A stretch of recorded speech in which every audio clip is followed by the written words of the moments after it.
I'd like to request that members please take their seats so we can continue with our markup.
The pending amendment is the amendment offered by the gentleman from Nebraska, Mr. Terry.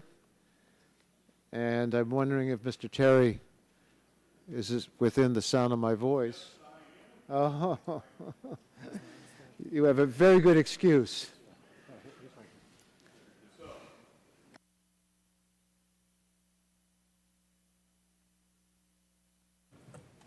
Where are we?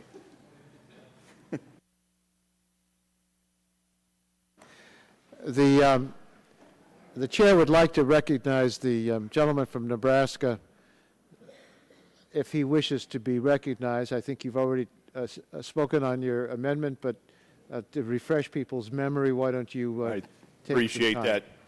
This amendment eliminates part of a discussion that's occurring within the EPA right now, in essence, to add in international lands that have, particularly rainforest lands that have been deforested, and add that into the life cycle of ethanol under the assumption by the EPA that if you're taking an acre away from food or seed or corn or soybeans that would have been fed to animals, and you turn it into a biofuel, that impacts other countries' decisions, and in essence, my cynical view, but essentially correct, that forces other countries to have to plow up, so to speak, the rainforests and then plant food in lieu of what was taken out of the food stream. This is part of the carbon life cycle of biofuels. I personally felt that the logic is more than fuzzy. It's beyond absurd even that somehow we have to reach the assumption that, let's say, Brazil plows over part of their rainforest, that it isn't something inherent to their economy, but something inherent to ours that forced them to do that. And so I want to eliminate that portion of the discussion in the EPA and their proposed rule about factoring in and then having to reforest lands by blaming it on ethanol, in essence. So that's the synopsis. I think this is lacks common sense to add in international land use into the life cycle of ethanol and biofuels. So that's the summary. I'm just waiting for anyone to ask me to yield. So, Would you yield to me? Chairman, I would be glad to yield. The reason I, with all due respect and admiration for the gentleman, I oppose his amendment is that the life cycle is important to take into consideration both on the direct and the indirect results of the direct and indirect emissions. And what we fear is that we're going to encourage more devastation in forests and other areas. And I know Mr. Markey is much better versed on this, and I'd like to, if you would, to yield to him. I'd yield Mr. Markey.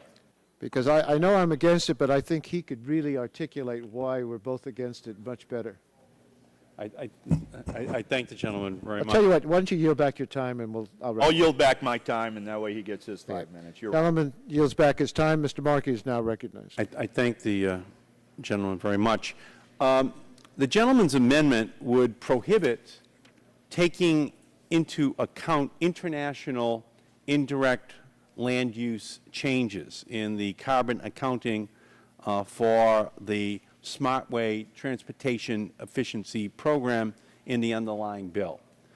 But what, as we've heard, his real concern is the impact on the renewable fuels standard of the methodology that the EPA is developing to count carbon in biofuels. The 2007 Energy Bill included a huge increase in the use of biofuels, but also a commitment to expand the use of advanced cellulosic biofuels, and as part of that, biofuels that reduce global warming pollution the most. Accurately counting the global warming pollution from the use of biofuels is difficult, no question. The experts at EPA have put forward a proposed methodology. They are already receiving a vigorous response from stakeholders on the EPA proposal. This amendment would short-circuit that process. We need to give the experts time to work through this difficult problem. The renewable fuels standard in the 2007 Energy Bill and the bill before us today were designed to enhance our energy security and reduce global warming pollution simultaneously. The gentleman's amendment would hamstring a crucial tool for ensuring that biofuels can reach their full potential to reduce foreign oil imports and global warming pollution. I urge my colleagues to let the EPA work through their process.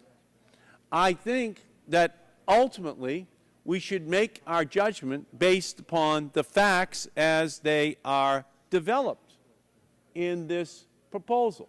But make no bones about it, the EPA is going to hear from the ag community. The EPA is going to hear from every part of American society, and they should. This is a complicated answer to obtain. But I do not think that the gentleman's amendment intends to allow that process to continue. I think that we should, rather than short-circuit that process, allow for that process to continue, and then if it is within the judgment of the gentleman to act, well, that will be the correct time. But I don't think acting now, we're going to intelligently understand what the impact is of this massive increase in ethanol production, not only here but around the world is.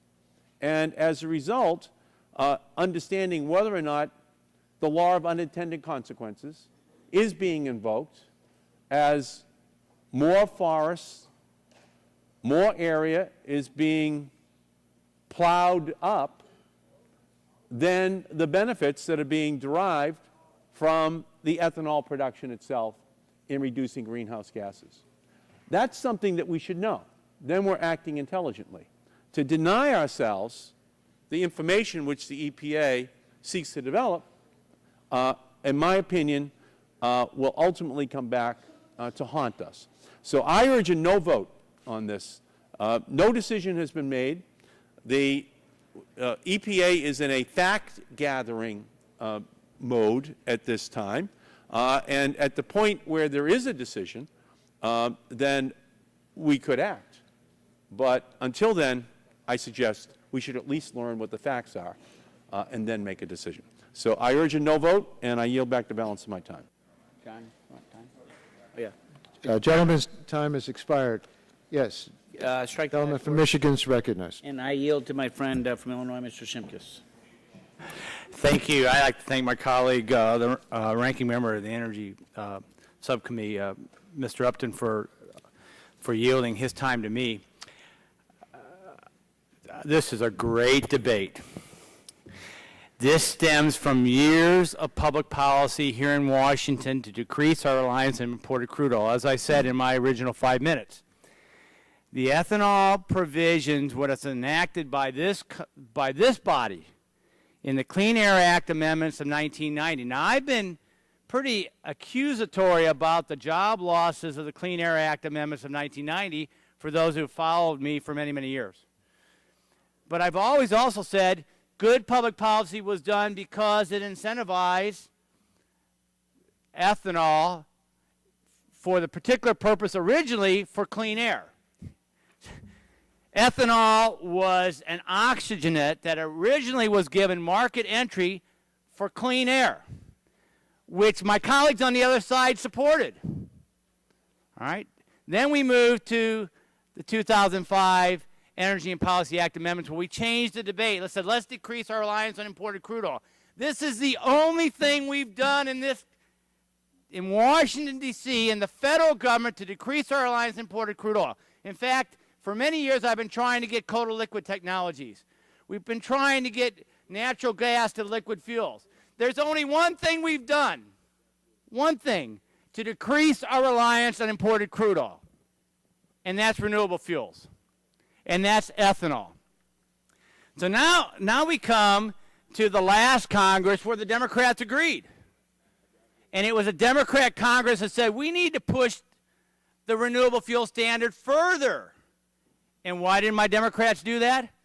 Well, because they didn't want to drill in the Outer Continental Shelf. They didn't want to go to coal to liquid technologies. The only place they could go was renewable fuels. So they increased the renewable fuel standard. Investors started going. And some big companies, a lot of little farmers who developed refinery capabilities through cooperatives. And now we come to today. We come to this bill. And what this bill does is destroy what this Congress has been doing for over a decade to decrease our reliance on imported crude oil by this indirect land use. There is no way that the EPA is going to be able to calculate how a gallon of ethanol made here will impact a forest in Indonesia. And that's what Mr. Terry's amendment is seeking to strike. How does a gallon of ethanol produced here, how does that affect a rainforest in Indonesia? Mr. Terry is correct. In fact, we've all listed ag or industries that support this bill. Well, here's some who don't support the bill. American Farm Bureau Federation does not support this bill. The Fertilizer Institute does not support this bill. The corn growers do not support this bill. Why? Because they've been deceived by this Congress that we're going to move to decrease our reliance on imported crude oil by moving to a renewable fuel standard. So the corn growers do not support this bill. And the last one is the Illinois corn growers. Now, you all know me as supporting coal.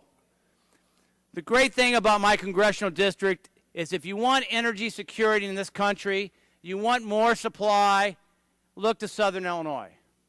We've got corn, we've got soybeans, we've got marginal oil wells that are still producing crude oil. We got 250 years of recoverable coal that can decrease our reliance on imported crude oil, but it also can be moved and used in, of course, low-cost electricity distribution systems. 1990, Clean Air Act amendments, renewable fuels and ethanol is good. 1995, the EPACT, renewable fuels is good. Last Congress, renewable fuels is good.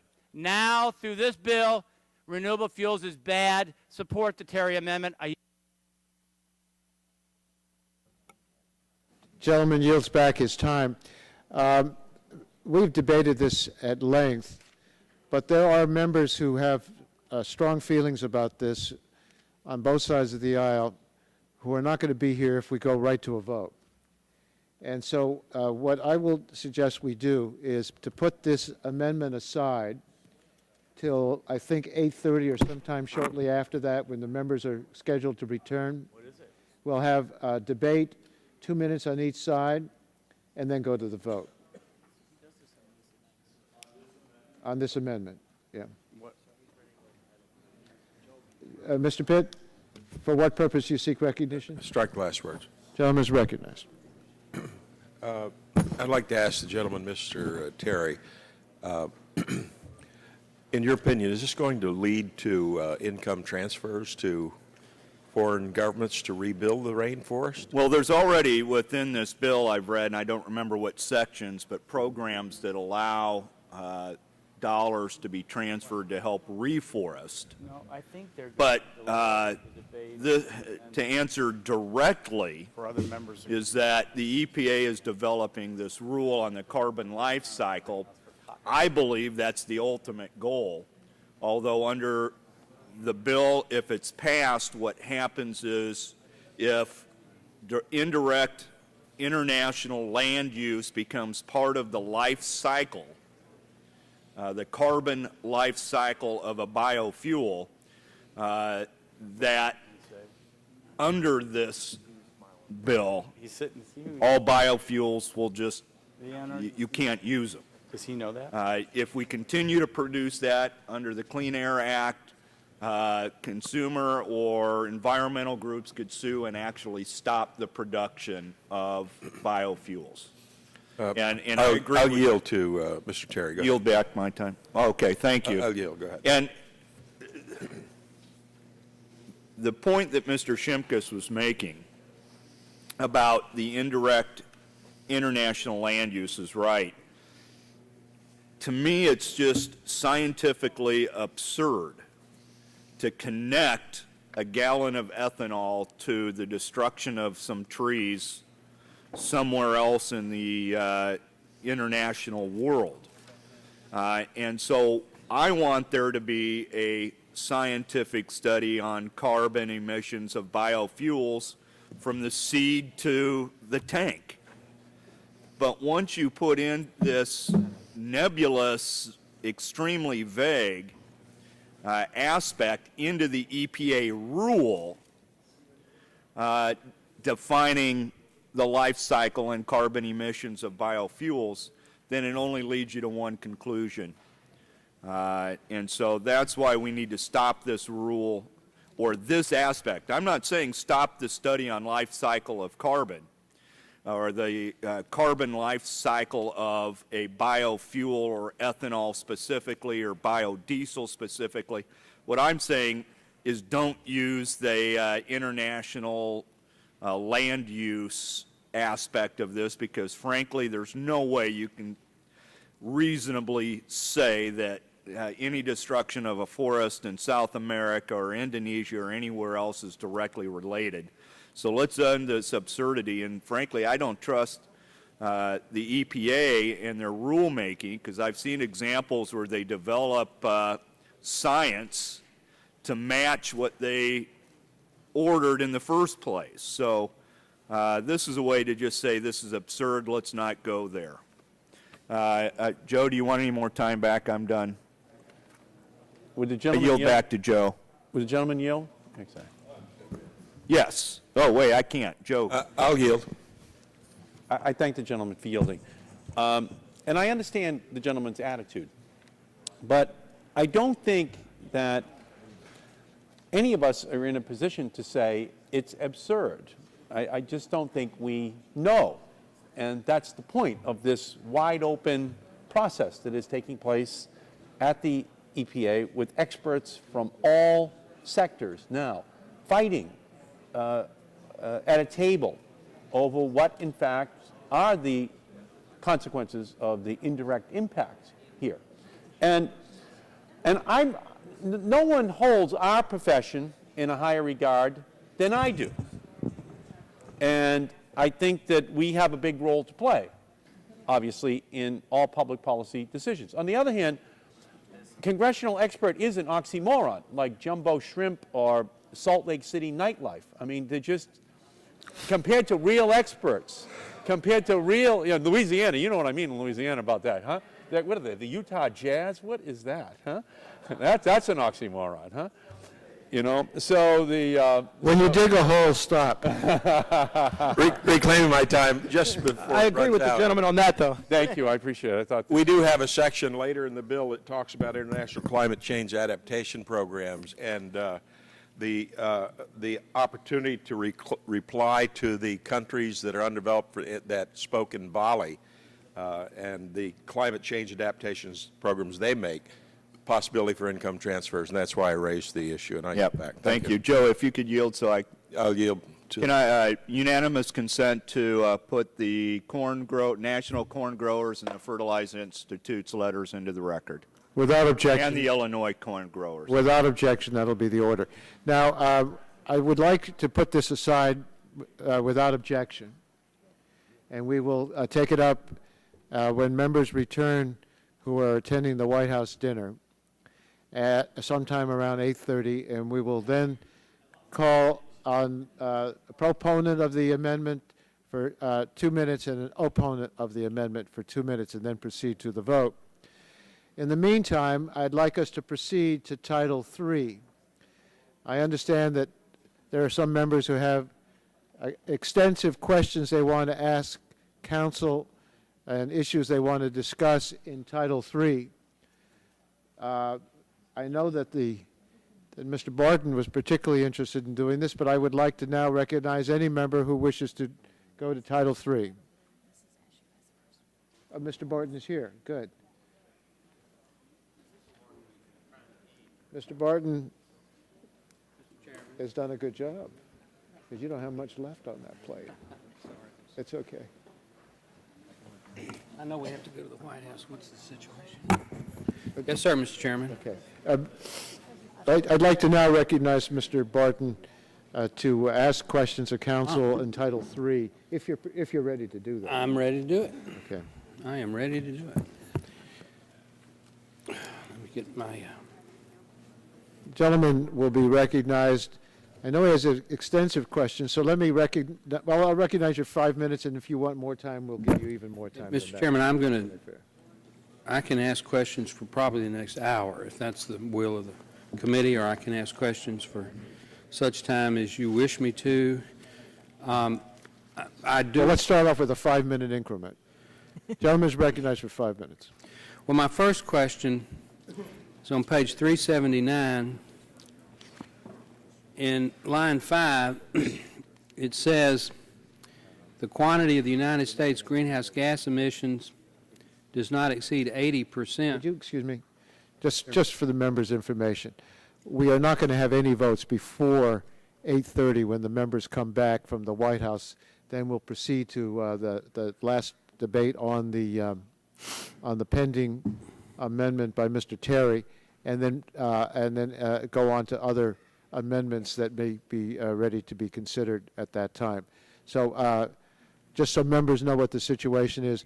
Further, to inform the members, we have provided dinner on both sides of the aisle again, and for this evening, I've been informed have selected Lebanese food. Some people call it Lebanese food. Some people call it Turkish food. Some people call it Israeli food. Some people call it Greek food. It's the food of the Mediterranean. And if only the people in the Middle East could understand they share many things, including their food, then cultures, they ought to learn to live in peace, just like this committee is going to be able to do at some point. At some point. Okay, I recognize, I'm going to give the gentleman his full 5 minutes. Thank you for allowing me to make that announcement. On page 379, line 5, the quantity, the goal for greenhouse gas emission reduction in 2020 is not to exceed 80% of the emissions target in 2005. But in the very next page, or several, on page 380, line 1, the quantity of greenhouse gas emissions from capped sources does not exceed 83%. You've got a 3% discrepancy. Why is that? Section 702, which has the 80% on page 379, is an overall goal that applies to the quantity of U.S. greenhouse gas emissions. Section 703 applies only to the greenhouse gas emissions of capped sources. Then why on page 379 are the percentages for 2012, which is 97%, and 2030, which is 58%, and 2050, which is 17%, why are they identical in section 703, and the only difference between 703 and 702 is in 2020? That's because the bill is written so that the targets and the goals are identical for 3 of the 4 years that are specified, but for 2020 they are different. Is council aware of the policy reason for that? The Or do I need to statute refer that says to that they Mr. are the same for 3 of the Markey? 4 years and that they are different for the 2020 target. Would Mr. Markey care to comment on that? Could the gentleman restate Well, his inquiry? There has been much gnashing of teeth on your side on section 703. Mr. Boucher, among others, Do you have 701? labored long and hard to get the amount of capped sources down to 17%. Instead of 20%, but the goal didn't change for 2020. The goals don't change for any of the other targeted years except that year. I'm curious as to why there's a difference on that one targeted year between the goals and the capped emission sources.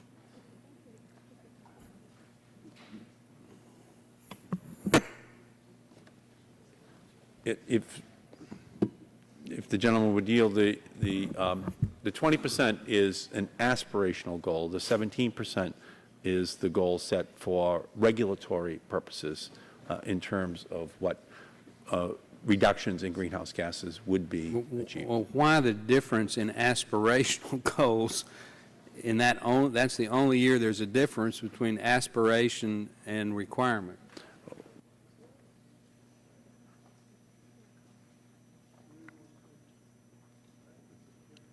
Yeah, it's a goal that's established so that the economy as a whole can try to do better, but in terms of the regulatory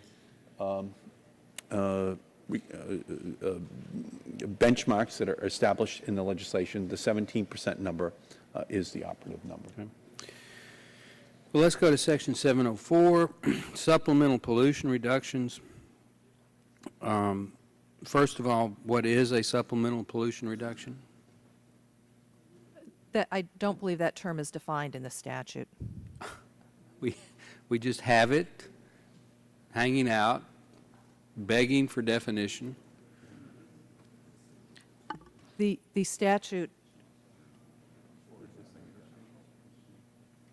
provides that a specified number of allowances will be used to get the supplemental pollution reductions, and then on page 381, it says that that shall provide greenhouse gas reductions in an amount equal to an additional 10 percentage point of reductions from U.S. greenhouse gas emissions in 2005. Okay.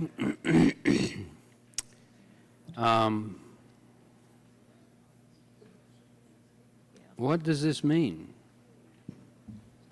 Activities supported under Part E shall provide greenhouse gas reductions in an amount equal to an additional 10 percentage points of reductions from the United States greenhouse gas emissions in 2005. Yes, sir, it cross-references Part E, and if you look on page 515, it does define supplemental emission reductions there to mean greenhouse gas emission reductions achieved from reduced or avoided deforestation under this part. Well, I can read, but I don't understand again, this may be a question to the one of the authors. What's the intent of this?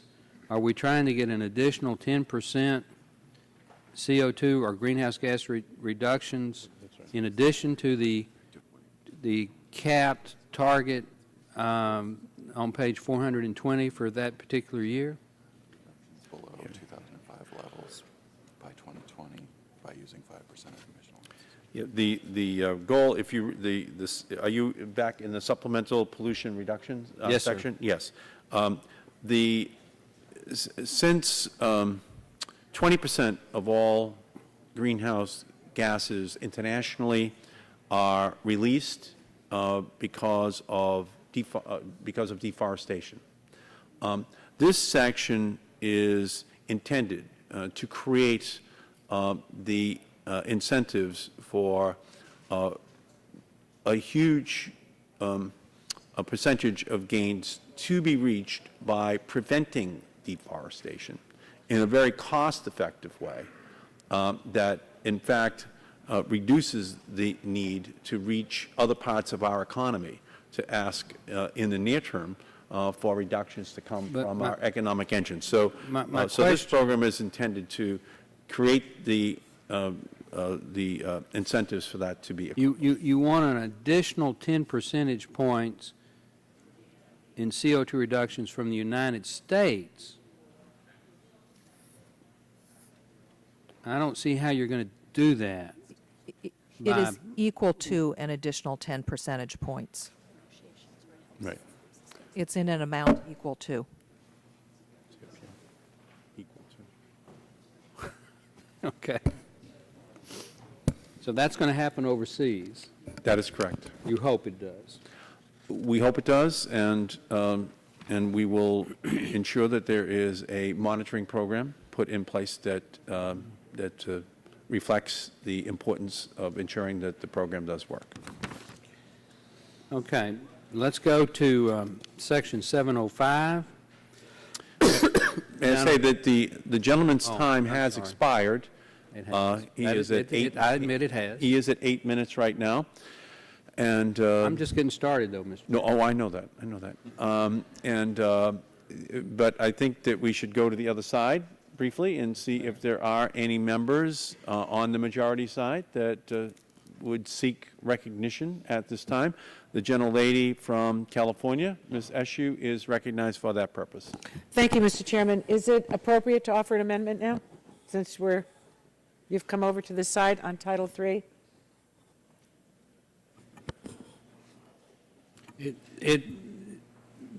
May I be recognized, Mr. Chairman? I'd be happy to yield to Mr. If the Martin. gentlelady would like to yield to the gentleman from Texas. It yes. was my understanding that this time was going to be used asking questions on Title III and that we wouldn't go to amendments. I think that the agreement that Mr. Waxman reached and announced was that amendments could be considered during this period of time, but there would be no roll calls, I didn't agree to that. no recorded votes until, I did not agree to that. all right, then let us. So, reclaiming my time, if there isn't anyone on our side that has questions, then what are we going to do until 8:30? Have Mr. Barton keep asking questions? We're going to take a brief, we're going to suspend here for 2 minutes. Good idea. Thank you, Mr. Chairman.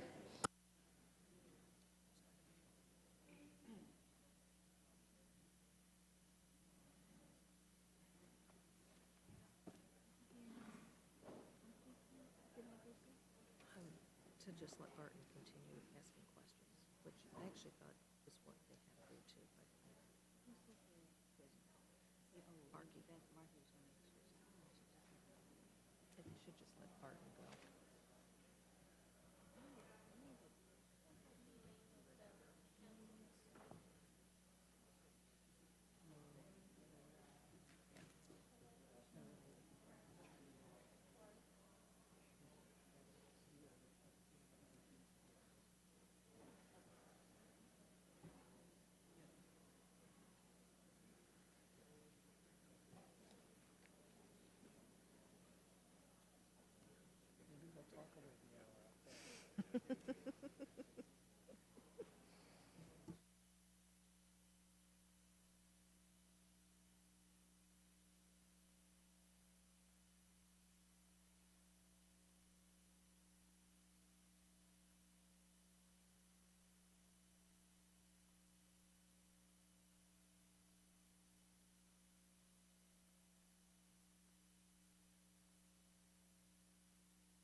The committee will recommence, and I want to continue to recognize the gentlelady from California and ask if she has any additional points which she would like to make. Other than my amendment, I don't. No, I thank the gentlelady. We have an agreement Okay. that we have reached that will allow any member who wishes to ask questions with regard to the contents of the legislation to do so. And then we will proceed to an amendment made by the minority, which, in the opinion of the minority, will last some time because of the importance of that amendment, which would then take us up to the period of time that is 8:30, that we expect the members who have been invited to the White House for dinner to return. And at that point, the debate could continue, but yet with the members here, that would allow us to have a roll call that they could participate in. So we won't be rolling any, we will not be rolling any additional roll calls. We will only be having a vote on that one roll call that we all agreed that we would vote on, but any subsequent amendments which we debate will be voted upon without having been rolled. So only questions, Mr. Chairman, about the entire bill? Questions? And no amendments being offered with votes held? No, there could be an amendment which is offered, but it will be an amendment which the minority, in its opinion, will be, or a majority amendment, but it will be a minority amendment, I think, that will spur such significant interest that it would clearly not be completed. That is the debate portion of that amendment until after 8:30. I thank the gentlelady. There are other members seeking recognition for discussion about the legislation pending before us. The chair recognizes the gentleman from Texas, Mr. Barton. Thank you, Mr. Chairman. Let's go back to Section 705, excuse me, Mr. Chairman. This is a requirement that the administrator do a series of analysis and issue reports. And paragraph 3 of subsection A requires an analysis of the status of worldwide greenhouse gas reductions efforts, including the implementation of this act and other acts. But then in the very next paragraph B, it says, except that paragraph 3 of subsection A shall not apply. Now, my question is, why do you require Joel? in the paragraph Joel? above Joel? that we do Why this is that? analysis and have this report, and in the very next section you say, but you really don't have to do it? That makes no sense to me. No, don't solve any of it. It's required in subsequent reports. The statute provides that it is, paragraph 3 only does not apply to the first report. But my question is, why? Why is there an exception here? Why require a report, First report comes but then not require it the first time? Status of worldwide greenhouse gas reduction. The first report comes out in 2013, including implementation of the Safe Climate Act, which starts in 2012. So Okay, good. this is a quadrennial report, so to have the first one do it in 2013, which is 1 year after that.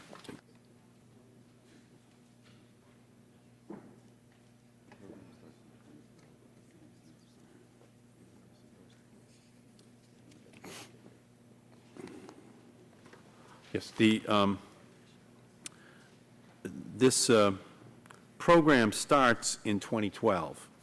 There are quadrennial reports under this section which are required, and that is why that first report is not required. That is, as you refer back to subsection B, the exception, because a study could not be completed by 2013 since the program starts in 2012, and the section calls for a report to be But completed it 4 says years an thereafter. analysis of the status of worldwide greenhouse gas reduction efforts, including implementation.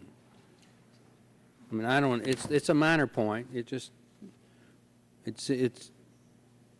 seems ludicrous to require a report and then not require it, but I didn't write the bill. So let's go on to the next page, on page 383, where we're, talking about trying to get the latest scientific information, which I think is a good thing. I will point out that you have to do it. This is a report that the United States EPA is going to prepare, and it's by country. So it's a worldwide report, including the annual total of CO2, the annual per capita, the cumulative anthropogenic emissions for the top 50 emitting nations. That's no small feat. And then in paragraph B on line 11, uses the term, has to report on significant changes, both globally and region, in annual net non-anthropogenic, which means made by God, greenhouse gas emissions from natural sources. My question on 11 page on line 11 is, what is significant? What's the definition of what constitutes a significant change globally in region in annual net non-anthropogenic greenhouse gas emissions? That's a fairly significant requirement. Significant on this, for this paragraph, is not defined in the statute. It would be left to the administrator to determine as part of the analysis. Does my esteemed friend from Massachusetts care to comment? I mean, that is a fairly large requirement to comment on, and it's undefined. Well, I think the EPA administrator, in her or his discretion, will be able to make that determination. It's going to be their call. Yes. All right. Let's move over to page 386.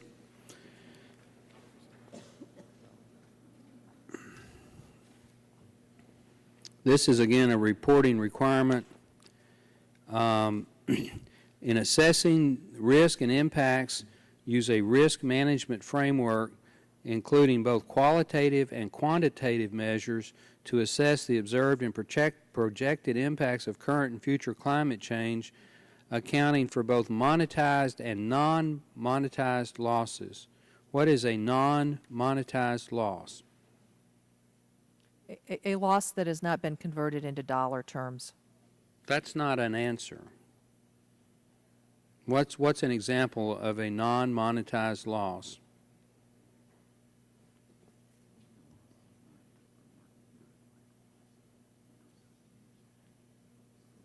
Species extinction? I see. So it would be a species lost. It could be a vast ecological loss that is related to greenhouse gas emissions or other impacts. All right. then Would go- the gentleman yield just for a second?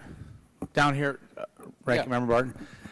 This brings up a great debate on, when I read through the draft, the initial draft, and everywhere in this provision, there's quite a few places where we talk about the damaging effects of global warming, but this, in the draft, now I haven't read the manager's amendment, but there's nowhere that I remember reading of listing or having the EPA director list and account for any of the positive effects of global warming.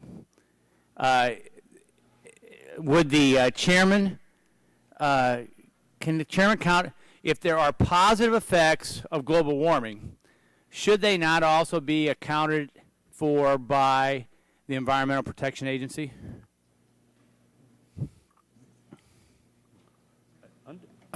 Under the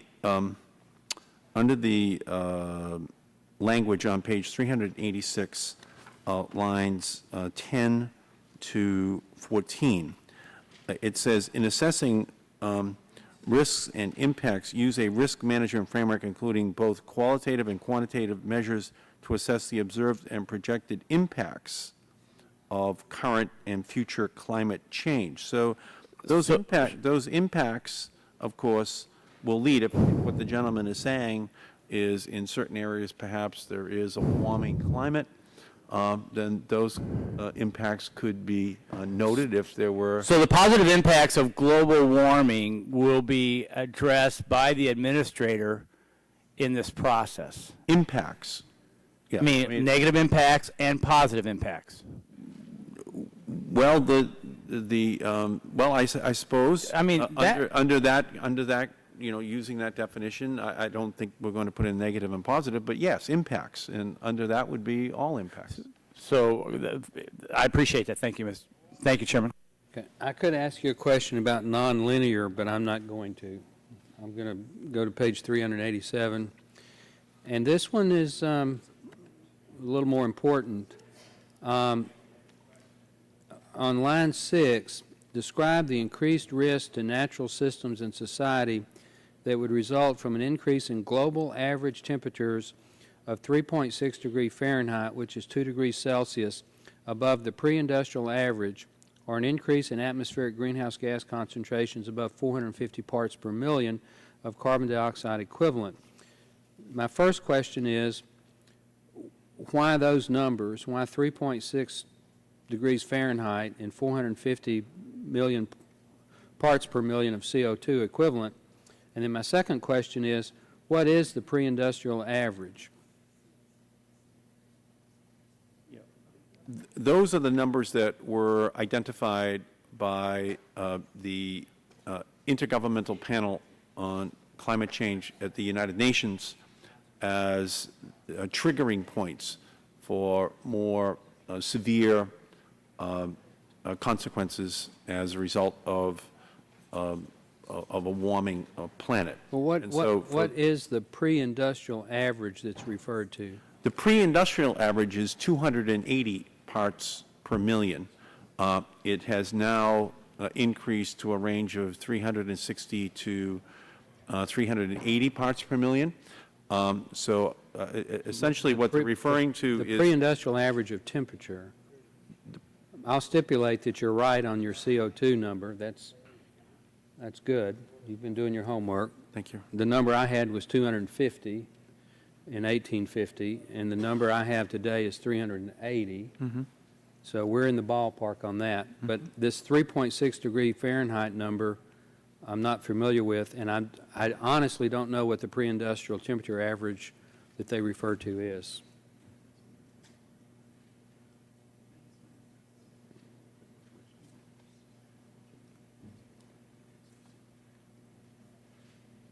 Well, It's fairly important. I think what you would do is you would just, let's just do some subtraction here then. It would be once it goes 3.6 degrees Fahrenheit above pre-industrial average.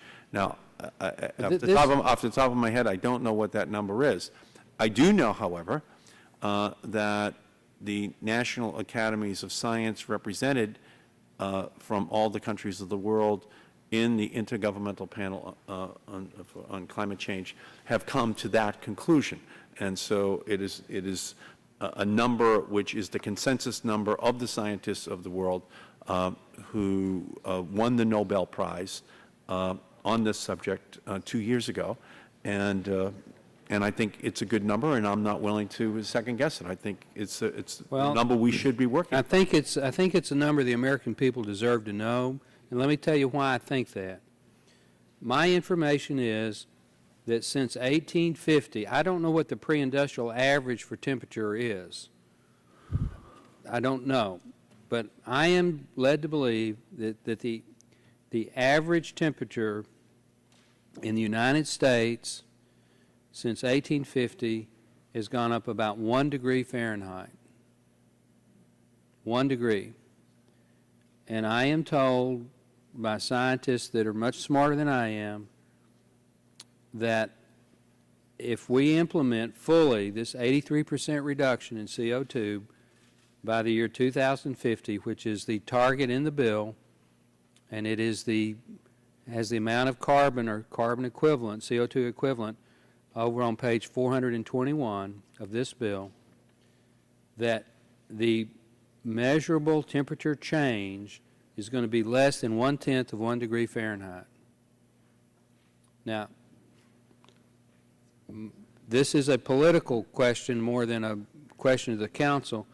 Why in the world we put the U.S. economy through an economic ringer like we're probably going to do if this bill were to become law, when the temperature between 1850 and today has gone up about 1 degree Fahrenheit, and regardless, even if we meet these targets for CO2 reduction, the measurable temperature change between now and 2050 is about 1/10 of 1 degree Fahrenheit. So this, on page 387, this 3.6 degree Fahrenheit and this pre-industrial average are non-trivial inflection points.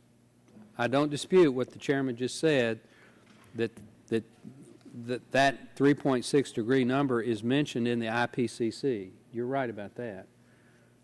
But I don't know what the pre-industrial number is, and if I'm right that the temperature increase in the last 150 or 160 years is about 1 degree, in the next 40 years, it's, even if you go to these great reductions that you're talking about in your bill, you get at most 1/10 of 1 degree in Fahrenheit temperature change to the negative. Is that worth the pain and suffering we're going to put the U.S. economy through?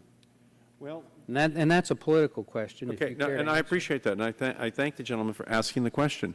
We're working off of the best science that can be provided, and that is the collective judgment of the scientists of every country in the world, which came to a consensus in a series of 4 reports, which they issued back in 2007, which has become the undisputed, working, well, I can't say undisputed. There are some that still dispute these numbers. However, the numbers, for the most part, are those adopted now by every country in the world in terms of what does constitute an increased level of CO2 emitted to the atmosphere in terms of an association with dangerous climate change.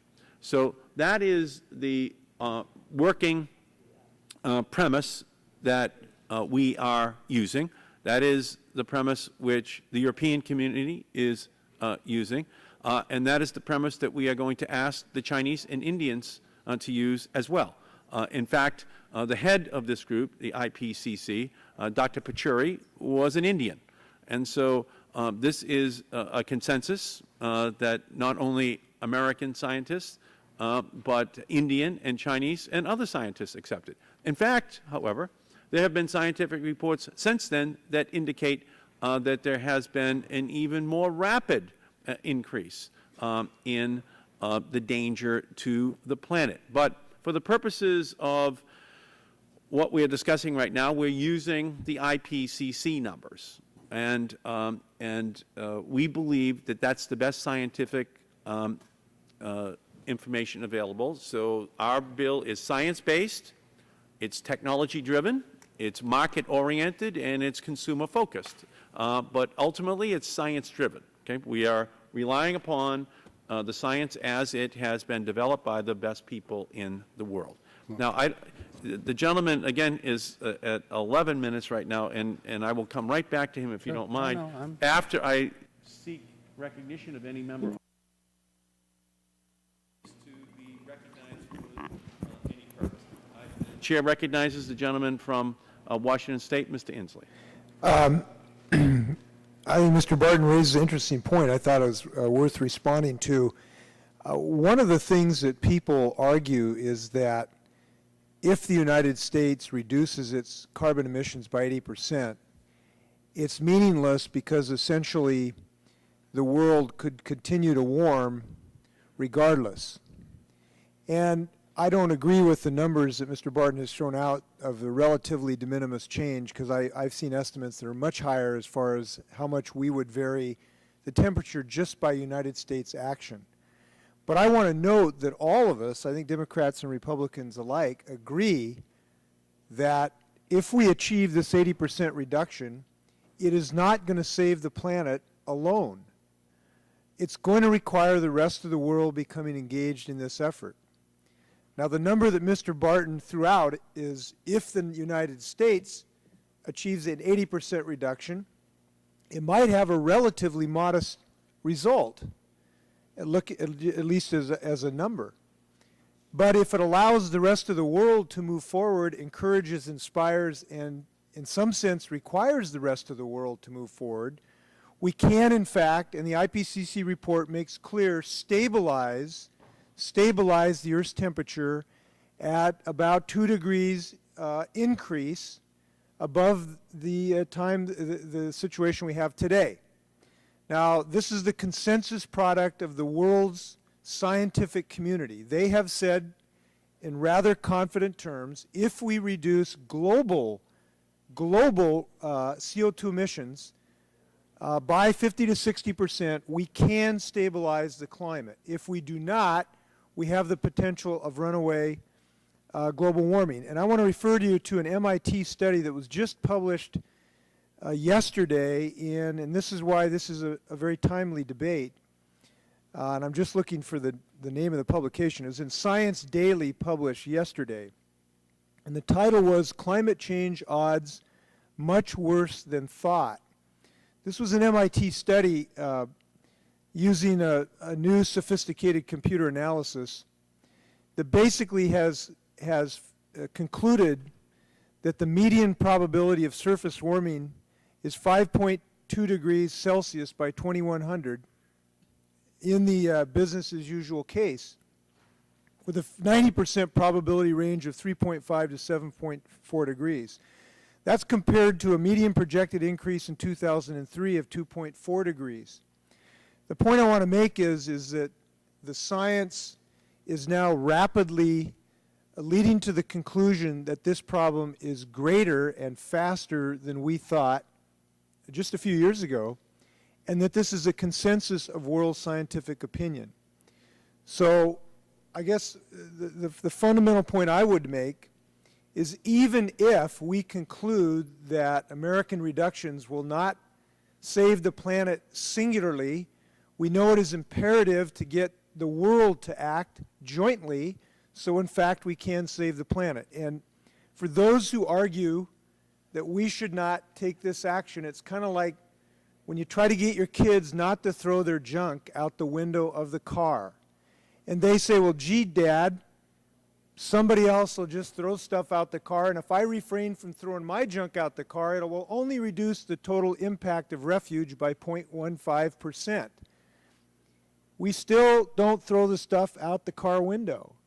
And I know that sounds maybe simplistic as an analogy globally, but I think it is a real one. So I would suggest we're on the right track here, and hope we succeed.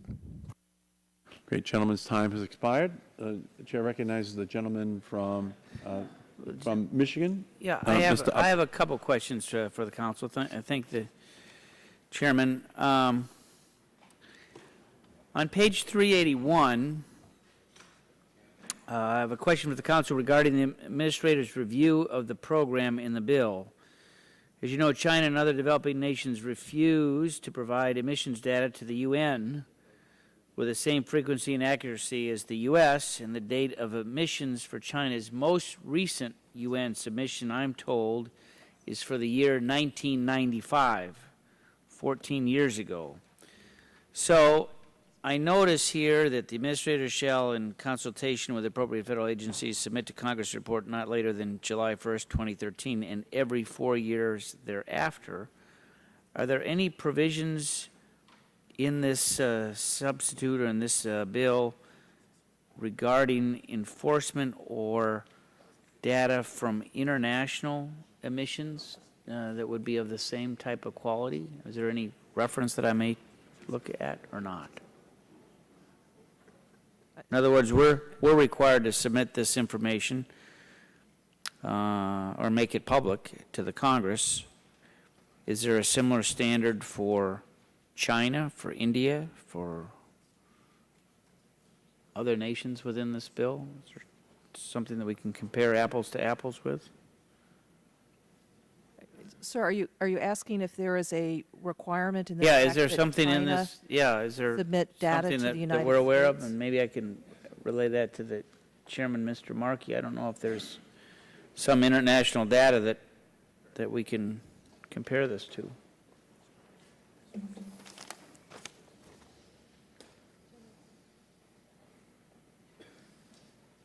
Just know, as I said, that the last emission data we had was 1994. I don't know if it's been updated. I don't know what requirement that there is, whether the I thank the gentleman. Yes, I I thank the yield to gentleman. the gentleman. As a matter of American domestic policy, we cannot mandate that the Indians or Chinese do anything. However, if you turn to page 381, That's where I'm at. line 19, there is a requirement that the administrator of the EPA conduct, and that now move down to line 19, an analysis of capabilities to monitor and verify greenhouse gas reductions on a worldwide basis, including for the United States as required under the Safe Climate Act.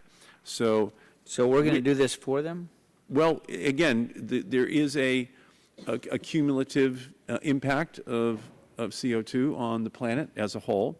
So it is in our interest to try as best we can to identify where the sources of greenhouse gases on the planet are emanating from. Has anyone talked to the Chinese to see if they'll be cooperative? The point of, if the gentleman would yield, the point of our moving forward is that the President can have a meaningful negotiation with the Chinese, Indians, and others in Copenhagen this December.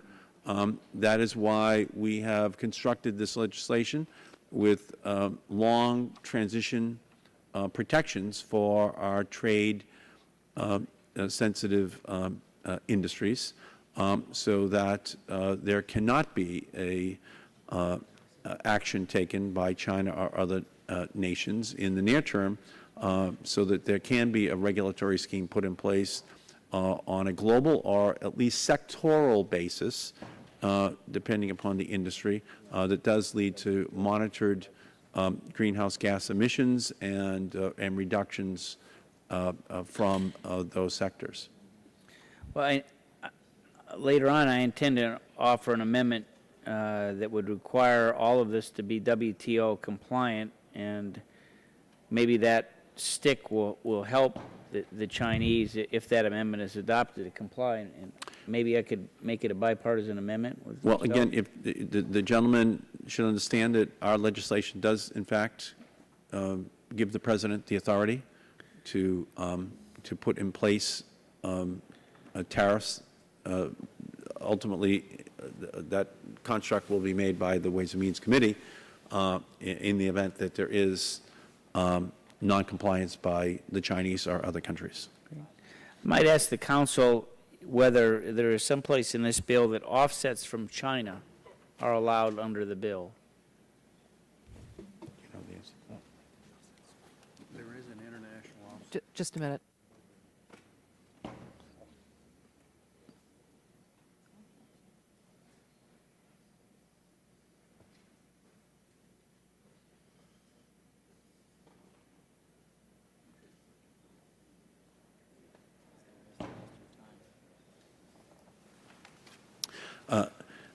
Any country, if the gentleman would deal, any country which is a signatory to the treaty, and that is compliant with the standards established for offsets would qualify. Okay. My time has expired. I yield back. Let me just note the gentleman's time has expired. The chair recognizes the gentlelady from California, Ms. Eshoo. Thank you, Mr. Chairman. Since we have, this is an unusual amount of time that we have just to ask some questions, pose some questions. I don't have questions of the council. I have a question of the ranking member of the committee. Could we welcome our former colleague and Yes. senator from Ohio, Mr. Brown? Is that nice? He's sitting Right down here, there by Jay making noise in front of me. But welcome. He is having a chuckle. He is. And it's great to see him back here. In listening to the debate, and certainly the ranking member is the leader of it, for the most part, obviously wish I were opposed to winning the the to the legislation. I just have one question that I'd like to ask you. All right? Do you believe in the accumulated science that there is indeed global warming? I accept that CO2 concentrations have gone up since 1850. I accept the scientific consensus that about where they are now. I accept the probability that in the next 100 years they're going to go up into the neighborhood of 500 parts per million. I accept that. I do not accept that it's been proven that CO2 drives temperature. I think it is just as possible that temperature drives CO2. That was the prevailing theory until about 25 years ago, that CO2 was a dependent variable and that it rose as a result of temperature increases. That's what the ice ring data and all that appears to show. I do accept that there has been some warming, but the models that predict the catastrophic warming are not proving very reliable in predicting what's happening on an annual basis. The average world temperature has gone down the last 7 years in a row. It has not gone up. And so I think it is unwise to adopt a radical regime like is imposed in this bill that will have significant cost to our economy without any significant verifiable change in what appears to be the emerging temperature patterns. I mean, there are a large number of scientists, not just a few, but a large number of scientists that would come before this committee and testify under oath that the temperature gradient differential 50 to 100 years from now is not going to be measurably different if we adopt and implement successfully these radical CO2 and other greenhouse gas emission reductions. Well, I appreciate the gentleman's response, and I think anyone listening is, struck with your sincerity. And I do believe that you are sincere. I am. You are sincere in your belief that what so many on this side believes is one of the great challenges of the 21st century, that your sincerely held beliefs are different than the body of science that has instructed us and why we're embarking on this bill. Now, I mean, this obviously was not a trick question, but I think that since I would have never brought it up unless we had this time while we're waiting for members to come back. But I really wanted this to be part of the record because you most sincerely see this the way you do. And Well, it's not. I respect that. I respect that. It's not but just me. I don't agree, but I know it's not just me, though. I mean, there are a large number of very well-informed scientific climatologists that agree with what I have stipulated. So it's not just a personally held belief. yeah, well, I thank the gentleman. I mean, you've always been my friend. We've done other bills together. It doesn't look like we're doing this one together, but did you want me to yield time to you? Yeah, would the gentlelady yield? I'd be glad to. Thank you, Mr. I Barton. thank the gentlelady. And again, that's the essence of the debate. And I think this is not a bad period of time to have. Maybe this is like the halftime analysis, update of where we are right now. We believe on our side that the science is sound, that the planet is running a fever, that there are no emergency rooms for planets, that we have to act in a preventative way in order to ensure that we avoid the worst consequences of climate change. We also, on our side, believe that there will not be a severe economic impact that our country suffers from if we act. In fact, we believe just the opposite. We believe that we can unleash a green jobs revolution in our country, and that it will provide a brand new manufacturing sector for us. So there are big differences in how we view the science and the opportunity. All right, and that's what this debate is going to be all about for the rest of this evening and all day tomorrow and into the night. The gentlelady's time has expired. Are there any members on the minority side that would seek recognition? The gentleman from Texas, Mr. Barton, is recognized. Thank you, Mr. I know you looked everywhere. I want to go to page 397, and this is where they have to designate greenhouse gases for control purposes. I would point out for the record that it's not just CO2, it's also methane, nitrous oxide, sulfur, hexafluoride, hydrofluorocarbons, any perfluorocarbon, nitrogen trifluoride, and on the top of page 397, any other anthropogenic gas designated as a greenhouse gas by the administrator.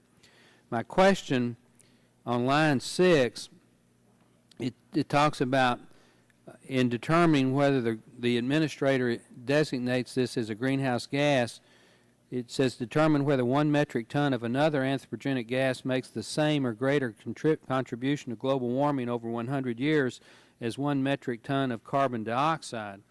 My question to council is, What is the contribution to global warming over 100 years of 1 metric ton of CO2? I think it's 0.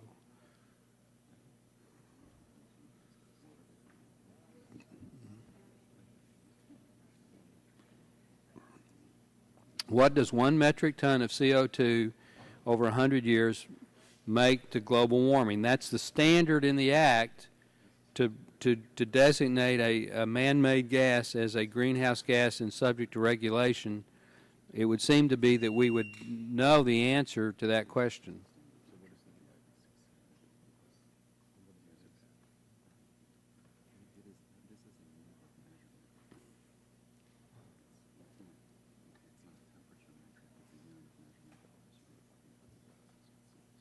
That's not, Would council answer that I question? doubt that she would have the answer to that. The statute provides that everything is compared to CO2, and there are, later on in the bill, in Section 712, we give the comparisons for other I understand gases to that, carbon but nowhere in dioxide the, and and their I've read it, contributions. there's nowhere in this act does it say what that standard is. Now, again, let's put some math on the table. The United States generates about 7.2 billion metric tons of CO2 man-made a year. 7.2. All the from natural occurrences, we get about 15 billion. So the total creation of CO2 in the United States on an annual basis is approaching 20 billion metric tons. 20 billion metric tons. 1 metric ton of CO2 over 100 years is 100 metric tons. In the overall scheme of things, that is not a lot of CO2. That has got to be a... So if there is a metric that says how much that contributes to global warming, I've never seen it. And everything in this act is based on that metric. So we should be able to call down to EPA. I don't expect the council to know that. She's not a climatologist. I don't expect Chairman Waxman or Chairman Markey. No, I know it. Do you know it? I know it, yeah. Well, okay. What is it? What's the question? All right. What is the contribution to global warming over 100 years of 1 metric ton of carbon dioxide? Everything in this act is based on that standard. May I ask the council, is that true? Is everything in the act based on that standard? Your regulatory regime is. The annual tonnage limit and the allowances are based on the comparing other gases to the amount of global warming that's caused by that's 1 right. ton, 1 metric ton of carbon dioxide. And that the statute does on page 405 reference the global warming potentials that are given in the Intergovernmental Panel on Climate Change Fourth Assessment And I Report. accept those. I've reviewed them. I don't have, they're scientifically correct. I'm not questioning that. But I am questioning this because it's never appeared in print. What is your question? Is the act gives the director of the EPA, the administrator of the EPA, or any other citizen, any person may petition the administrator to designate as a greenhouse gas any anthropogenic gas, 1 metric ton of which makes the same or greater contribution to global warming over 100 years as 1 metric ton of CO2. Well, that's a scientific question. Yeah. So it would have to be determined by the scientists at EPA. Well, that's what We I'm know that asking. we know that other gases contribute to greenhouse emissions, just as we know about CO2. Methane, for example, is a contributor, and there are others. And so, identifying a greenhouse gas under this title, the Environmental Protection Agency is supposed to determine the science before they regulate. Mr. Chairman, could we get an answer? I mean, I understand we don't have a trained climatologist on the staff that I'm aware of, but that is something I would like to see and see what that number is. because everything in this act is based on, whether you regulate or not, is based on that standard. Well, I think you can contact EPA. We certainly had hearings, and that could have been brought up at the hearings. We've not had a hearing on this part of the bill, Well, wait a Mr. Chairman, second. as you very well know. We didn't have a hearing on the allocations in Title IV, but we had our draft out in time. This is Title III. I know. Members? We had a draft out that included Title III before the April recess. And after that, Mr. Markey held extensive hearings. He had hearings that I think went on a whole 4 or 5 days with hundreds of witnesses. The GWP values and the sources for the calculation are contained in the IPCC reports. That's the basis for it. We incorporate that in Title III.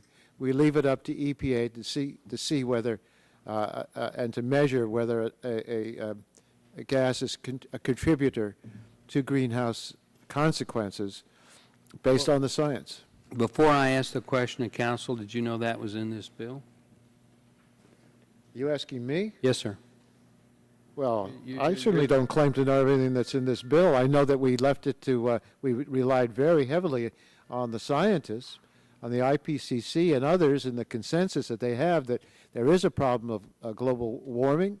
It's having an impact, and that we need to try to reduce it by the amounts that they think we need to achieve in order to avoid some of the consequences. That's what I know, but I don't know the details. I'm asking a question. I rely on the scientists. I'm asking a question, Mr. Chairman, that I don't know the answer to, but that does appear to me to be a very, very low standard. Because what little I do know is that when you're generating billions of tons on an annual basis, and those billions of tons at most are going to have a very minor impact on temperature in the next 50 to 100 years, to have in the law a standard that you can regulate a greenhouse gas or a man-made gas based on 1 metric ton over 100 years, I believe is, I don't know this, but I think that's a very, very low threshold. And I would like, I mean, I'll be happy to write the letter myself to the EPA and find out what that is. That's in there not as the threshold that for which regulation is required. It's in there as a threshold for determining whether a substance is a greenhouse gas. The thresholds are actually given later on. There has to be over 25,000 tons of greenhouse gas emissions And that's some of the before they're questions. covered. And the chart on 712, the global or the carbon dioxide equivalents, are a way of comparing different gases. Well, now that you brought that up, let me just, I'll ask. Well, let me ask the gentleman that you're already over 4. Oh, I've had a lot of time, Mr. Chairman. If there's other people, Okay. I'm not trying to be the only one. Yes, well, Mr. Anybody on the Democratic side? Mr. Rogers, you seek recognition? Well, he'll have another chance. No, he'll have another chance. Yeah, I don't want to be a microphone hog. Dialogue, Mr. Chairman. I was a little concerned that the chairman said he didn't know everything that was in the bill when it's the single largest energy tax that we've ever applied to the United States of America. That scares me a little bit, not going to kid you. For council, if I could, on page 423, could you describe to me what an international offset credit is?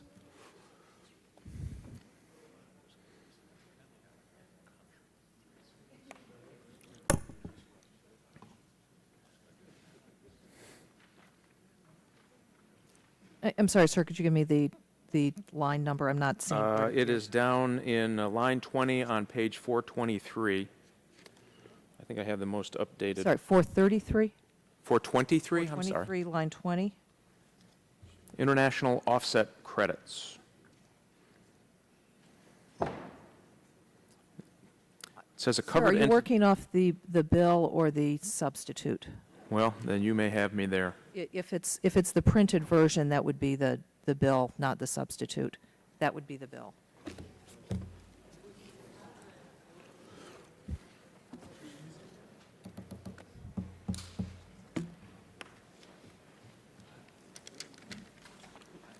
While you're getting there, I'll read it. A covered entity may use one international offset credit in lieu of an emission allowance up to the amount permitted. Yes. And the President may apparently waive that to $2 billion specified in other paragraphs. So could you explain that to me? I'm sorry, sir, I'm trying to get a copy of the bill as introduced. Yeah, and I will apologize. I don't know what it is under the copy of which you're working under. Or I'd give you that one as well.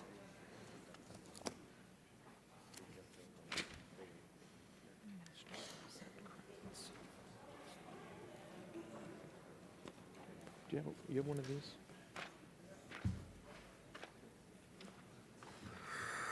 Which one? I need to borrow that real quick. Would you like to borrow this one? Here you go. We've got it, thank you.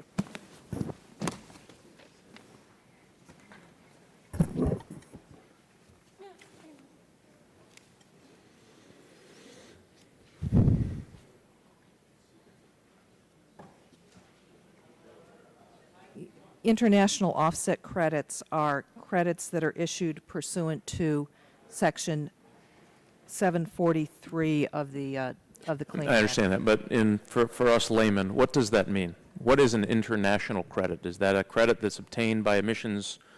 that are reduced overseas for a project that is an overseas project that reduces emissions or that sequesters carbon. So if I build a plant, if I'm, say, Nike, that has plants in Thailand or China or Bangladesh, as they do, supports this bill, and they build a plant there, and they can use credits for a plant that they build there. Is that correct? Help me understand that. There are Is that what I'm just basically on an international credit. I use Nike as an example. We'll call it Company A.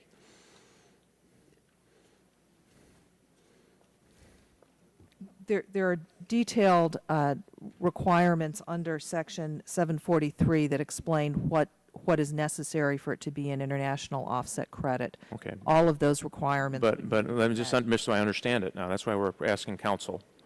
Is that if I'm a company, Company A, I build a facility outside of the continental United States, I can use any credit from that to apply back to the United States for my emissions? That's the way I read this? No, it needs to meet specific requirements and. Well, let me ask you, where would the international company be if it were not outside the United States, or international offset? I'm sorry, could you repeat the question, please? I'm trying to understand what an international offset is. An international offset credit is a credit that companies in the United States can use in lieu of an emission allowance, to cover their greenhouse gas emissions. It is generated by an action that's taken outside the United States to reduce greenhouse gas emissions outside of the United States that can then be sold to the company inside the United States. So could that include a company that is doing carbon sequestration overseas? The generator of the offset credit is the Yeah, I mean, I'm just trying to understand how this works. I mean, it's obviously fairly complicated, but how am I going to get a credit if I'm a company in Detroit, Michigan? How do I get that? How do I qualify for that? What does that mean? Does that mean Without objection, the gentleman will be given 2 additional minutes. Thank you. Currently, there are U.S. companies that go out and develop what are called offset projects, where they undertake sequestration projects in other countries. These would apply only in developing countries. So in a developing country, they might go in and replant forests, for example, and generate emission carbon reductions. Can they make improvements to existing facilities overseas in a developing country? That would be determined under the rules that EPA would set out. So, but it's possible they could make the rule that if a company that has no carbon sequestration goes to that would qualify for an international credit, right? Because they've improved. Potentially under, however, EPA would have to develop the rules first. There's an extensive set of criteria in the statute for what EPA would require in addition to an agreement with the developing country, between the U.S. and the developing country. But as the bill stands today, there's nothing in this law that would prohibit that, is there? No. There's nothing in there prohibited. So, wow. So if General Motors, which now has been told by the administration, can import more cars from China in 2011, they could use this provision to make an improvement on a plant in China and then use the credit back here as well. Is that correct? If they meet the EPA rules, it's not prohibited. That would not be prohibited under this law. Is that correct? It's not prohibited. There would have to be an international agreement between the U.S. and the host country first that would establish the criteria for judging whether an emissions reduction had occurred. Really? Where is that in the bill? Where's that? Yes. That is working off the So substitute. if China would want to increase its production and I come up with this agreement, I could clearly set up a regime. All I have to do is have an agreement with the United States that meets certain criteria. I'm sorry. Wow.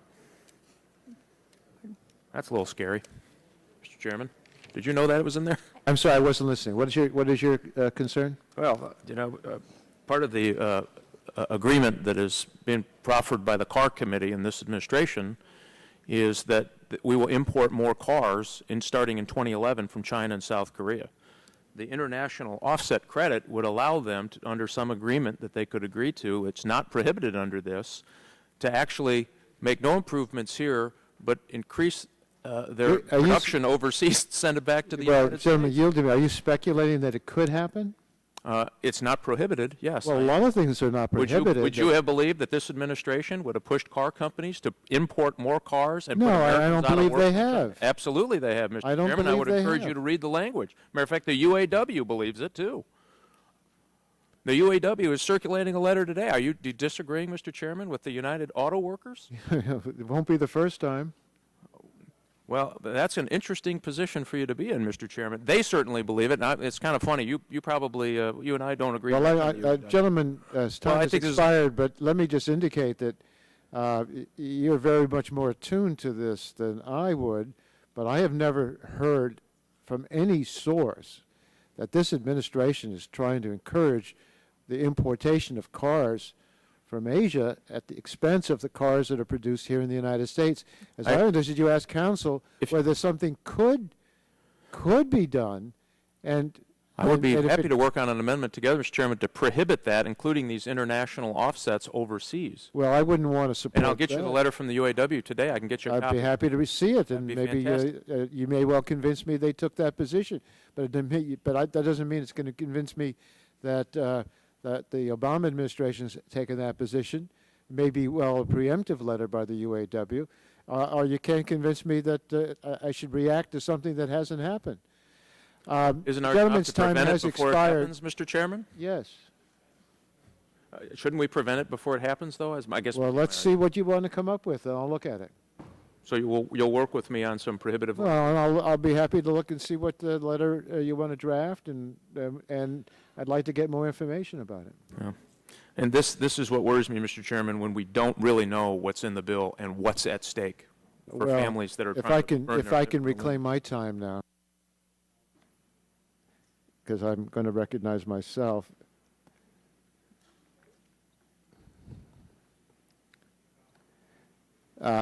I don't want questions to be asked like, isn't it possible that something could happen, to which no lawyer would say it's not possible, and then if you can't say it's impossible, you jump to the conclusion it's going to happen. That just seems to me. In fairness, Mr. Chairman, No, I haven't prohibit- yielded. I haven't yielded to the gentleman. You've had your time. You haven't yielded, and that's what I fear may be happening, and suspect may be happening. But I'll be glad to look at it with the gentleman, because if there's a concern and there's an effort to try to head off an attempt by anybody in the Bush administration to take a strategy to bring in more foreign cars, if anything, this administration has been working with the auto industry to promote the sale of cars. The Sutton Amendment was supported by the Obama administration to get more cars purchased in the United States. The Obama administration has been working with the auto industry to try to figure out their viability for the future. And I wouldn't want people to start hearing things said at a hearing that is going to make them fear something that isn't happening. But if there's an attempt to prevent somebody from doing something at the administration by urging them not to do it, I'll be glad to look at it. I want to now recognize Mr. Barton for 5 minutes more. He had some questions, and then I'm going to recognize Ms. Escher to offer her amendment. Thank you, Mr. Chairman. I'll try to be very concise here. I want to first bring members' attention to page 422 on line 9. It says United States greenhouse gas emissions were other than 7.2 or 7,206 million metric tons. That's a requirement that the administrators, that's apparently the baseline of anthropogenic CO2 emissions in the United States in 2005. Is that correct? Yes, that is correct. Okay, now my question to council, if that's what the baseline is, where do we get the 4,627 emission allowance baseline in 2012? Why is that number not identical to 7,206? It reflects a number of things. One, there's a 3% reduction, the target that comes from Section 703. Right. And then second, this only applies to capped sectors or capped sources, and that is less than total U.S. greenhouse gas. But what are the uncapped sources? Because it's about 2,600 minus 3% tons. In 2012, the uncapped sectors would include, actually the statute goes through and lists the capped sectors or the capped sources, which would be easier. And in 2016, that is electricity generators, it is refiners and importers of fuel, and fluorinated gas manufacturers, and nitrogen trifluoride emitters. So is it true that all of agriculture is exempt? Agriculture is not listed as a covered entity. So it's exempt. Covered entities are defined in Section 713 on page 535. It's an electricity source, stationary source that produces for sale or distribution petroleum-based or coal-based liquid fuel, a stationary source that produces for sale in bulk fluorinated gases and other industrial gases, stationary sources that emit nitrogen trifluoride, a geologic sequestration site. I understand. I've read the things that are covered. I just want to make sure that there are large sectors that are specifically exempt from this act. Would you yield to me to ask a Yeah, question? sure. If an entity is not covered, does that mean it's exempt? A covered entity would not have to comply with the requirements in Title. Something that is not a covered uncovered entity entity would not have to comply. Okay. But this act doesn't, to use the chairman's terminology, doesn't cover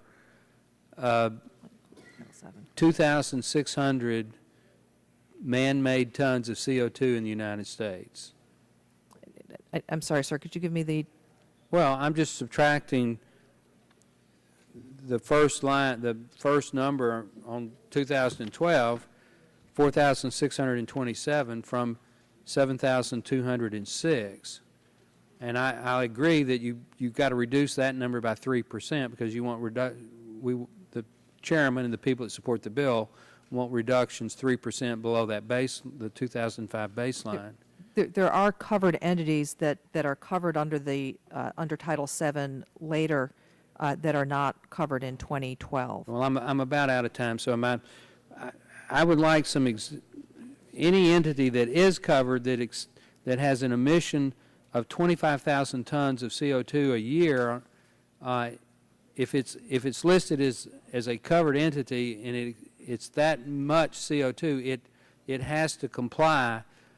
What is an example of 25,000 tons of CO2? What would does a truck stop emit 25,000 tons of CO2? Does a does A truck stop would not be a covered entity under the definitions of covered entities. because it's not one of these specific listed. It's only things that are specifically listed or that fall into those categories that are covered. Okay. All right. All others would be uncovered. Correct. Okay. My last, because I'm at the zero limit, on page 450, the Act sets up a strategic reserve. Without objection, the gentleman would be given one additional minute. It sets up a strategic reserve where depending on the year, a certain percentage of the allowances listed on page 420 is set aside to be auctioned off for those entities that need to purchase allowances. But it sets a minimum strategic auction price of $28 in 2009 dollars. And then it goes up 5% a year plus inflation, and then beginning in 2015, it's the price, the minimum price goes up to 60% above a rolling 36-month average. Now, $28 is a much higher number than $10 or $12 or $17.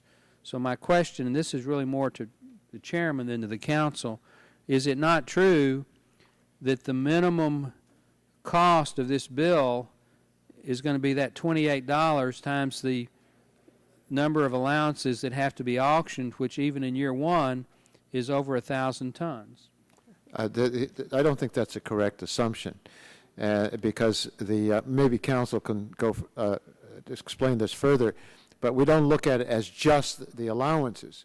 There are a lot of other things in play, and a lot of the reductions will be achieved by other means than the allowances themselves. In fact, it would be in the interest of any covered entity to look for the least costly way to achieve the reductions required in that period of time and not have to use the allowances that they have at their disposal. Is that correct, Council? Yeah, that's correct, sir. That there are sources will have some, or at least some sources will have reductions they can make that will be cheaper than $28 a ton.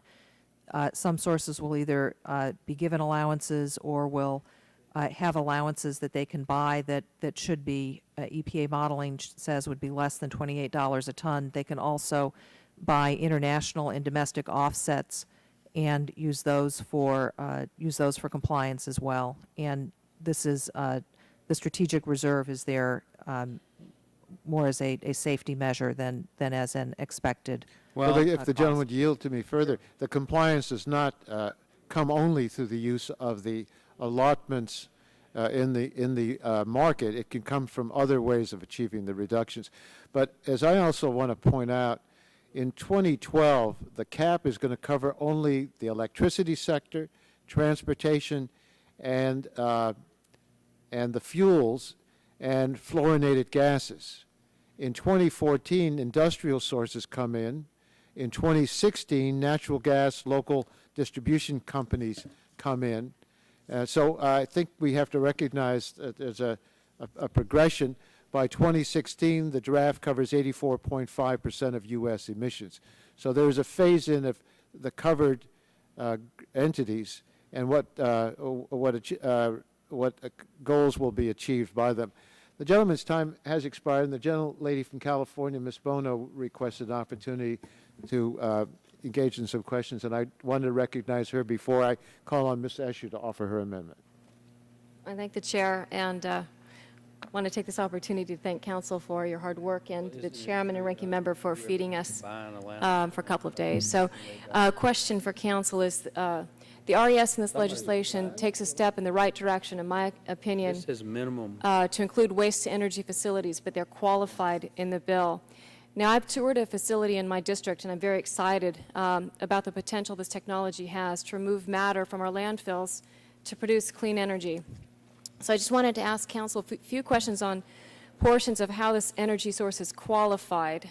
On page 15, line 14, begins the definition of qualified waste-to-energy. Included in that definition are the following requirements. It says Such terms shall include only the energy derived from the non-fossil biogenic portion of such waste or debris. But can you explain why we only count the biogenic portion of the waste from waste to energy? Is your question about the intent? It's the question is just seems to it doesn't make sense why you're incentivizing landfill gas is at a full credit, but waste to energy gets a partial credit, and it is 10 times more efficient than landfill gas. But we're definitely picking and choosing winners here, and I'm wondering why you're qualifying it and then just counting the biogenic portion of what is actually generated. Why you're separating out the electricity that is created from one of these facilities. I can't speak to the rationale behind that. All right. Then looking at section C1 on the next page, moving on from that, but still concerning waste to energy facilities. If the concern is that these facilities will go online without the necessary permitting and be either dangerous or in some way negatively impact the environment, why wouldn't we extend these requirements to all sources of renewable energy? Are we less concerned about wind or geothermal plants having the legally required permits? Why are we treating waste to energy differently than other sources? Gentlelady, yield to me. Yes, Mr. Chairman, thank you. The renewable portion of the municipal solid waste is the biogenic portion. And what is this word here? Paper, food waste, and cold board, et cetera. So that's what we talk about when we're talking about the renewable portion of the solid waste. I hope that helps. It helps, Mr. Chairman, but it's just sort of common sense that if you put it in a landfill, it is going to create gas, and you're going to use that gas, but you're going to, it is what 1/10 as efficient as if you burn it and put it towards the waste to energy credits. It doesn't make sense that you are picking and choosing on where you're going to dispose of that product and actually do it in a much less efficient manner. Would you? If you yield to me, the part that the biogenic part is the part that becomes the gas. The rest of it is a solid waste and would not produce the gas. All right. Well, when I toured this, I was just sort of a little bit stymied by some of the environmental positions that it is bad and less than favorable. And first of all, I appreciate your including it in the bill. But these facilities are very complex projects with enormous sophisticated equipment. How would a facility be treated in cases where malfunctions or equipment failures caused a facility to be temporarily non-compliant? Council, answer that question. Council, Chairman, anybody? This section would be implemented by the Federal Energy Regulatory Commission, and they would interpret the language here in their implementation. Do you believe that that would have some sort of impact on the facility's annual certification? Gentlelady, yield to me. Yes, Mr. Chairman. You're raising some serious questions that I'd like to review with you to see if we're doing exactly what we ought to be doing in this regard. And so if you would permit, why don't we set aside these questions and go over it in more detail, because maybe we should look for some further refinement of the language. I appreciate that, Mr. Chairman. Again, I just want to thank you for including it in the bill to begin with, and appreciate the time. I yield back. Thank you. Ms. Escher was ready to go, but Mr. Pitt wants to ask some questions. Just in follow-up Let me to ask that. you, Ms. Escher, because we really should go back and forth. Mr. Barton made quite a point of that on our first day of the markup, that we need to go by tradition back and forth for recognition. Would it be acceptable to you if Mr. Pitt asked his questions? Okay, Mr. Pitt, I'd like to yield to you 5 minutes.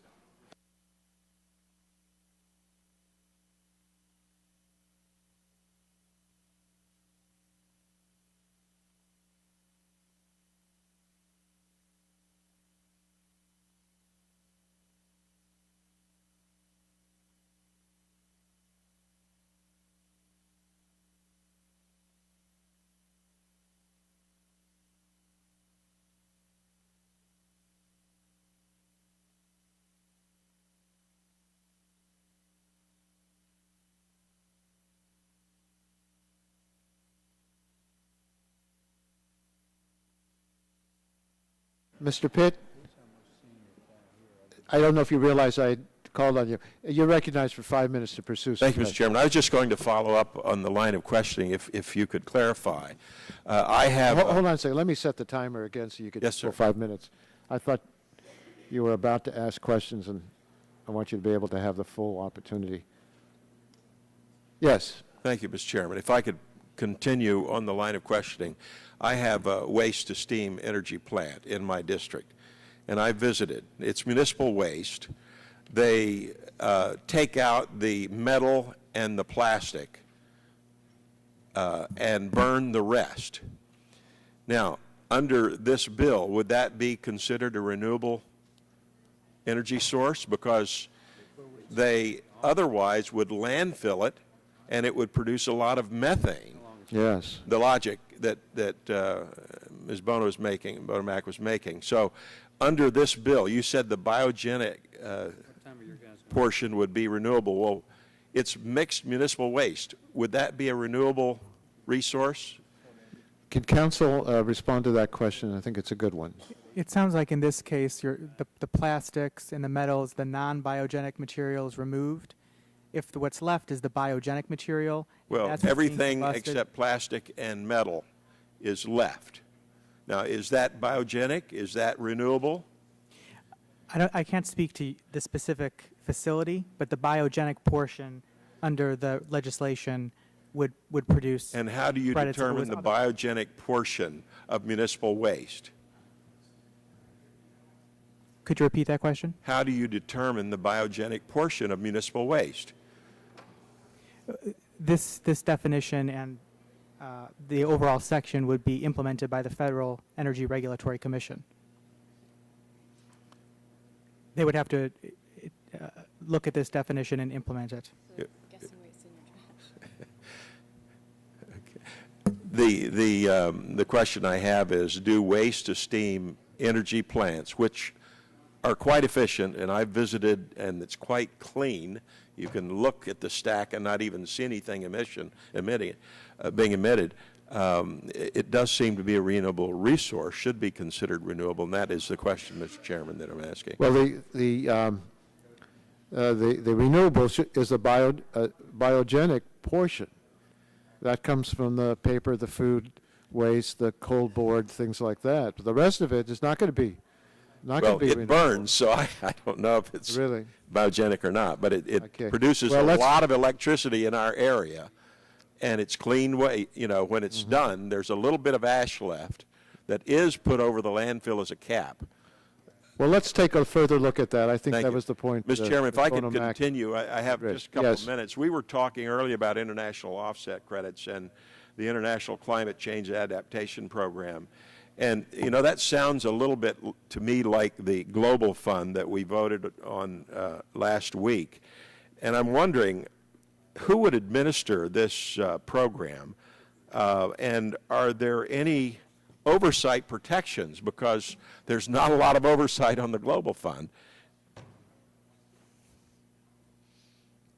I'm sorry. Gentlemen, yield to me. It would be administered by EPA. There would be oversight within EPA and by the Congress.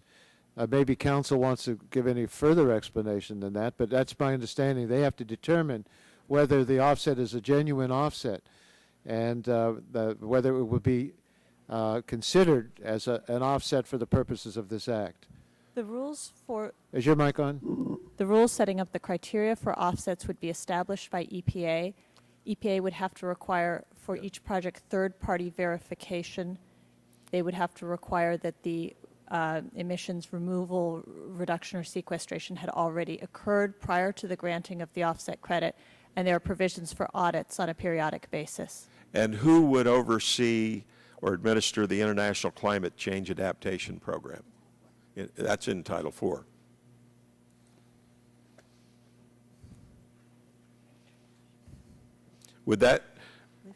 Is there any oversight from an international body is another question. Yes, as I understand it, it would be the State Department and the USAID, our government agencies. And are there protections to ensure against waste, fraud, and abuse is a question I would have.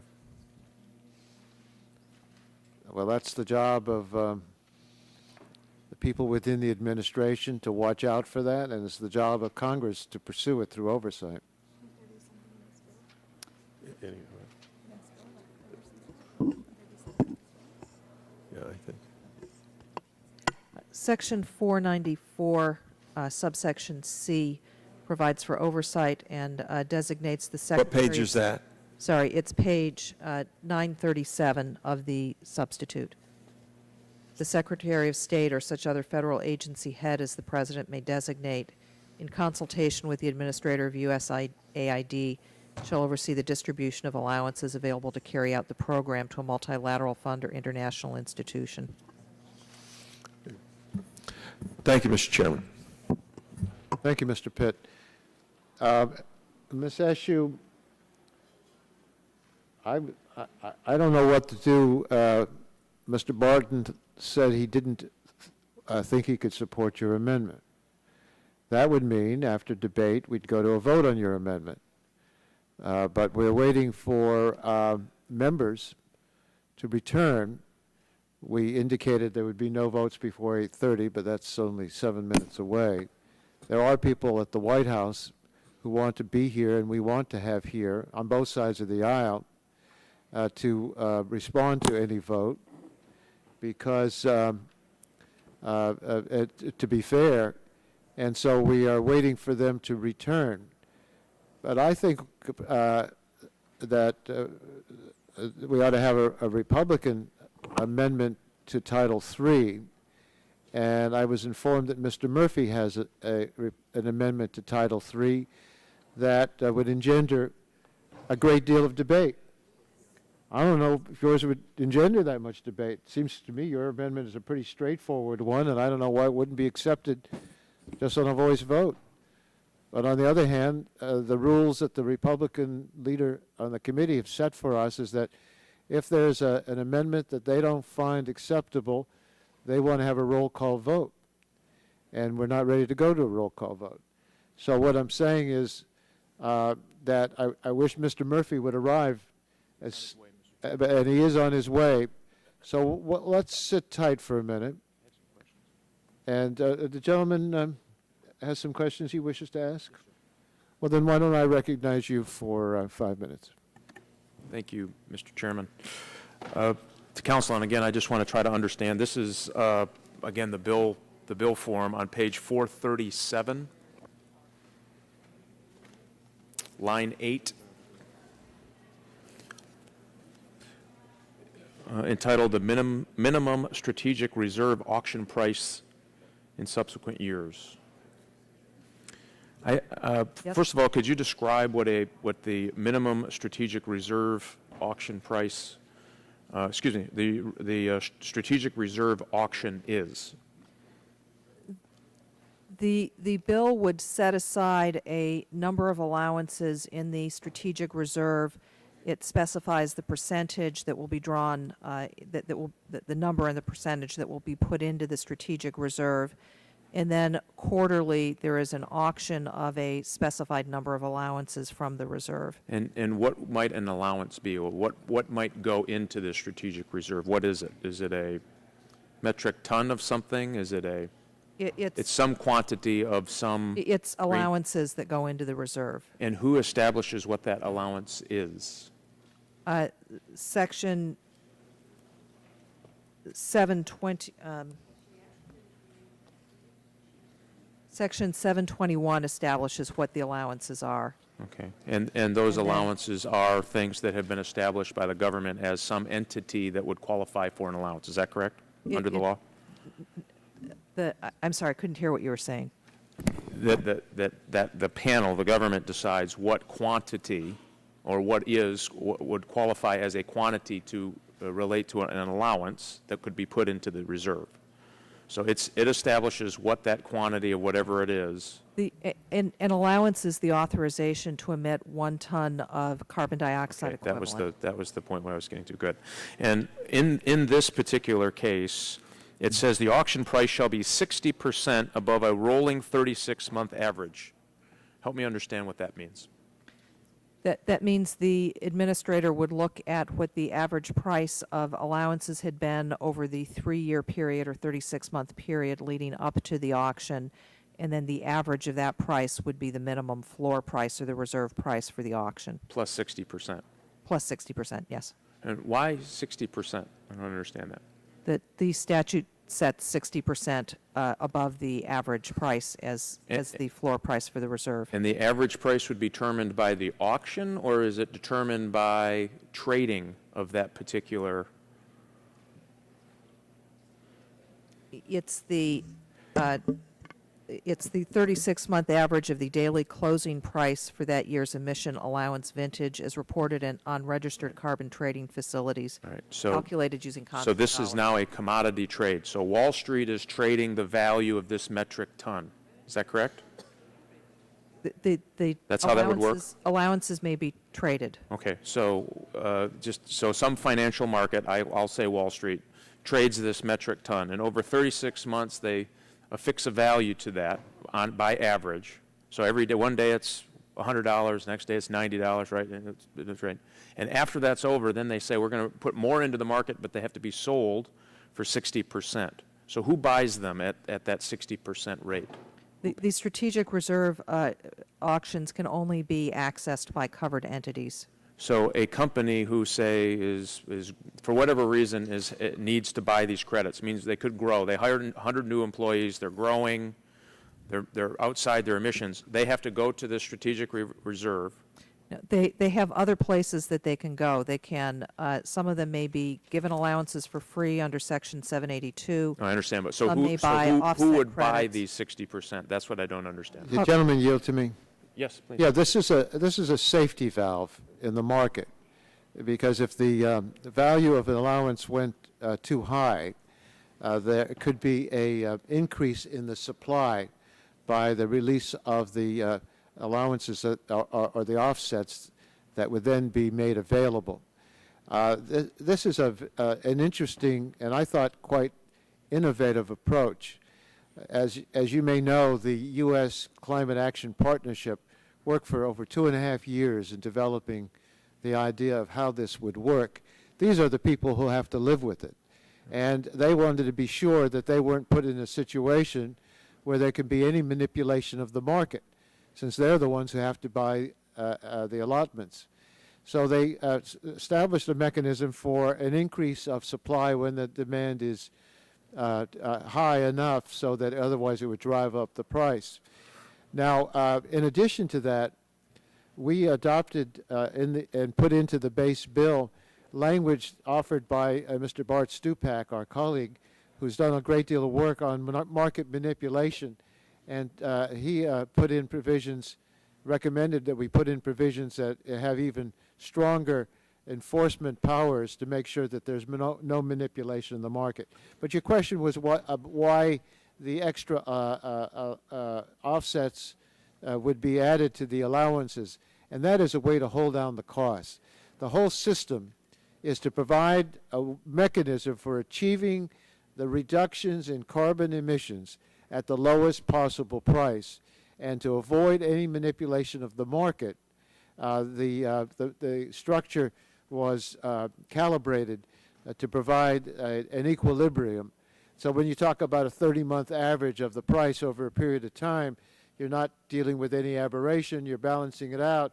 But then if it indicates a trend, the demand could be met with a greater supply. And Mr. Chairman, I appreciate that. Maybe you can help me further understand. It says a minimum strategic reserve auction price. So if you're that person who has to buy in that particular year, you've lost all the advantage of the market that you say has, and now I pay 60% higher than the market says is that particular commodity is. Oh, it's right here. The gentleman's time has expired, but I do think that there are protections that are written in so that people can be there's a banking system where they can use allotments that they've saved for this kind of purpose. You know, you get an allotment, you don't use it unless you have to.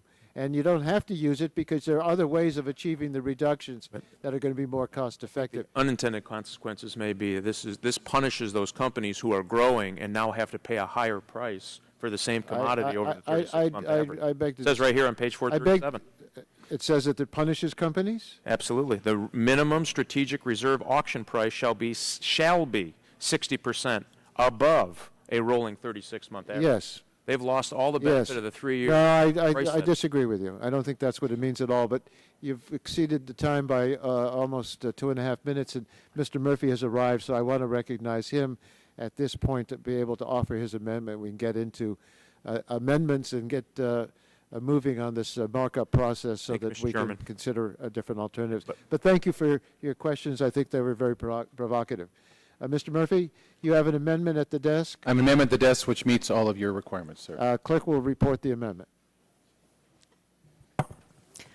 Amendment offered by Mr. Murphy of Pennsylvania. Page 732, after line 17, insert the following new section and make the necessary Without conforming objection, the change. amendment will be considered as read. Gentlemen, be recognized for 5 minutes. Thank you, Mr. Chairman. And Mr. Chairman, in the final sentence, there's a typo. It has the word secretary. It should be administrator, referring to the administrator of the EPA as was in. Do you wish to ask unanimous You consent? ask unanimous consent that be. Without objection, that'll be the order. Thank you, Mr. Chairman. This bill we reviewed has been something that people have debated whether it's going to cost more in energy taxes or groceries or clothes or their cars. Now, if we can't guarantee we won't see higher energy prices or higher gasoline prices or higher home electricity costs, let's at least guarantee we're not going to lose jobs. We've seen the ads on TV lately saying that we're going to see some growth in green jobs, and that's good. But let's not lose sight or concern for the jobs that have been so important to our nation for so long, in particular, steel. Now, we're proud of steel in Pittsburgh. We're proud that our steel has built the skyscrapers in New York City, that magnificent Gateway Arch in St. Louis, and the picturesque Golden Gate Bridge, all made by Pittsburgh steelworkers. But throughout America, American steel has been the arsenal of democracy and the foundation of our nation's strength. But in the 1970s and 1980s, we saw steel jobs decline. Tens of thousands of jobs left the United States, not because the world no longer needed steel, but because the world wanted less expensive steel. And since 1974, America has lost 367,000 steel jobs. So steel mills opened up all around the world where countries made steel and steel products with lower wages, low benefits, lower and non-existent pollution standards, and lots of government subsidies from foreign governments. Over and over we fought for American-made steel, and over we all went to rallies and stood up for steel. I'm sure many in this room spoke up at those rallies and told the crowds we were with them. We pledged to all those worried workers we would no longer stand by and watch other nations take our jobs. We promised. We promised we would never let them down. We promised we would not let U.S. policy weaken our own competitiveness. Many of us introduced bills to impose tariffs against countries that illegally dump steel in the United States. Many of us spoke out against the inferior products made in other nations and sent to our shores. Many have signed on as co-sponsors to legislation recently introduced by Congressman Tim Ryan and myself to stop any nation from illegal currency manipulation so we could level the playing field for steel and protect American workers. We all spoke out in church halls and fire halls and labor halls that we would push for fair trade and oppose any and all policies by the United States or other countries to put us, our families, our workers at a competitive disadvantage. Well, now it's time to put our promises to work, and it's time to make good on our pledges. We've lost too many jobs in America to even risk losing more, and the bleeding must stop. Back when thousands of those steel jobs were disappearing in the United States, I remember working as a psychologist in Pittsburgh and having counseled so many of those families that were so stressed by difficulty paying bills, threatened marriages, kids having trouble in school. I remember telling one family they didn't need a doctor, they needed jobs. Now, we're all for doing many things to clean up our air. We have to conserve, not waste energy. We have to use every ounce of innovation and creativity to maximize our energy efficiency and alternate energy development. But we must also explore those resources we have now, such as oil and coal, and put them to work. We must crack the scientific codes to solve our problems of pollution and emissions, solve our problems with real science, not political science. We can do this with Republicans and Democrats standing together. That's why Representatives Neil Abercrombie, Lee Terry, Jim Costa, Joe Wilson, Tim Walz, Shelley Moore Capito, and I wrote and introduced a bill, H.R. 2227, the American Conservation and Clean Energy Independence Act, to cut our dependence on foreign oil, explore our own resources, but to dedicate the revenues to build clean coal plants, nuclear power plants, clean up our nation's water pollution, broken sewer systems, our streams, our rivers, and our coasts. By contrast, the bill before us doesn't put much money at all into clean coal, not even enough to build a fraction of a plant. Our current plants are old, built at a time when they use slide rules, not computers. We can't rebuild America by a complicated system of taxes, trades, rebates, and exemptions to special interests, but we can embark on the largest building of our infrastructure in our history by using resources from oil and gas and coal to clean our air, land, and water. We can create jobs to raise families comfortably, jobs here in the USA, jobs that don't send money to foreign countries. I want everyone to stop and think about those rallies for jobs that we've all been to. Look into the eyes of American workers. Think about the rough hands and broad shoulders of America's makers of steel and say to them, when you needed us, we were here for you. Let's tell them we weren't just putting a cap on emissions, we were willing to put a cap on American job losses. Let's stand up for American steel. Let us say that at this time, this important, essential, pivotal time in our history, that when America was worried about jobs to feed their families, clothe their kids, and send their sons and daughters off to school, we stood by to their sides and said, America, we are here to ensure we will not abandon our workers again. We're here to stand up for steel, cap the job losses, and keep America strong. I yield back. Gentleman's time has expired. Chair recognizes Mr. Doyle. Speak on the amendment. Thank you, Mr. Chairman. Is this for comment on the Murphy amendment? Yes, we're debating the Murphy amendment. It's Thank been you. presented to us. Thank you, Mr. Chairman. I'd just like to make some comments about what we've tried to do in this bill to make sure that we don't lose jobs in the steel industry. And I'd like to start by quoting a letter that was sent to us by the international president of the United Steelworkers Union, Leo Gerard, who represents all of the steelworkers that Mr. Murphy talks about, and that mostly reside in the 14th Congressional District, where we have U.S. Steel's two active steel plants, Edgar Thomson and Braddock, and Mon Valley Works in West Mifflin. This is from the International President of Steelworkers. Leo Gerard, International President of the United Steelworkers Union, today praised the progress made by the U.S. House Energy and Commerce Committee in its work to pass comprehensive climate change legislation with the following statement.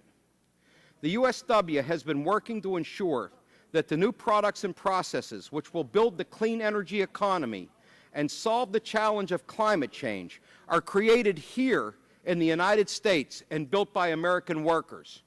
We believe that addressing climate change and ensuring the strength of our nation's manufacturing sector can be compatible goals.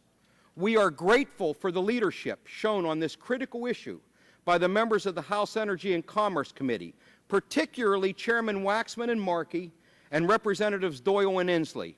I'm pleased that they, along with many stakeholders in the labor, business, and environmental communities, have reached consensus on a way forward that balances the need to address climate change with the need to ensure that U.S. workers and industries are not unfairly hurt in the process. By providing rebates to energy-intensive manufacturers based on their output and efficiency, the House has created a strong incentive to maintain or increase domestic production and to improve efficiency in the process. These rebates ensure that all of those producers at or above the industry average efficiency are not penalized. Also, the rebates will remain in place at their full level until either a strong and enforceable global agreement has been reached or until the U.S. implements a program to equalize carbon costs between domestic and foreign producers. The combination of rebates and international programs will ensure continued domestic competitiveness and reduce the potential that our efforts in the U.S. to combat greenhouse gases will be more than offset by the increases elsewhere in the world. Preventing this carbon emissions leakage is critical if the goal of stopping climate change is to be met. Congressman Waxman and Markey, Congressman Doyle and Inslee, and the rest of the Energy and Commerce Committee realized this fundamental fact and have crafted a strong and flexible policy to prevent it. This, Mr. Chairman, from the International President of the United Steelworkers Union, I think it is quite clear in this bill that the members of this committee have worked hard to ensure that no harm is done to our carbon-intensive industry that have trade competition. This is a bill that will create jobs. Every wind turbine that we build in the United States uses 200 tons of steel.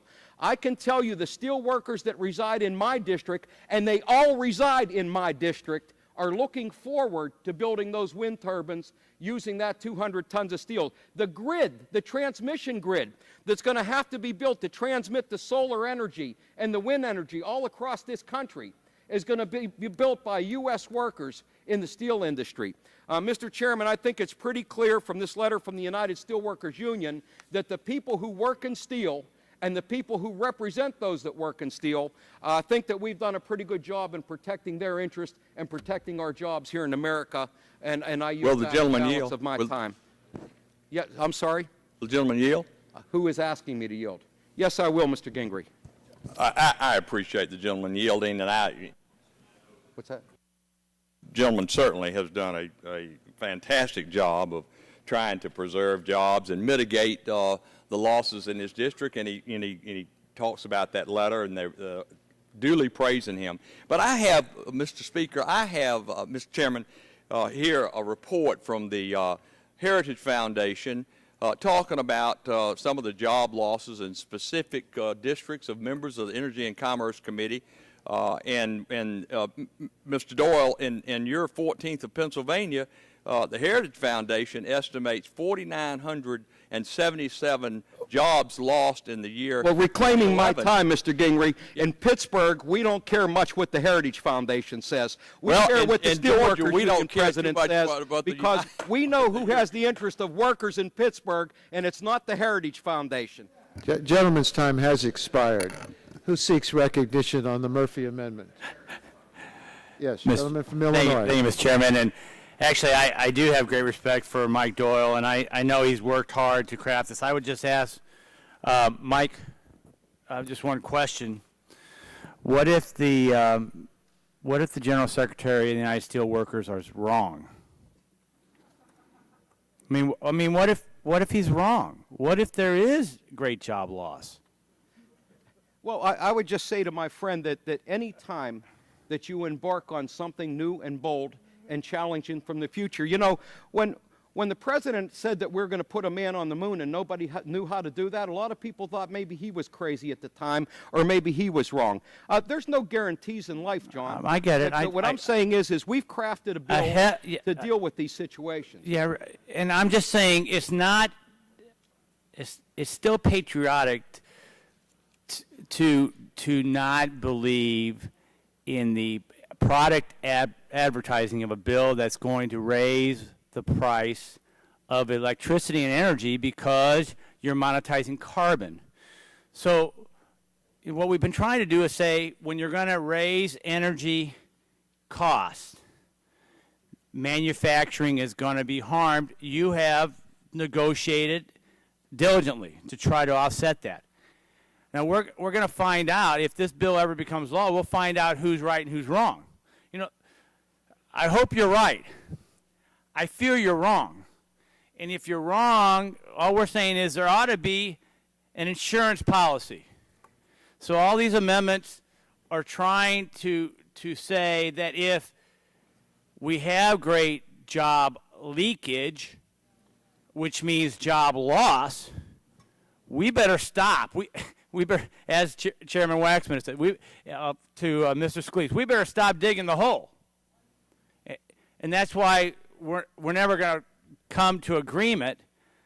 But I think our votes are always going to be, for the most part, to say, if you have bet wrong, our insurance policy is we're going to have an opportunity with our votes to say, $5 gas is too high, we better change course. This amount of job loss is too much, we better change course. There's no insurance policy in this bill unless through the process we amend it and perfect it. And I mean, you know we have great respect for you and your work. My friend Yield, I would. I hear what you're saying, and you know, if I'm wrong or if you're wrong, John, we don't suffer too much. If Leo's wrong, this is his membership. This is his life. These are his brothers and sisters. I think that he's thought very long and hard, and he asked very tough questions as we sat down and talked about how do we craft this bill in a way that helps them. He has a lot to lose if he's wrong. The fact that he has faith in what we're trying to do, I think, gives this the credibility that you and I could never give it. But I will tell you, going back to the experience that I saw in Southern Illinois with the mine workers after the last Clean Air Act amendments, the politicians were there fighting for their jobs. The mine was still closed. And we'll have a chance to talk about mine worker jobs. So I have a great fear that... Yeah, and this is. I know the Harvard-educated Wall Street trader who's the mayor of that town. I know that you like to put your mine workers up there. These are my steel workers. Okay? The gentleman yield. And they're some of the best in the world. And I know the built those wind Harvard-educated farms. mayor who looks like a steel mill worker Gentleman. who's the mayor. I would like to yield to my colleague and friend, Mr. Murphy from Pennsylvania. I think that's your baseball team this year. I'd like to also talk about... Many of these steelworkers also live in the 18th Congressional District. And I want to point out this chart here, if I could. This has to do with the amount of emissions that come from different countries: China, European Union, Japan, and the United States. The U.S. makes steel efficiently and also makes the least amount of emissions compared to these other things. Now, I want to say that this is not just the blast furnaces, which is here in this purple color, but also electric arc furnaces, which use massive amounts of electricity to melt their steel. And we do know the electric costs are going to go up. I also want to note that the Steel Manufacturers Association are also deeply concerned about this bill. We all are. Look, in 1974, we had 521,000 jobs in steel. We have 150-some thousand now or less. And our steel production has been there. Let's give a guarantee to these steel workers. I think the world of Leo Gerard, too. He's a good man, and the steel workers are great people. Why not give them an insurance policy? I go back. Time has expired. The chairman would like to recognize himself for 5 minutes. I think that when we ask each other, do we know whether we're going to be right or wrong and what we're trying to accomplish, I think we ought to ask ourselves, are we better off now? We have an 8.9% unemployment rate right now. 13.7 million Americans unemployed last month. Steelworkers have been losing their jobs for years. And for those who want to question whether the bill that the Steelworkers Union and the steel industry are supporting are wrong, I think they have to answer back to you, were you right in backing the Bush administration in allowing so many of these jobs to leave? Were you right in backing the Bush administration not to regulate the market so we wouldn't see the abuses that we now see? Will the chairman yield? No, I'm not going to yield yet. NAFTA? I voted against NAFTA. How did you vote? I wasn't here, but President Clinton signed it into law. Well, I must tell you this. Most of the votes for NAFTA were Republican votes. Except for the Democrats. Most of the votes for NAFTA were Republican votes. There are a lot of people, especially Republicans, some Democrats as well, believe that the doctrine of free trade would work out for everybody's benefit. There might be some steel workers who lose their jobs, but they're going to have other jobs they can turn to. And nobody's ever admitted that was not in the interest of the steel workers. So when you ask, is this worth trying out, this legislation that we're now reviewing?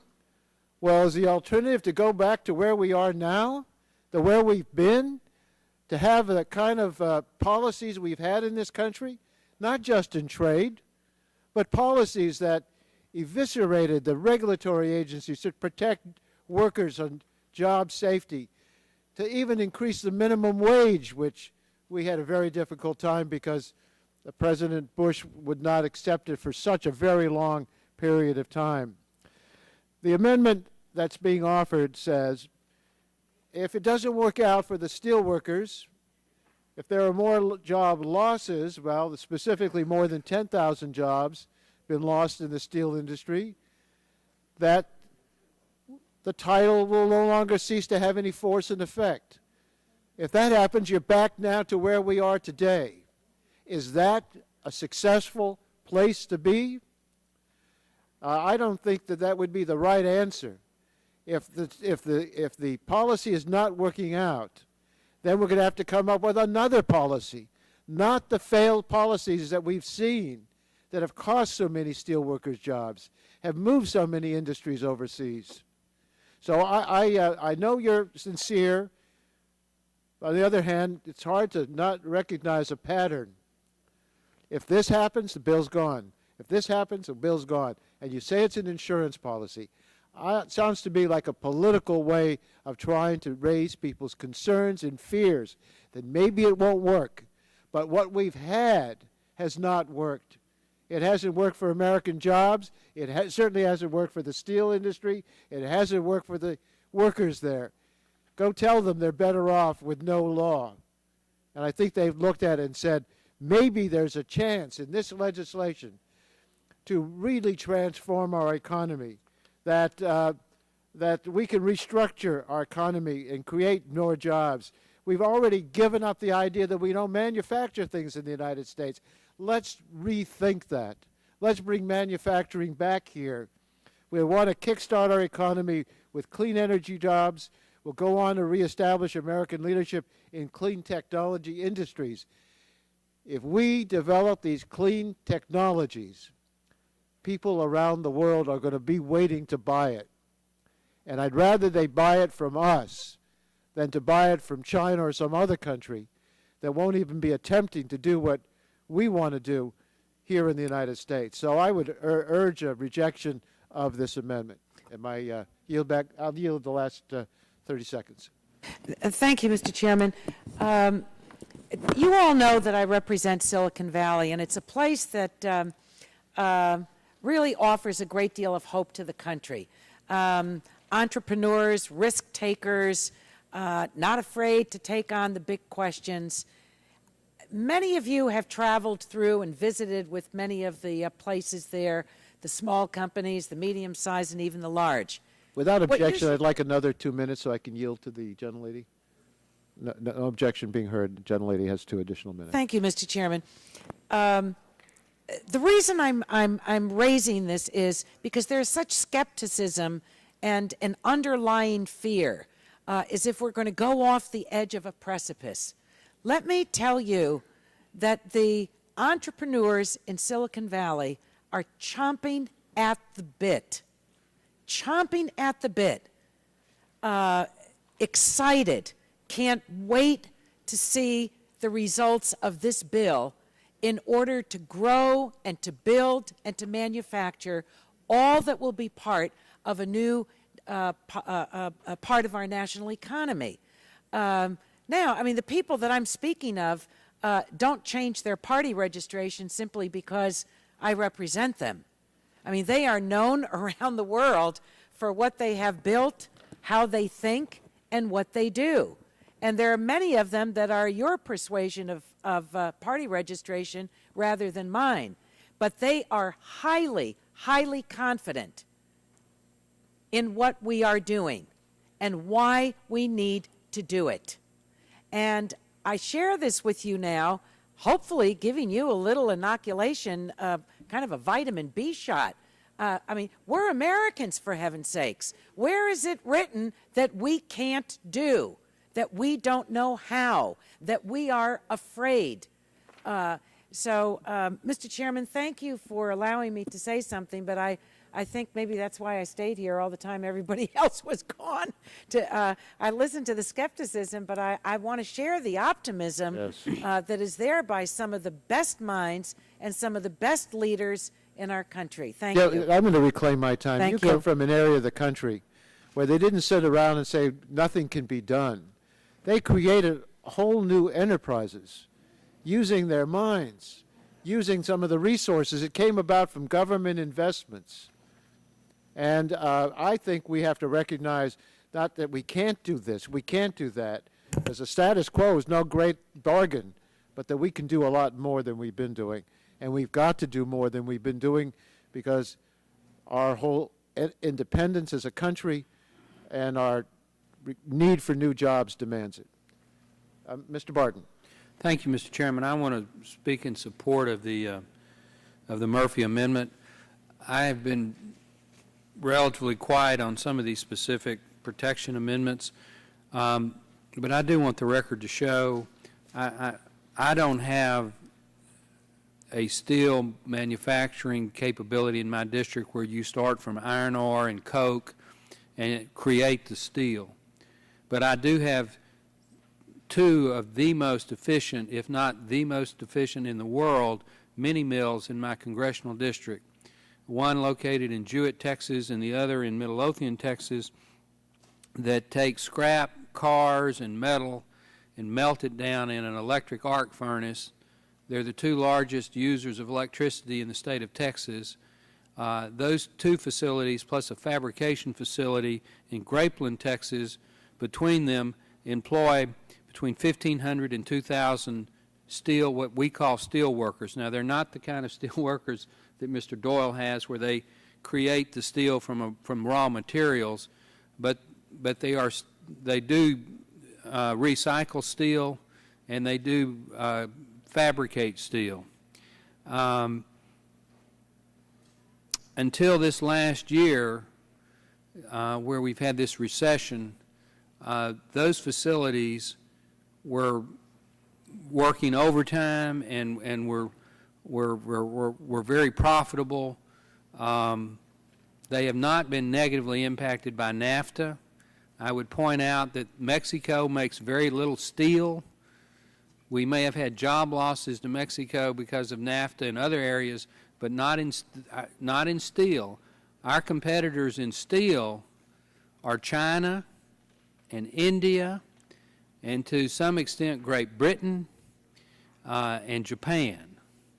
It is not Mexico. And I voted for NAFTA.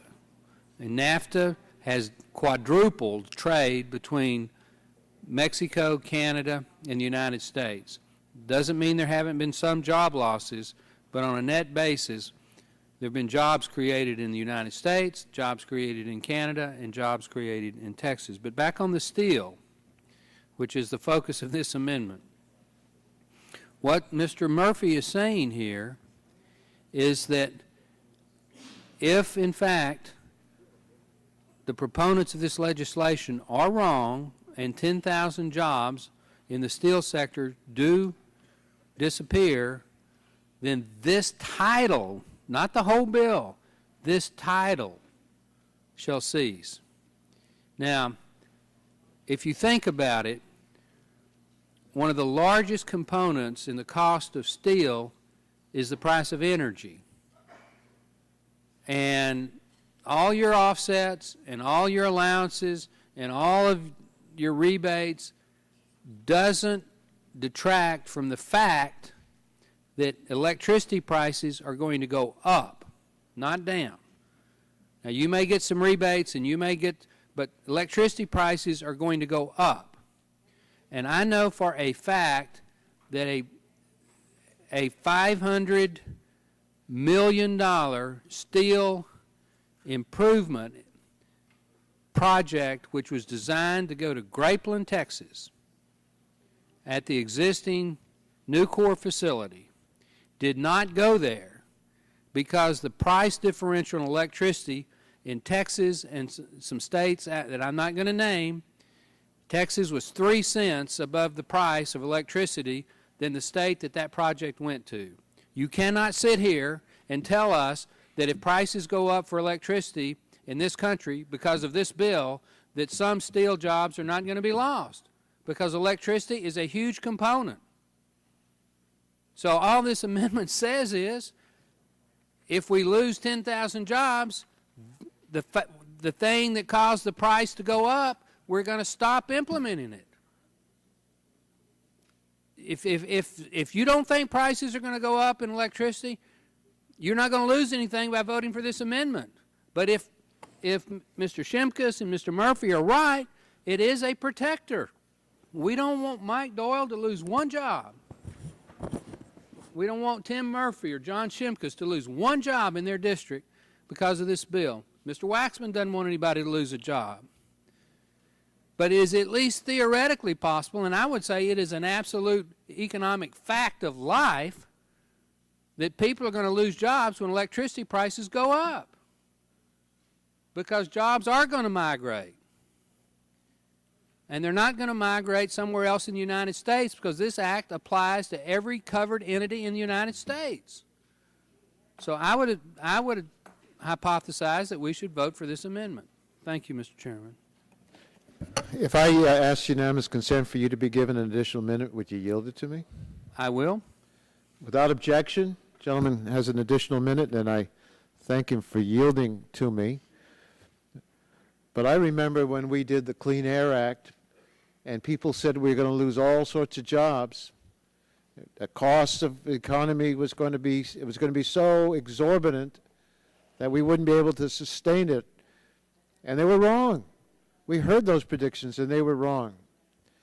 I would think that I have more confidence in the plan that Congressman Boucher developed and urged us to adopt, which we accepted, to allow the utilities to get the free allowances on condition that those free allowances be used to protect the ratepayers. I believe that's going to work. I believe it. Mr. Chairman. And I think that in doing that, we won't have the loss of jobs because of the cost of electricity. And during that period of time, we're going to be able to figure out ways to get our reductions from the carbon emissions, not by raising electricity prices, but by using the offsets, developing the technology, and moving toward a place where we can be more efficient and use renewables. I thank you, the gentleman. I exceeded the 1 minute. Yes, Mr. McNerney. I move to strike the last word. The gentleman is recognized.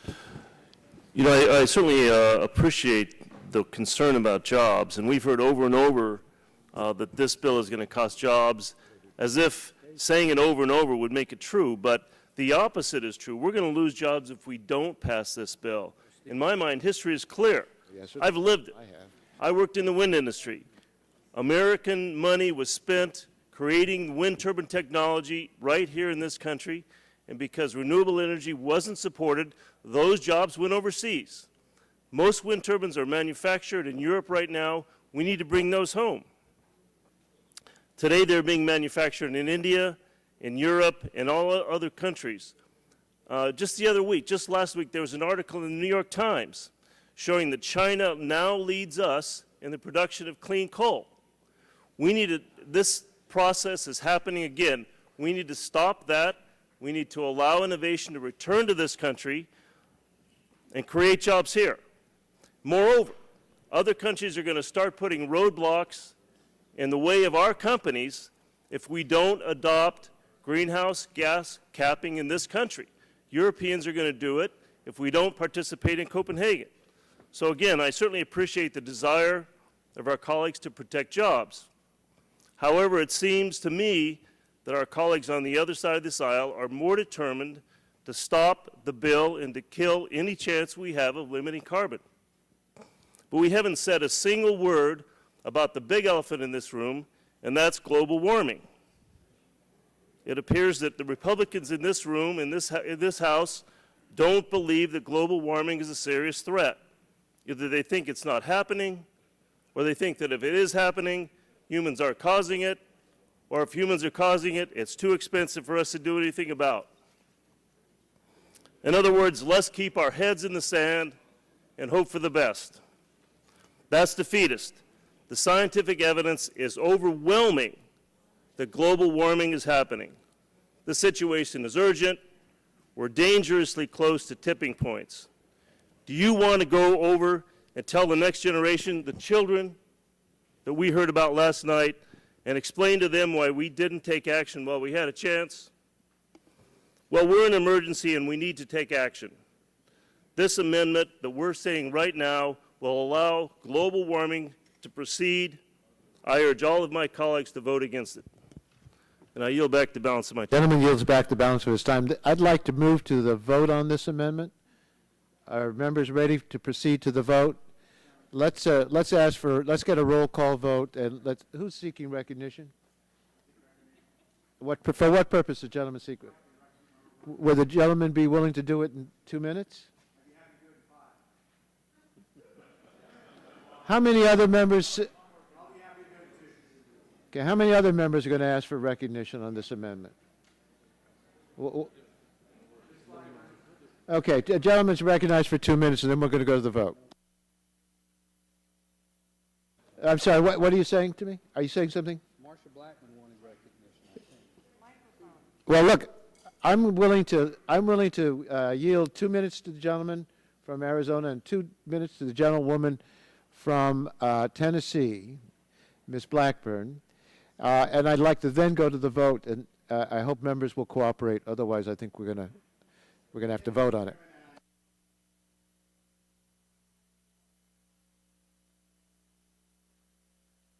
And point out that in this debate, the reality has been very different than we just heard.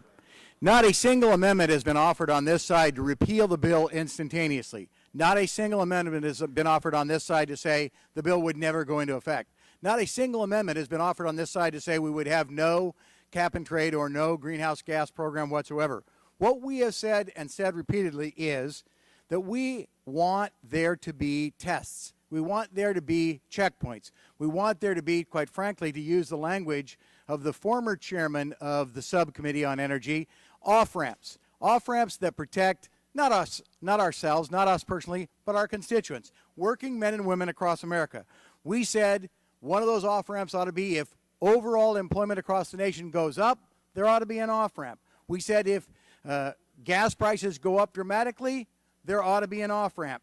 We said that if electricity prices go up beyond an acceptable limit, there ought to be an off-ramp. This particular amendment says that if there are increases, unacceptable increases in the employment of steel workers, there ought to be an off-ramp. And yet, we get rejected and rejected and rejected.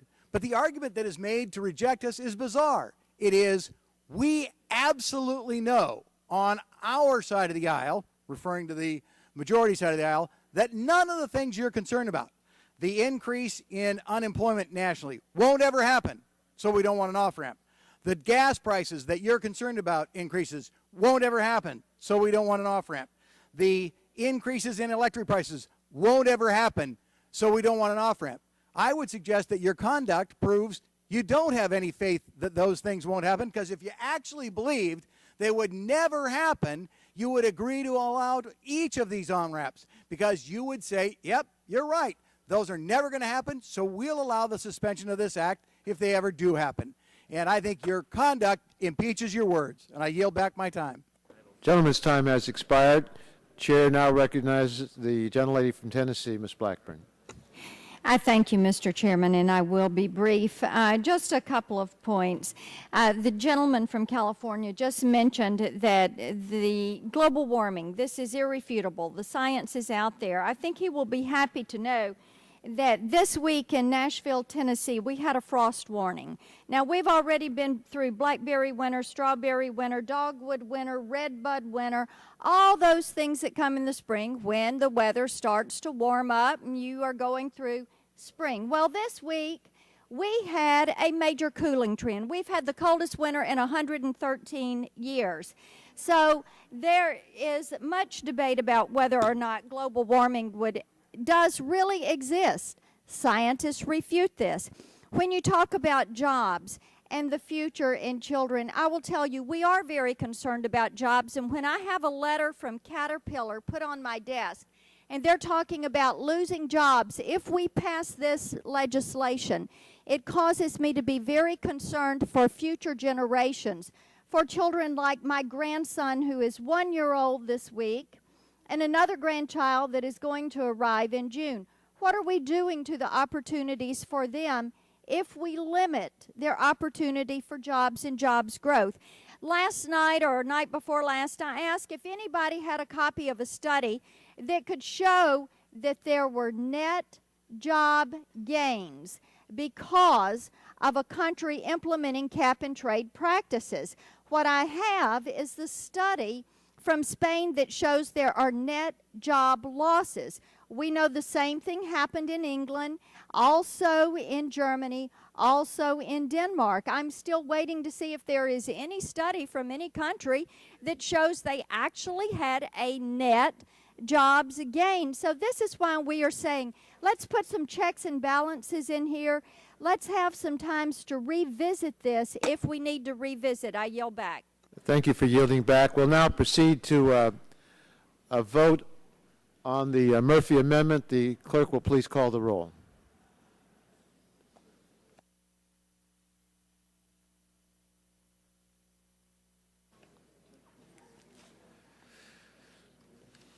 Mr. Waxman? No. Mr. Waxman votes no. Mr. Dingle? Mr. Markey? Mr. Boucher? Mr. Pallone? Mr. Gordon? Mr. Gordon votes no. Mr. Rush? Ms. Eshoo? Ms. Eshoo votes no. Mr. Stupak? Mr. Stupak votes no.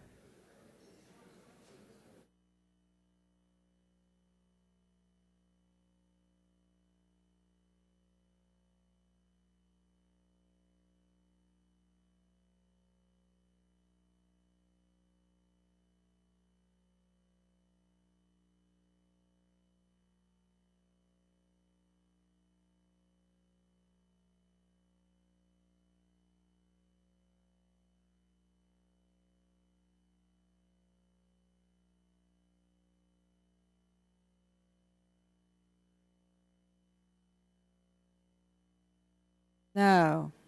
Mr. Inslee? Mr. Inslee votes no. Ms. Baldwin? Ms. Baldwin votes no. Mr. Ross? Mr. Wiener? Mr. Wiener votes no. Mr. Matheson? Mr. Butterfield? Mr. Butterfield, no. Mr. Melanson? Mr. Barlow? Mr. Barrow? Mr. Barrow votes no.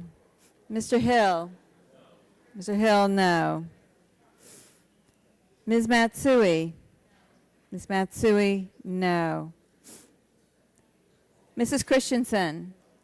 Mrs. Christensen votes no. Ms. Castor? Ms. Castor votes no. Mr. Sarbanes? Mr. Sarbanes, no. Mr. Murphy of Connecticut? Mr. Murphy, no. Mr. Space? Mr. Space, no. Mr. McNerney? Mr. McNerney votes no. Ms. Sutter? Sutton. I'm losing. Ms. Sutton? Ms. Sutton votes no. Mr. Braley? Mr. Welch? Mr. Welch, no. Mr. Barton? Mr. Barton votes aye. Mr. Hall? Mr. Hall, aye. Mr. Upton? Mr. Upton, aye. Mr. Stearns? Mr. Deal? Mr. Deal, aye. Mr. Whitfield? Mr. Whitfield, aye. Mr. Shimkus? Mr. Shattuck? Mr. Shattuck votes aye. Mr. Blunt? Mr. Blunt, aye. Mr. Boyer? Mr. Radonovich? Mr. Pitts? Mr. Pitts, aye. Ms. Bono Mack? Ms. Bono Mack, aye. Mr. Walden? Mr. Walden, aye. Mr. Terry? Mr. Terry, aye. Mr. Rogers? Mr. Rogers, aye. Mrs. Myrick? Mrs. Myrick, aye. Mr. Sullivan? Mr. Murphy of Pennsylvania? Aye. Mr. Murphy of Pennsylvania, aye. Mr. Burgess? Mr. Burgess, aye. Ms. Blackburn? Ms. Blackburn, aye. Mr. Gingrey? Mr. Gingrey, aye. Mr. Scalise? Mr. Scalise, aye.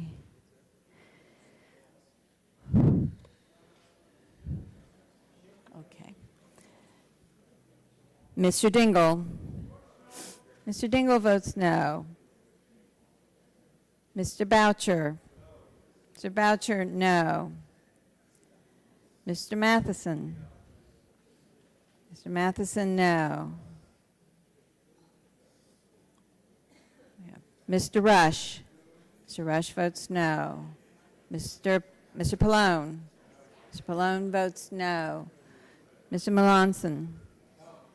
Mr. Melanson, no. Find him here. Mr. Ross? Mr. Ross, no. Mr. Markey? Mr. Markey, no. Here? Mr. Boyer? Mr. Boyer votes aye. Mr. Shimkus? Mr. Shimkus votes aye. That's it. Okay.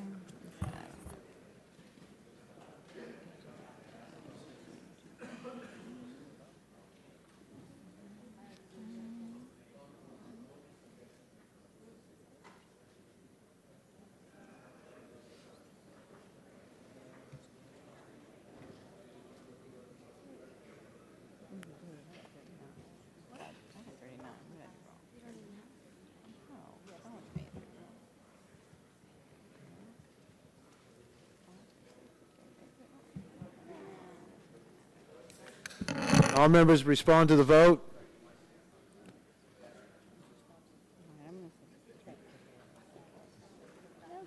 Anybody want to change the response to the vote? Clerk will report the vote. On that vote, Mr. Chairman, the yeas were 20, the nays were 35. The yeas were 20? The yeas were 20. 20, okay. 20 ayes, 35 35, noes. I apologize. The amendment is not agreed to. The amendment that we were debating and we're going to vote on in a minute is the Terry amendment. And I'd like to have a summary of the arguments in 2 minutes on each side. Mr. Terry, are you ready? I am prepared. You are prepared. The gentleman is recognized. Thank you, Mr. Chairman. Very quickly, the EPA is touting a new life cycle, carbon life cycle for biofuels, which would include an assumption that Mr. Chairman, the committee is not in order.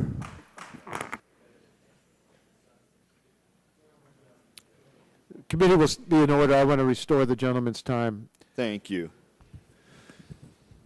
The life cycle would also include any rainforests that have been destroyed somewhere else in the world, under the assumption that if you've used a, let's say, feed corn, instead of feeding cattle, you gave it to the co-op that was sent to the ethanol maker, that then made or forced Indonesia to have to deforest some of the rainforest, and therefore there's not as many trees to suck up the carbon dioxide, and that has to be counted into the life cycle. That's an actual rule. I'm not being preposterous or absurd here. This is being proposed by the EPA. I think it's beyond silly that you calculate in the deforestation of a rainforest in some other place in the world and somehow make an assumption that whatever that country's decision was on that rainforest should count against biofuels. This is, it just absurd. B, what this does then, it gives full power to the EPA to, in essence, ban biofuels. If they don't ban it under this life cycle calculation, you're going to get lawsuits from the environmental groups that will force the end to biofuels. I think it's unfair to count the destruction of any rainforest. There's parts of this bill that will allow the reforestation through funding from this bill, but don't blame it on our farmers who are producing grain that goes to biofuels. And I think that's a pretty good, accurate summary, Mr. Chairman, and I'll yield back my last 10 seconds. Thank the gentleman for yielding back and for his comments. I now wish to recognize Mr. Markey for 2 minutes. I thank the chair. In opposition. I thank the chair. I oppose the gentleman from Nebraska's amendment. Accurately counting the global warming pollution from the use of biofuels is difficult. The experts at the EPA have put forth a proposal to create a methodology to deal with it. However, they are now receiving vigorous responses from stakeholders all across America. That's good. These are the experts. Our goals here in the 2007 energy bill, as our goals are here today, are to reduce our dependence on imported oil and to reduce the amount of greenhouse gases that go up into the atmosphere. We have to ensure, as we move forward on biofuels, that we accomplish that goal. That's what this study is all about. We must have the facts before us. This proposal by the gentleman from Nebraska would short-circuit that process. That would be a huge mistake. Let me turn and recognize the gentleman from Washington State to conclude. This is a hard issue, but willful ignorance is not a path for this country. And we cannot afford to ignore the fact that 20% of all the greenhouse gas emissions come from land conversion. I am a big backer. I am bullish on biofuels, but I want to point out two things. Number one, all of the grain that's going to ethanol today is grandfathered. It is not affected by this provision. All of the grain going to ethanol today is grandfathered. It is not affected by this provision. Number two, when we convert property and land use to these purposes, from jungle to some other system, we emit 30 to 60% of the emissions you do in a gallon of gasoline. We cannot recreate that. We have to base this on science. We can't turn our backs on science, and we would be doing that if we pass this amendment. The gentleman's time has expired. We'll now proceed to a roll call vote. The clerk will please call the roll.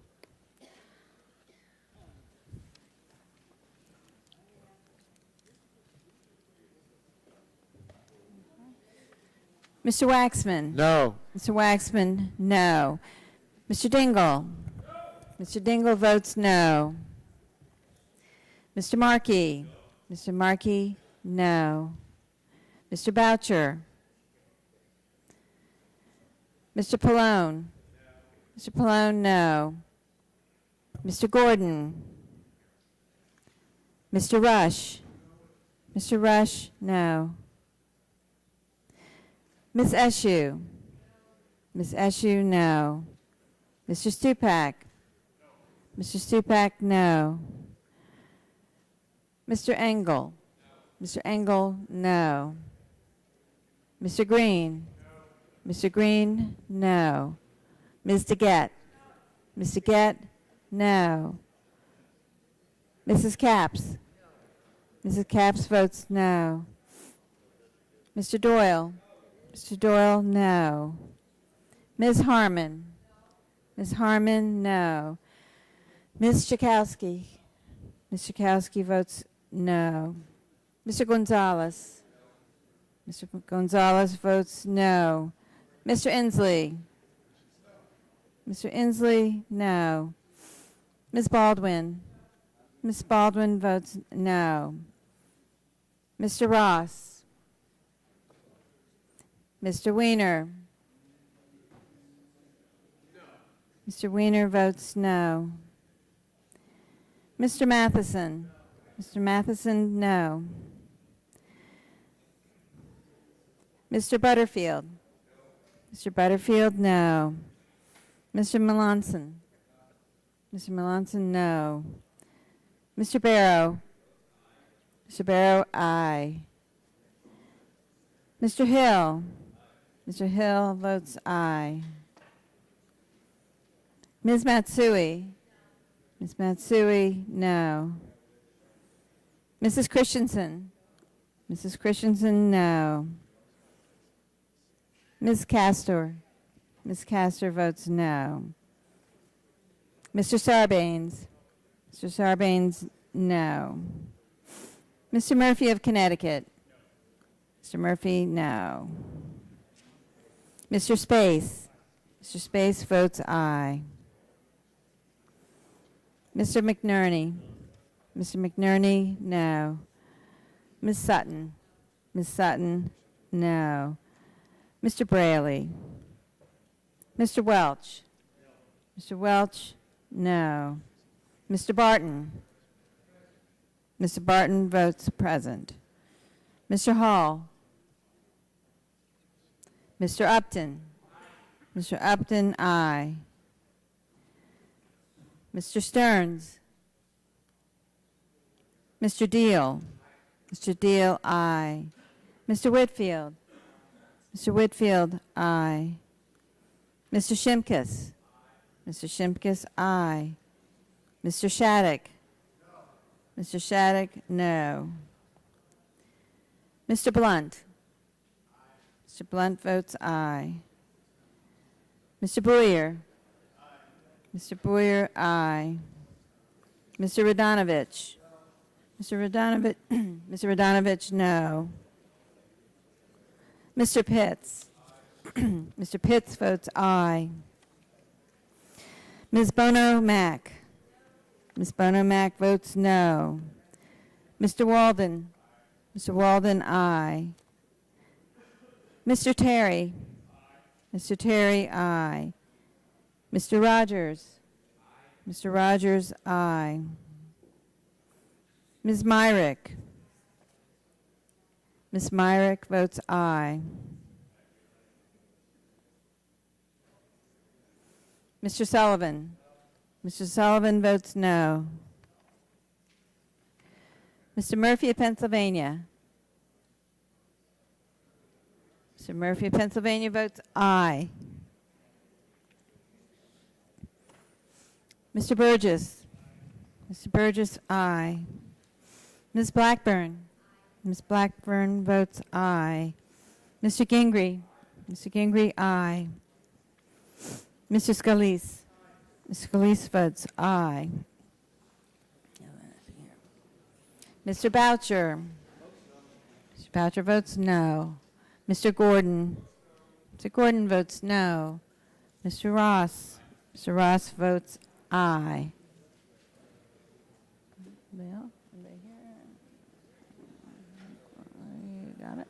Have all members responded to the call of the roll?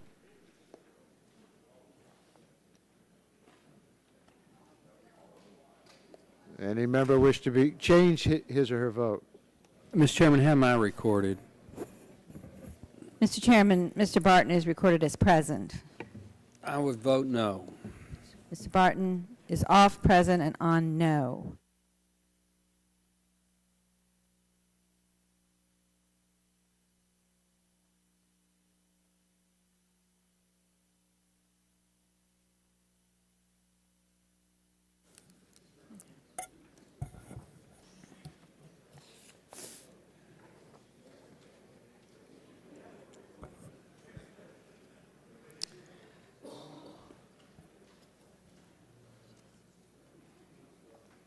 Ready? Clerk, ready to report the vote? On that vote, Mr. Chairman, the ayes were 20 and the nays were 36. 20 ayes, 36 noes. The amendment's not agreed to. Mr. Chair? Who's seeking Mr. Chair, recognition? Jason, for note of personal privilege, just briefly. The gentleman's recognized briefly. I just want to note, during that last debate, I used a comment of willful ignorance, and I want my colleagues on the other side they ought to know I was not referring to them. Mr. Terry brought up a serious issue.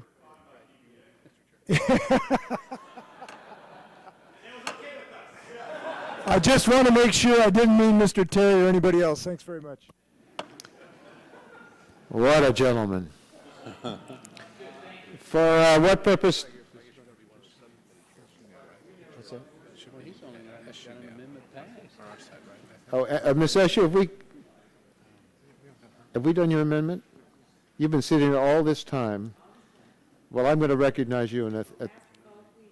Yes. Gentlelady's recognized for an amendment. Clerk will report it. Amendment offered by Ms. Eshu of Without California. objection, the amendment is considered as read. The gentlelady's recognized to speak Thank on you, her Mr. behalf. Chairman. The amendment was submitted in a timely fashion and is part of this title.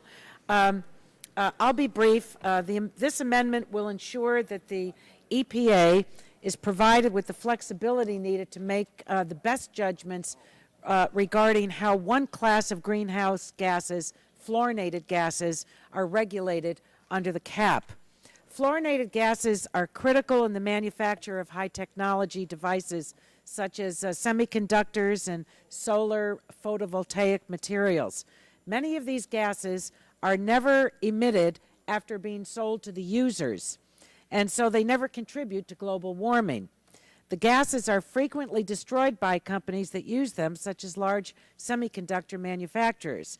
So this amendment in no way removes these high global warming potential gases from regulation. Instead, it requires the EPA to assess whether the way in which such gases are regulated under the cap is appropriated.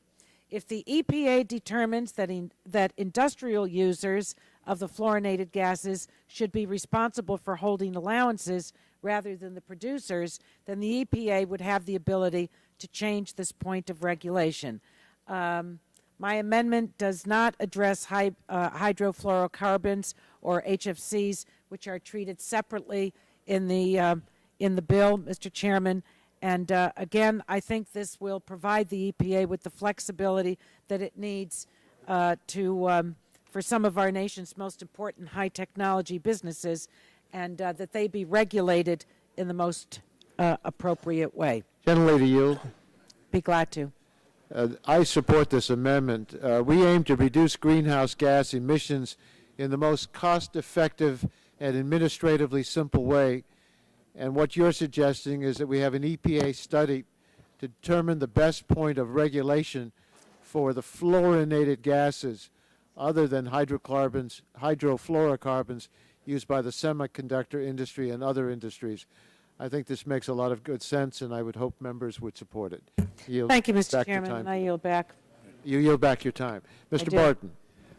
Mr. Chairman, I rise in opposition to the amendment, and I want to refer members to a couple of sentences in the amendment on line 6.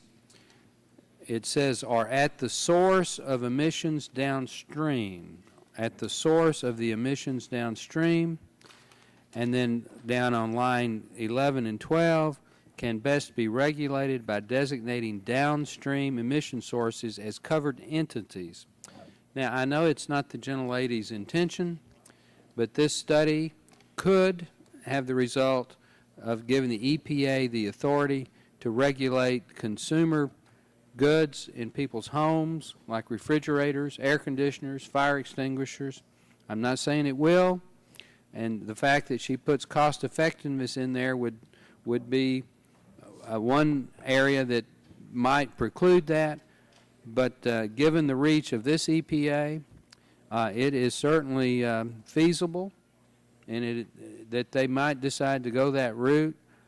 I personally don't want the EPA in my kitchen, or looking at the fire extinguisher in the trunk of my car, and this could be the result of this amendment. So I would respectfully oppose it. Would the gentleman yield? Be happy to yield.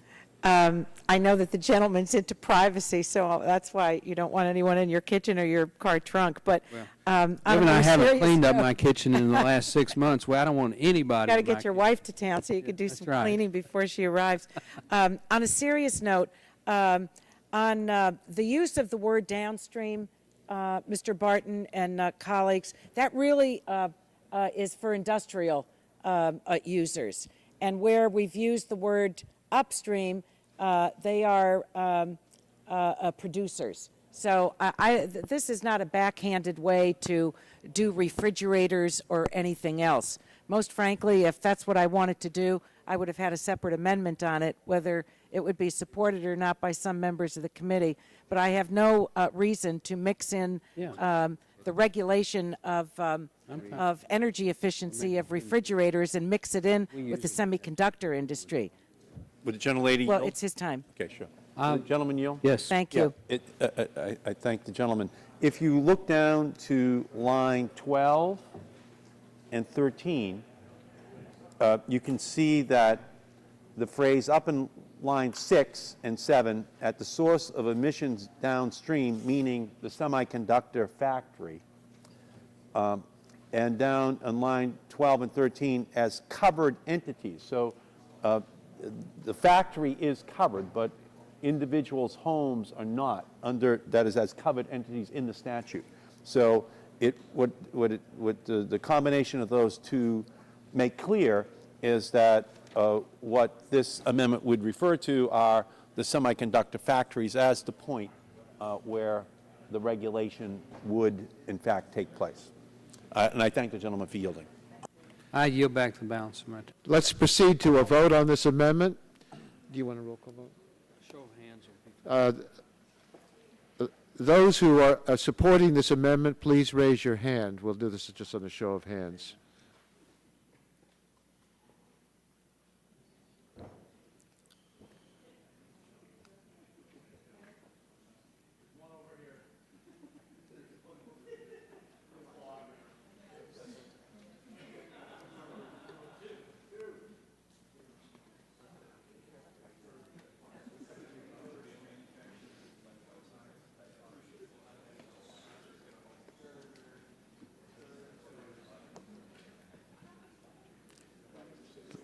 Those opposed, please raise your hand. Just one hand.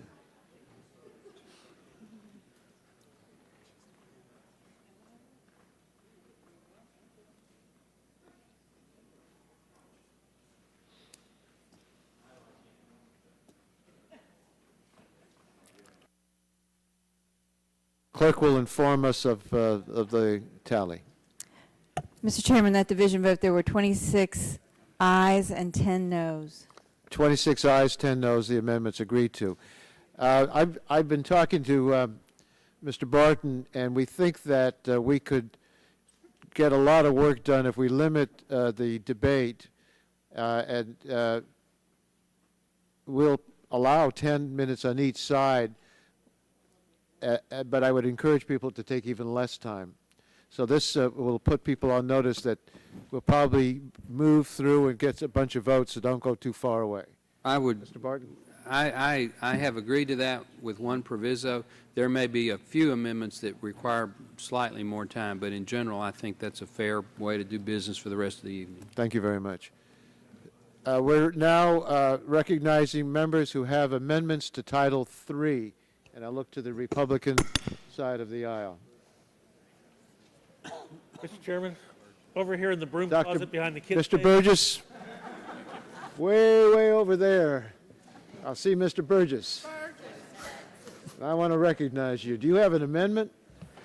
Yes, amendment is Burgess 029XML. I took a picture of it with my iPhone and the clock in the background yesterday, but I didn't have the date stamped on it. Without objection, the amendment will be considered as read, and I'd like to recognize the gentleman to speak on his amendment for 5 minutes. I thank the chairman. The manager's amendment, the amendment in the nature of a substitute before us, ensures a price for carbon credits and a market for trading those carbon credits. Now, these may be the ingredients for a very interesting recipe in creating Wall Street's newest, hottest exotic financial instrument. We're all aware that if something has a price, the wizards on Wall Street will find a way to derive new and fascinating financial instruments to option, hedge, and swap, and create fees for trading these new instruments that derive their value from the price of the underlying asset. If you don't think this can happen, we don't have to think too far back to remember Bear Stearns, Lehman Brothers, AIG, and what about the currency manipulation by George Soros? The current financial crisis has heightened our awareness of the use of financial derivatives like mortgage-backed securities and credit default swaps and the effect they have on the value of the tangible asset in the marketplace. This committee, a year ago, held hearings on dark markets and the off-market commodity trading on the Intercontinental Exchange. We can ill afford to set up this type of system without adequate protections in place. Mr. Chairman, the best medicine is preventive medicine, not after the fact radical surgery, the type of radical surgery that we've seen in our financial markets this past year. Now, Thomas Friedman, writing in the New York Times on April 8, 2009, in an op-ed column, stated that Americans will be willing to pay a tax, but they are much less likely to support a firm in London trading offsets from an electric bill in Boston with a derivatives firm in New York in order to help fund an aluminum smelter in Beijing, which is what cap and trade is all about. People won't support what they can't explain, end quote. Mr. Chairman, this amendment very simply prohibits the transfer or receipt of carbon credit derivatives. It is a simple amendment. It is preventive medicine at its best, and I urge members to support its passage, and I'll yield back. Gentleman yields back his time. Chair would like to now recognize Mr. Stupak. Well, thank you, Mr. Chairman. As most of you know, for the last 3 years, I've worked in this area trying to regulate these markets, and I think the Burgess amendment is well intended. However, when I take a look at it, and actually this legislation, because of work I've done with the chairman and Mr. Markey and others, we have the Pump Act, the act I've worked on for the last 3 years, prevent the unfair manipulation of prices, is in this legislation. And not just to oil and gas and energy, but also to the carbon assurance market that we have set up in this legislation. And my only concern with the Burgess's amendment, it would completely ban the trading of carbon allowance futures and other derivatives. And I think this could be a bad idea. The most important reason for trading in these futures is to give regulated entities some certainty about future costs. We've heard so much about costs and anticipation. In the regulatory scheme that is in this legislation that we've put in the last few days, we're giving the entities some certainty about what their costs will be. If a regulated utility knows it will need carbon credits or carbon allowances a decade from now, it can lock in those allowances at a specific price and not have to worry about unexpected changes in price. Derivatives trading isn't about helping out Wall Street. It's really about reducing the market unpredictability and really helping the utilities and the affected industries here to plan to gain some certainty so they'll be more easily able to plan and budget for the future. I'm also concerned that the amendment would do nothing to prevent trading of carbon derivatives on foreign markets by overseas agents, as we see with ICE, the Intercontinental Exchange, which is all traded here but closes in London, and CFTC says we have no control over that. We change all that in this legislation. The most aggressive, most comprehensive regulation of these markets, the dark markets, the exchanges, is now found in this legislation that we've been able to put in. So I'm very concerned that the foreign market loophole would continue underneath the Burgess Amendment. The Waxman-Markey bill, as written, will tightly control and effectively regulate carbon allowance derivatives. This amendment would drive these trades to the Burgess Amendment, I believe, would drive these trades to unregulated markets overseas. The net effect of Mr. Burgess' amendment, and Mike's been on the Oversight Committee with me for some time. I know it's well intended. I just think would actually increase the risk of fraud and market manipulation. So at this point in time, I would urge my colleagues not to support this amendment. I will be offering an amendment next, granting a cease and desist order because one of the problems we see in this area, even though we find speculation, we find increased prices, we find market manipulation, FERC, Federal Energy Regulatory Committee, has no authority to say stop and freeze the assets. So that will be the next amendment we got following up, just to even tighten the Waxman-Markey bill even tighter. So all this area we've worked on for the last couple of years on market regulation, manipulation, speculators in the market, we have a very tightly controlled in this bill, and we actually closed the foreign loophole. We do away with most derivatives. So our bill is much more comprehensive than what Mr. Burgess is trying to do. Again, Would the good gentleman intention. yield? I just think it doesn't go far enough, and I'd gentleman ask yield? for a no vote, and I'd yield to Mr. Markey. There's no question derivatives must be regulated. They weren't regulated, largely.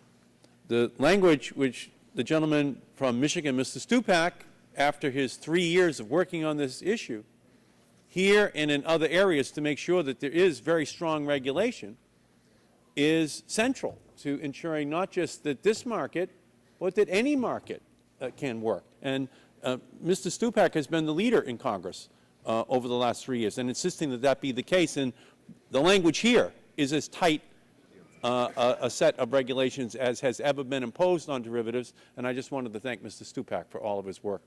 Well, will the gentleman yield? Sure. Will the gentleman yield for a question? Mr. Stupak, perhaps we could shed some light on this. We'll just ask a question of counsel as to whether or not, now I presume you're talking about subtitle E on page 702 and 703 in the amendment, the nature of a substitute, is that correct?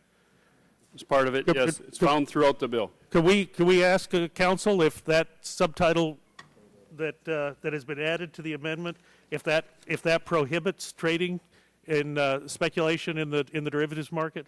It's subtitle E begins on page 701. Could I ask that question of counsel? Counsel, respond. Regulated allowance derivatives are addressed in both subtitle D and subtitle E. Subtitle D includes several provisions related to regulated allowance derivatives, including default rules.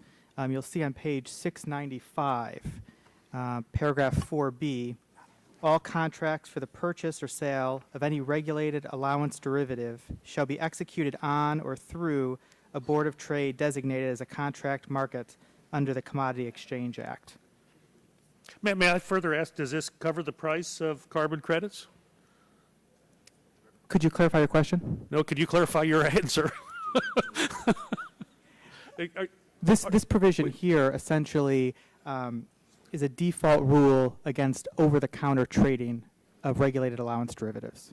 But does this prohibit trading on the price of carbon derivatives? No. It does not prohibit trading of derivatives. And Mr. Chairman, if I may, that therein is the problem. The Commodities Futures Trading Commission, as we heard in testimony in our subcommittee a year ago in this very room, refused to take any action when they saw, when the whole world could see that there was a problem. All I'm saying is, let's not wait for those conditions to exist again, bubble up and boil over. Let's prevent it at the source. This market doesn't need liquidity. I don't really know what a ton of carbon dioxide looks like. I doubt that anyone would ever actually take receipt of a ton of carbon dioxide. But the fact of the matter remains, you're going to have a lot of people playing in this market who really do not have an ownership stake in that carbon dioxide, and as a consequence are only doing it for the financial aspect. We saw where that led us last summer. It's a dangerous road. We shouldn't go down it with this cap-and-trade legislation. I think we've had a good debate. Now let's proceed to a vote. Mr. Rogers, well, Mr. Chairman, I would stipulate that council actually agreed with me that subtitle B, D, and E do not prohibit the trading of the carbon derivatives. well, the gentleman is correct. It does not prohibit the trading, but it does limit it very severely. And with the penalties that are in the bill, I believe Mr. Stupak would argue that we have made sure that we've learned the lessons, and we're going to prohibit these abuses. Mr. Chairman, with all due respect, you cannot make a rule that some clever criminal will not run rings around this committee, and I'll yield back. Okay. Mr. Rogers, how much time do you want? 2 minutes, and then we're going to go to a vote. Gentleman's recognized. Thank you, Mr. Chairman. This is the opportunity to stop the vultures who are flying around this issue right now. People who came in front of this committee to testify and say what a great bill this is will make billions of dollars off of average Americans struggling to pay their light bills. That's what will happen, even if you get it right. And as a former FBI guy, I'll tell you, we won't get it exactly right. There will be somebody who scams this system, because there is never any time you can take delivery of anything. This is a scam. And when you get people who probably wrote big chunks of this bill, who will go out and make as much money as they will by taking it away from honest, good old-fashioned Americans who are trying to make it, it's just dead wrong. This is the only way we can guarantee that those families are not going to get ripped off by a system where Wall Street and derivatives are going to help them improve the environment. But gentlemen, yield.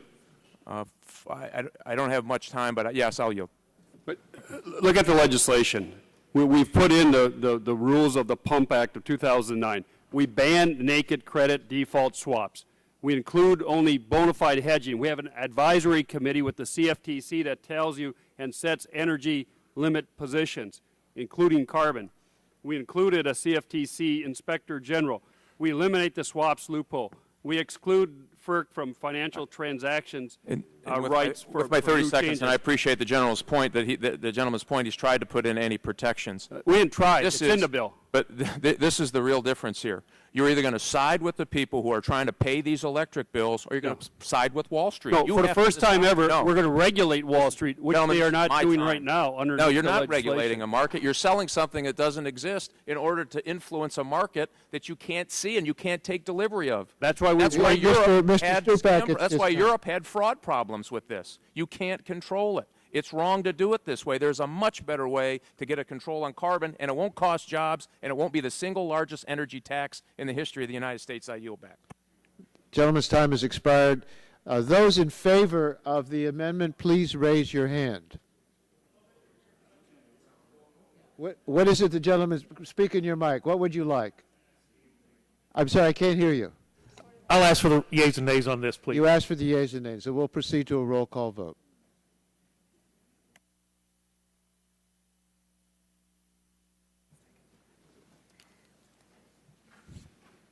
Mr. Waxman? No. Mr. Waxman votes no. Mr. Dingle? Mr. Dingle votes no.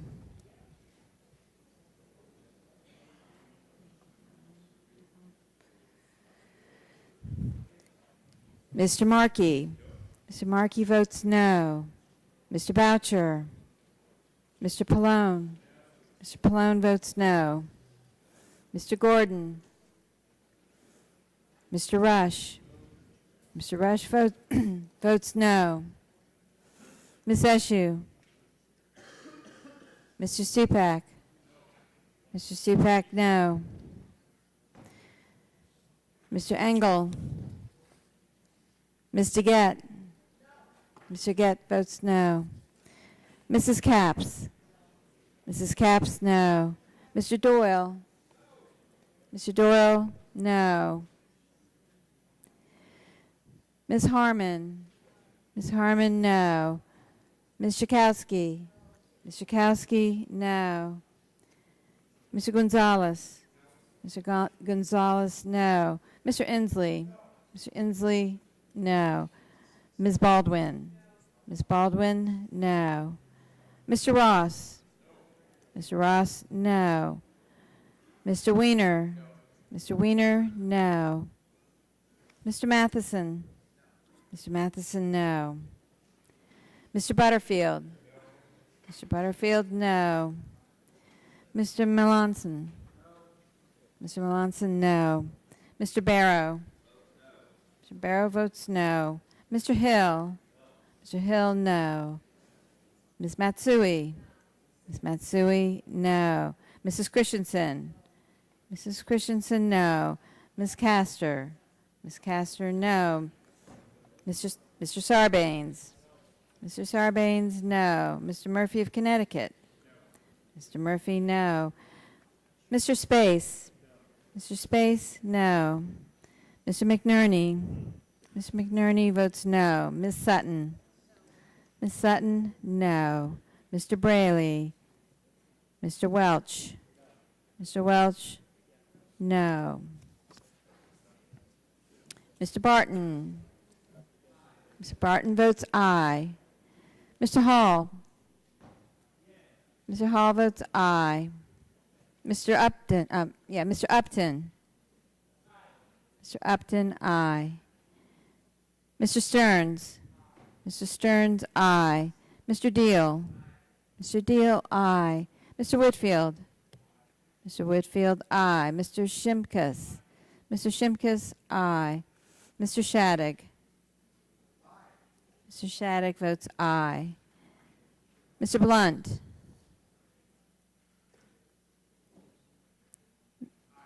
Mr. Blunt, aye.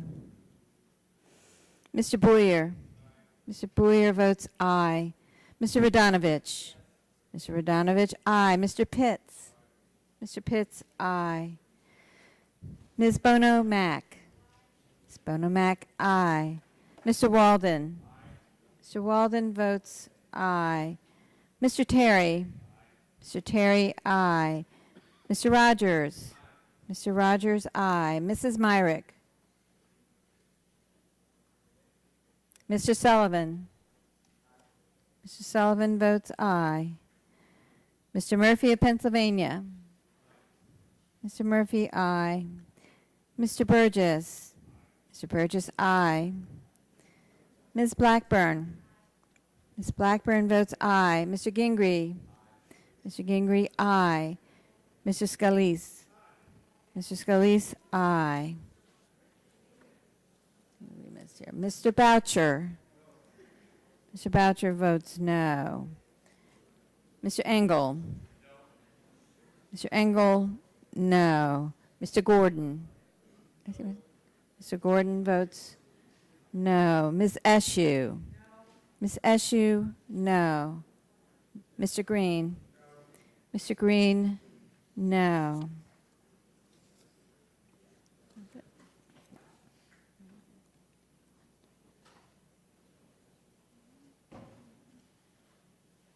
Have all members responded to the call of the roll?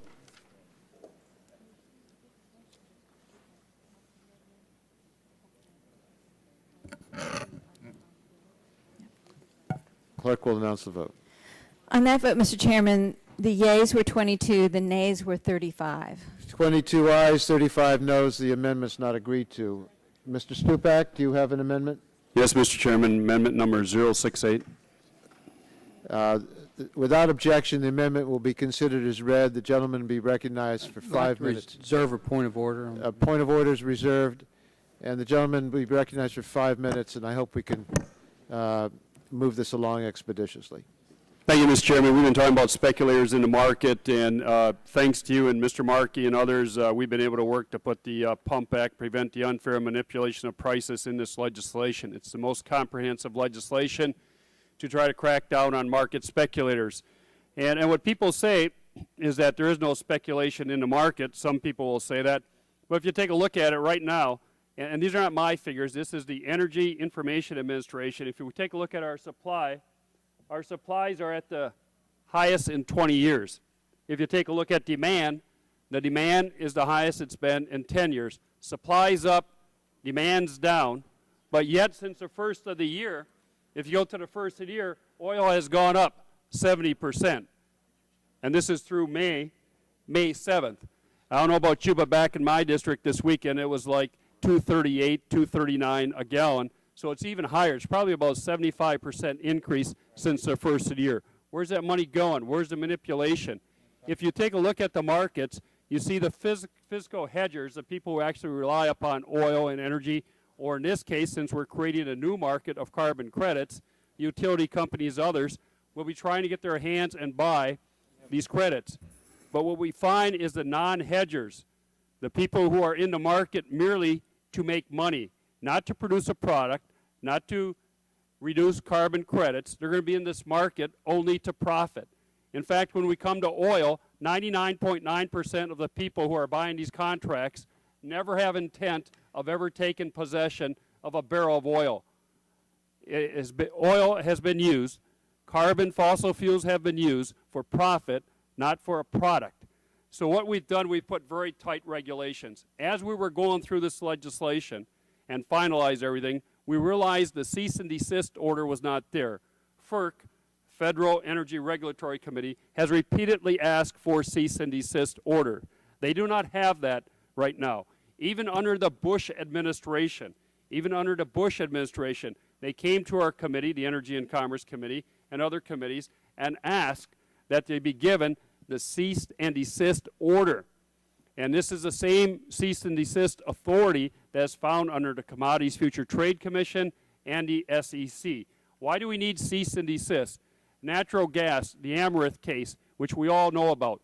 In 2005, 2006, Amaranth started to corner the market on natural gas, on the futures of natural gas. They're trading on NYMEX. NYMEX says you're getting too big, your positions are too large. You can't do that. You're controlling too much of the market. They said, fine, thank you. We'll leave NYMEX. We went to ICE, the Intercontinental Exchange, which is a dark market where there is no reporting. There's no transparency. They actually cornered 75% of the futures. They were betting in the winter of 2006, actually February of 2007, it would be very cold and people would need more natural gas. We had a warm front. They lost $6 billion. They imploded because they controlled so much of the market. What did the government do? The government said, you violate all of our laws, your fine is $291 million. And Amaranth said, fine.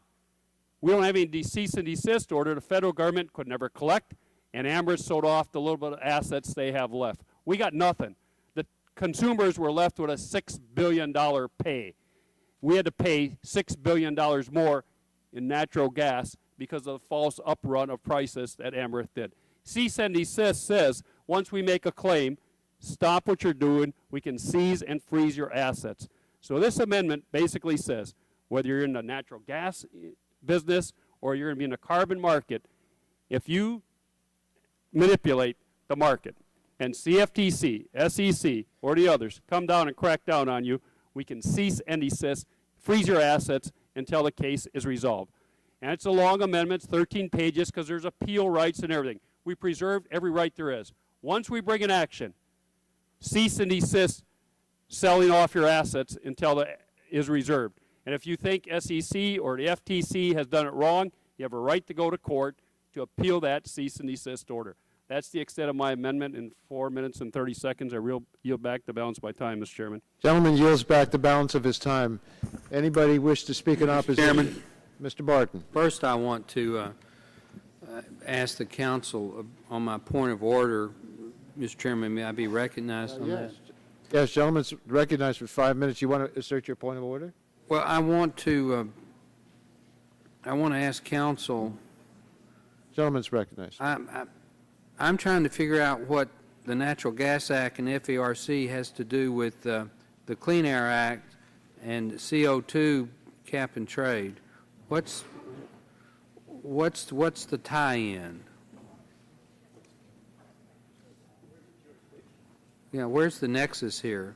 How is this germane to CO2 and the Clean Air Act and the EPA and all of the new entities that this act is creating?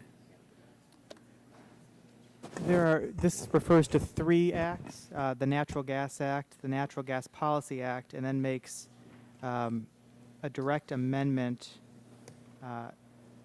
to one of the provisions in the legislation, which refers to the Federal Power Act. Mr. Chairman, I can debate the substance of the amendment, but I honestly don't see the germaneness. What does this? I guess I would make a point of order that it's not germane to the Clean Air Act and EPA and CO2 and the other greenhouse gases. Does this amendment give the FERC the authority to regulate those commodities?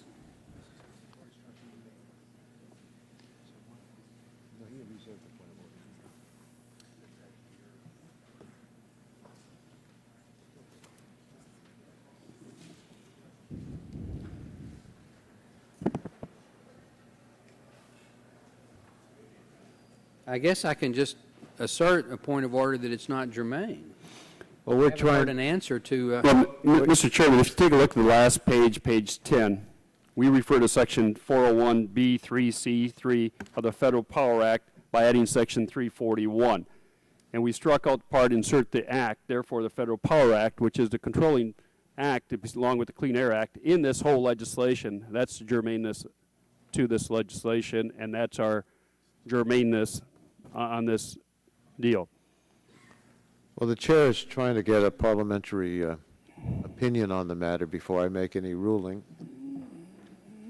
Just trying to assist the chair. That was very helpful.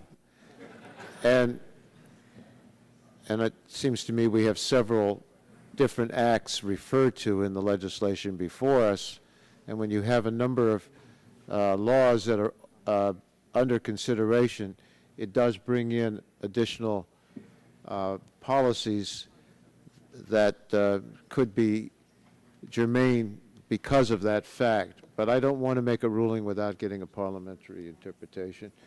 Would the so let's just wait a minute and let me see what I can find out. Mr. Chairman, if I may also, underneath this bill, we have given FERC, in the language even before I amended it, the right to regulate the carbon markets. So what this amendment is doing is really making a uniform standard for all parts and all regulations of FERC, whether it's natural gas or the carbon markets. So we had already given FERC the authority to regulate carbon markets in the legislation. The cease and desist order is making sure we're applying a uniform standard, whether it's natural gas, whether it's the Federal Power Act, or whether it's the carbon markets on cease and desist. An authority the FERC did not have, but have repeatedly asked for, even going back to the last administration. I tend to think you're right, but I'd like to get a ruling by the parliamentarian, and I'm not sure if we can do that right now.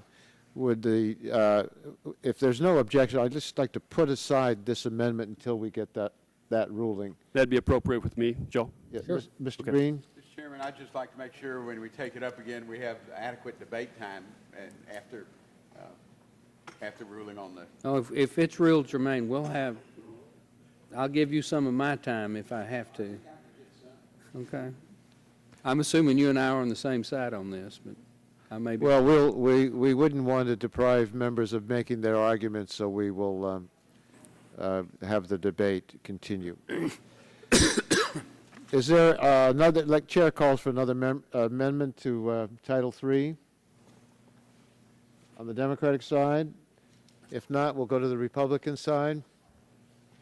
Ms. Blackburn? Thank you, Mr. Chairman. Gentlelady has an amendment at the desk. And without objection, the amendment will be considered as read and distributed.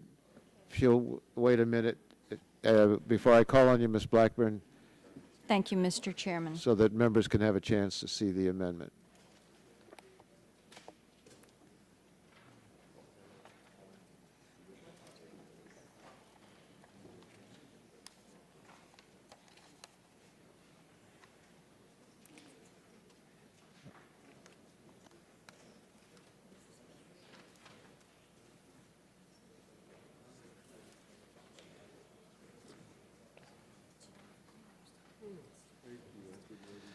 I'd like to recognize the gentlelady from Texas at this time for 5 minutes. Thank you, Mr. Gentlelady from Tennessee, what did I say? That is perfectly fine. You said Texas, and my husband is a Texan, so I must have known that, and I got That's confused exactly because right. of that. and that's fine. I appreciate Not because it. of the lateness of the hours. We're going to be here much later. But you'll get the full 5 minutes. Thank you, Mr. Chairman. You know, I know that we all are going to disagree on parts of this bill, and we're going to have a wonderful debate as we go through the next day, but I believe we can all agree that the EPA should not be allowed to move forward in regulating greenhouse gases under the Clean Air Act. It was never designed to address greenhouse gases, contrary to what the Supreme Court has said in the past. Now, your bill partially addresses this issue beginning on page 609 there at section 331. And while this is a good first step towards preempting the EPA.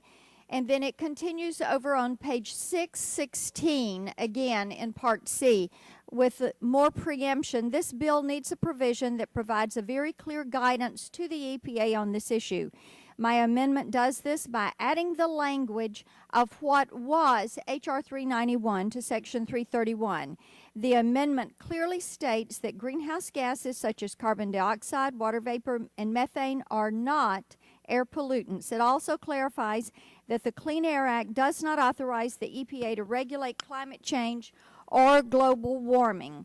And there are some reasons that I think we should bring this back and make certain that it comes through Congress. Whatever happens, that Congress has the authority over this. We have heard from the EPA administrator in hearings here in this room. We know that they are laying forth guidance to move forward on regulating CO2 if Congress does not pass a bill. We also know that this is a major policy shift. It is monumental for our country, and it should come to Congress for the stamp of the people's representatives. Now, the reason this is important to me is in Tennessee, we have a great example of what happens when you have a program that is done by executive order and done without the supervision of your state legislative bodies. And we find that example in the program called TennCare, which is our Medicaid delivery system, which was put in place the beginning of 1995 by executive order under an 1115 waiver from CMS. The program has grown, it has expanded, it now gobbles over 33% of the state budget, and the legislature cannot affect the program. It has to pay the bill. We do not want that to happen with cap and trade regulation. We know we're dealing with technologies that are unproven. They haven't been used. We are dealing with methodologies, as has been laid forth in the bill, that have never been used before because it's a premise that we have not approached. We have heard many on the other side of the aisle express concern about mandates and bureaucracies, and we appreciate your concern on what that would have on the cost of energy and the cost of products. We welcome that, but we know if it does not come to Congress for oversight that we may lose the opportunity to effect that change. The legislation has been supported. My legislation, H.R. 391, has been supported by the American Farm Bureau, the American Forest and Paper Association, the American Gas Association, the American Petroleum Institute, the Agricultural Retailers Association, Corn Refiners Association, the Florida Chamber, National Automobile Dealers Association, National Association of Manufacturers, National Oilseed Processors Association, National Cattlemen's Beef Association, Small Business and Entrepreneurship Council, Tennessee Chamber, and the U.S. Chamber of Commerce. Also, some think tanks, the American Conservative Union, Americans for Tax Reform, Competitive Enterprise Institute, Cooler Heads Coalition, National Center for Public Policy Research, Human Events, Tennessee Center for Policy Research. Mr. Chairman, this is a provision that needs to come before us in Congress. It does not need to go to the EPA, and I would encourage my colleagues to support this amendment, and I yield back the balance of my time. Gentlelady yields back the balance of her time. Chair recognizes Mr. Markup. I thank the gentleman very much. I rise in opposition to this amendment. Essentially, what this amendment will do is to repeal the most important environmental decision ever made by the Supreme Court of the United States. That decision was rendered in April of 2007. The case was Massachusetts versus EPA. In that decision, the Supreme Court ruled that carbon dioxide is a pollutant under the Clean Air Act, the Supreme Court of the United States. This amendment would essentially repeal that Supreme Court decision. This amendment proposes that we would repeal that, even though the United Nations Intergovernmental Panel on Climate Change, every National Academy of Science of every nation in the world has determined that carbon and the other listed pollutants in this amendment are, in fact, a danger to the planet. And there is no credible debate which now exists in terms of that relationship of those dangerous greenhouse gases and the warming of the planet. So as we sit and deliberate on this amendment, that is essentially saying that carbon is not a pollutant, we could consider other laws of nature that we could repeal as well. But that would not be a useful exercise. Our committee should be guided by the science. We should be guided by what the experts tell us is a pathology which has beset our planet. And for this amendment to be considered successfully in this committee, we would have to disregard all scientific evidence. And I do not think that would be wise. The premise of this entire legislation is that carbon is a danger to the planet, as determined, 1, by the Intergovernmental Panel on Climate Change, and 2, by the Supreme Court of the United States of America in April of 2007. We might as well as say that the sun revolves around the earth, or that dinosaurs never existed, as to say that carbon is not a pollutant. I do not believe this is the correct course to take, and I will yield to the gentleman from California. Thank you very much for yielding to me. The amendment would declare that carbon dioxide is not an air pollutant. Well, that's a scientific and a finding, and it would eliminate any EPA authority to address the problem of global warming. The Clean Air Act protects all Americans against harm from air pollution. The law gives EPA tools to reduce pollution that threatens public health and the environment. Now, I agree with the idea that the Clean Air Act tools for reducing carbon dioxide from power plants and industrial sources, while often are good tools, they're somewhat cumbersome.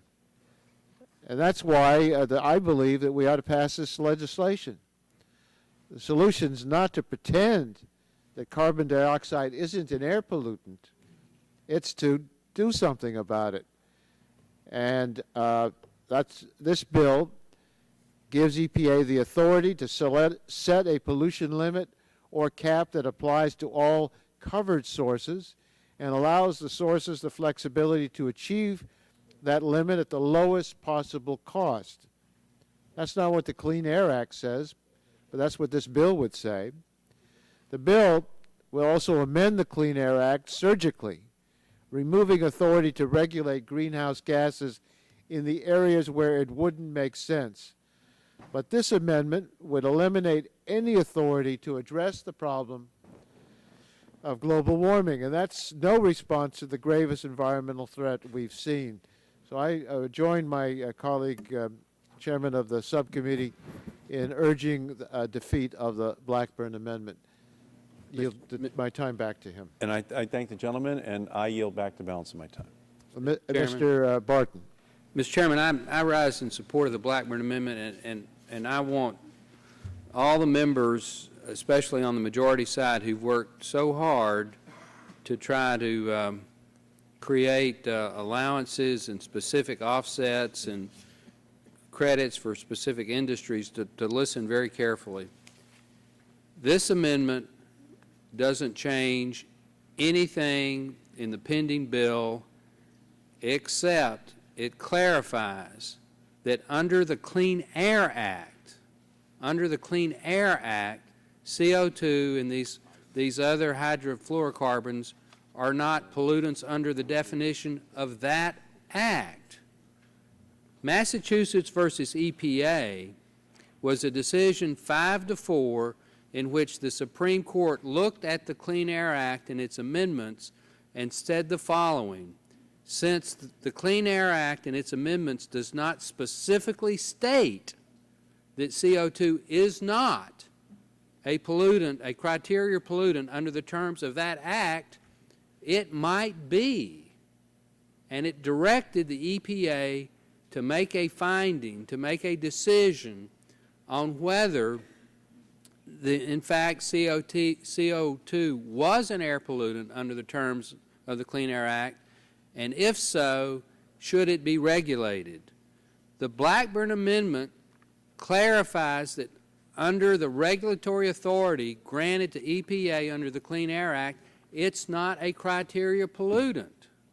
If you don't accept this, since the pending bill, as far as we can tell, is silent, this entire apparatus that's been created, Mr. Doyle's allowances for the steel industry and Mr. Green's allowances for the refinery industry, and these various other free allowances for the utility sector and the phase-in periods, and all of that could be rendered absolutely moot because the EPA under Massachusetts versus EPA could move ahead with its regulatory regime and overrule this act of Congress. Gentlemen, yield to me. In a second, I will yield. So, if all of the proponents of this legislation that have worked so hard to perfect it, as they put it, if they really think that's the way to go, they should be advocates of this, because all the Blackburn Amendment does is specifically say that because of Massachusetts versus EPA, since they said the Clean Air Act is silent on CO2, it might be a criteria pollutant, and the EPA had to decide. This says, this does exactly what Massachusetts versus EPA was trying to clarify by saying it is not. If we had put this language in the Clean Air Act amendment back in 1990 or 1991, when it was before this very committee, we might not be having this legislation today. So I tell my friends on the Democratic side, do you want a dual track? Do you want to do all that you're doing legislatively and then have the EPA second-guessing you if they don't think what you did makes sense? Do you want them to come in and overrule it by regulation? If that's what you want, vote against Blackburn. If, on the other hand, you want the Congress to make the decision, then you should vote for it, because all that does is say whatever the Congress decides in this bill, if anything, is going to be dominant. Gentlemen, yield. I will now yield. This bill is an amendment to the Clean Air Act. The bill before us amends the Clean Air Act. And what the Blackburn Amendment would do is to say that a carbon emission is not a pollutant.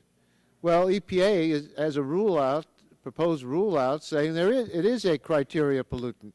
That's the status of things now. If our bill passes without this amendment, we reshape how carbon emissions will be dealt with under the Clean Air Act. And I don't think we ought to pass this amendment, because I believe this amendment would negate the entire bill. It would say that carbon is not a pollutant and therefore need not be regulated. Reclaiming my last 9 seconds, with all due respect, Mr. Chairman, I strongly disagree with your interpretation of this amendment. This amendment would give precedent, it would give authority to the legislation. This is simply clarifying and amending the definitional section of the Clean Air Act that does specifically say the other criteria pollutant that it regulates are pollutants. This simply says that CO2 is not one of those. It does not in any way negate the definitions and the control authority that your pending legislation would grant. With that, I strongly urge a yes vote and yield back the balance of my Gentleman's time has expired. We've had 5 minutes by Ms. Blackburn and 5 minutes by Mr. Barton, 5 minutes by Mr. Markey, and we agreed that we would go 10-10, but Mr. Markey said he only needs 2 minutes, so I'm going to yield him 2 minutes, and then I'd like to proceed to the vote. With all due respect, if we're going to give Mr. Markey 2 minutes, we should yield the author of the amendment, Mrs. Blackburn, 2 minutes to close. I have no problem with that. We will yield 2 minutes to Mr. Markey and then 2 minutes to the author to close, and then we'll proceed to the vote. Thank you, Mr. Chairman. I just want to list for everyone what our bill does. Here's what our bill does. It removes EPA's Clean Air Act authority for just about every scary regulatory problem that this amendment purports to be solving. We remove EPA's authority to set new source performance standards for greenhouse gas emissions from stationary sources that will be under the cap.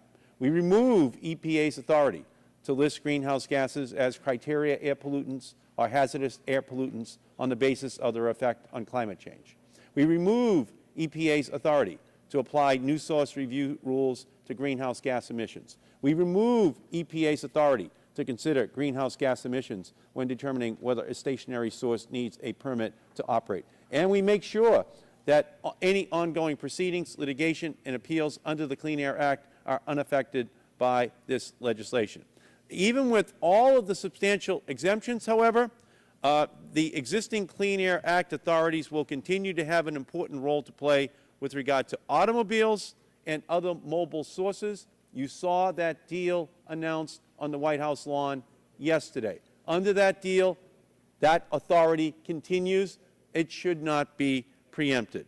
And also emission sources outside of the cap that we are imposing on the covered entities inside of this statute, like landfills and wastewater treatment plants. But on balance, if you don't like the way in which the Clean Air Act has been administered, you should be happy, because in this legislation we make sure that the EPA is preempted in all those areas with those exemptions.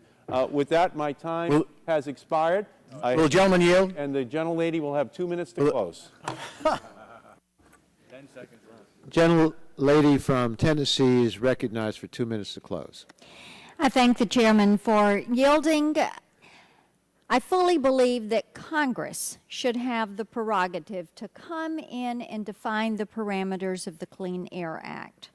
It should be the prerogative of Congress to decide what happens with CO2 emissions. It should not be done through the EPA and done administratively and administered without the guidance and the oversight and without Congress having the legislative authority to affect how that is carried out. It is a good amendment. It can be easily accomplished by inserting after Section 331, placing the amendment that is before you. It would create a Section 2, and it would define greenhouse gas regulation, and certainly would give us the guidance that Congress has the authority to carry that out. With that, I will gladly yield to the gentleman from Arizona the balance of my time. I thank the gentlelady for yielding, and I just want to make it very clear what Mr. Markey said. What Mr. Markey said is that, by and large, carbon dioxide and the other pollutants or the other materials listed, greenhouse gases listed in Mrs. Blackburn's amendment, by and large, they're regulated by the bill we're debating today. But he acknowledged openly and clearly and candidly, and I appreciate that in point of fact, those same greenhouse gases are not completely regulated under this bill, and to the extent that they're not regulated under this bill, and he cited as an example automobile emissions of carbon dioxide, those are regulated separately by the EPA under the Clean Air Act. What we have done and what we're doing is demonstrating that this isn't a comprehensive regulatory scheme. We are giving new authority to the EPA under this bill, but we are leaving otherwise extant authority there. I think that demonstrates a stunning lack of confidence in this bill and creates the potential for conflicting regulations between what's done under this bill and what's done under the Clean Air Act. And I yield back the balance of my time. All time has expired.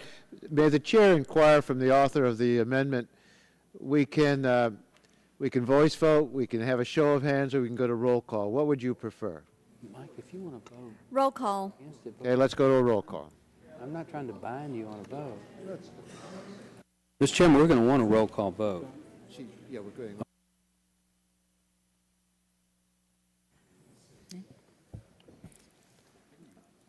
Mr. Waxman? No. Mr. Waxman, no. Mr. Dingle? Mr. Dingle, no. Mr. Markey? Mr. Markey, no. Mr. Boucher? Mr. Pallone? Mr. Gordon? Mr. Rush? Ms. Eshoo? Ms. Eshoo, no. Mr. Stupak? Mr. Stupak, no. Mr. Engel? Mr. Engel, no. Mr. Green? Mr. Green, no. Ms. DeGette? Ms. DeGette votes no. Mrs. Capps? Mrs. Capps, no. Mr. Doyle? Mr. Doyle, no. Ms. Harmon? Ms. Harmon votes no. Ms. Schakowsky? Ms. Schakowsky votes no. Mr. Gonzalez? Mr. Gonzalez, no. Mr. Inslee? Mr. Inslee, no. Ms. Baldwin? Ms. Baldwin, no. Mr. Ross? Mr. Weiner? Mr. Weiner, no. Mr. Matheson? Mr. Matheson, no. Mr. Butterfield? Mr. Butterfield, no. Mr. Melanson? Mr. Melanson, no. Mr. Barrow? Mr. Barrow, aye. Mr. Hill? Mr. Hill, no. Ms. Matsui? Ms. Matsui, no. Mrs. Christensen? Mrs. Christensen, no. Ms. Castor? Ms. Castor, no. Mr. Sarbanes? Mr. Sarbanes, no. Mr. Murphy of Connecticut? Mr. Murphy, no. Mr. Space? Mr. McNerney? Mr. McNerney, no. Mr. I'm sorry, Miss Sutton? Miss Sutton, no. Mr. Braley? Mr. Welch? Mr. Welch, no. Mr. Barton? Mr. Barton votes aye. Mr. Hall? Mr. Hall, aye. Mr. Upton? Mr. Upton, aye. Mr. Stearns? Mr. Stearns votes aye. Mr. Deal? Mr. Deal, aye. Mr. Whitfield? Mr. Whitfield, aye. Mr. Shimkus? Mr. Shimkus, aye. Mr. Shattuck? Mr. Shattuck votes aye. Mr. Blunt? Mr. Blunt, aye. Mr. Boyer?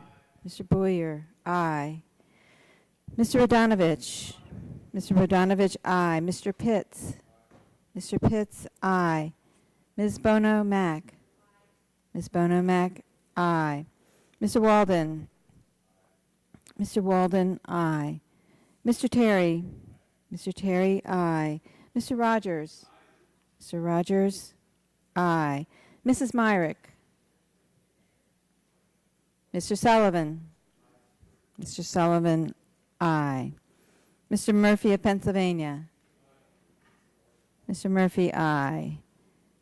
Mr. Burgess? Mr. Burgess, aye. Ms. Blackburn? Ms. Blackburn, aye. Mr. Gingrey? Mr. Gingrey, aye. Mr. Scalise? Mr. Scalise, aye. Mr. Boucher? Mr. Boucher votes no. Mr. Rush? Mr. Rush votes no. Mr. Pallone? Mr. Pallone votes no. Mr. Ross? Mr. Ross votes no.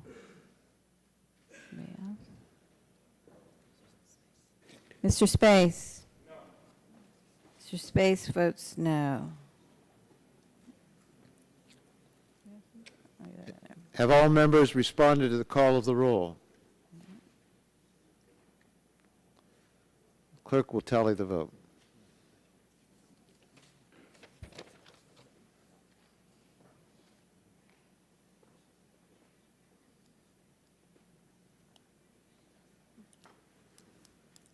On the vote, Mr. Chairman, there were 23 ayes and 33 noes.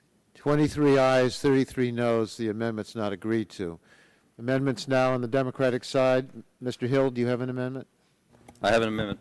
Yes, Mr. Chairman. Without objection, the amendment will be considered as read. And let's pass out the amendment before I call on Mr. Hill to speak on his amendment.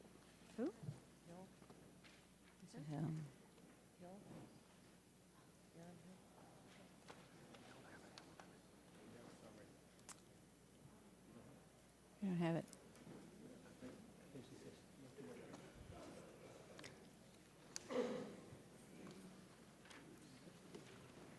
Do you have an identifying number on that? Is there a number identifying that amendment? 002. Hill 002.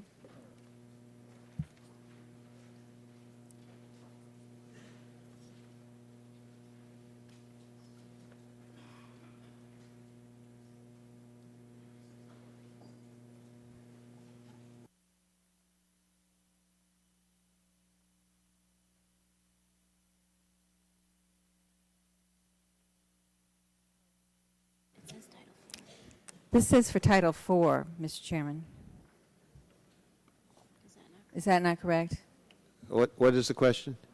It's supposed to be Title III. It's Title III. They wrote Title IV on here. We had it in the wrong box, but it's. Oh, it was in the wrong box, but you found it. Yeah. Do we have that amendment distributed? Yes, we do. They're pulling it right now. Mr. Hill's recognized for 5 minutes. Thank you, Mr. Chairman.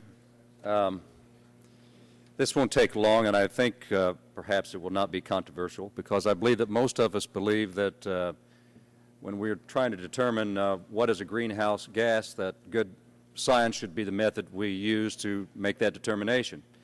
And this amendment does that very thing. My amendment would direct the Science Advisory Board within the EPA to conduct a peer review to determine if a gas is, in fact, a pollutant, following notification by the EPA administrator that he or she will be making such a determination on that gas. It further instructs that the Science Advisory Board to submit a written recommendation on that issue, and directs the administrator to consider the written recommendation and consult with the Science Advisory Board before making that determination. And that's all it does. There's been some controversy here in the previous amendment about how we should be classifying greenhouse gases. But I don't think anybody can argue with the fact that science and good science needs to be used in order to make that determination. So that is my amendment. We're still passing out my amendment, and I yield back.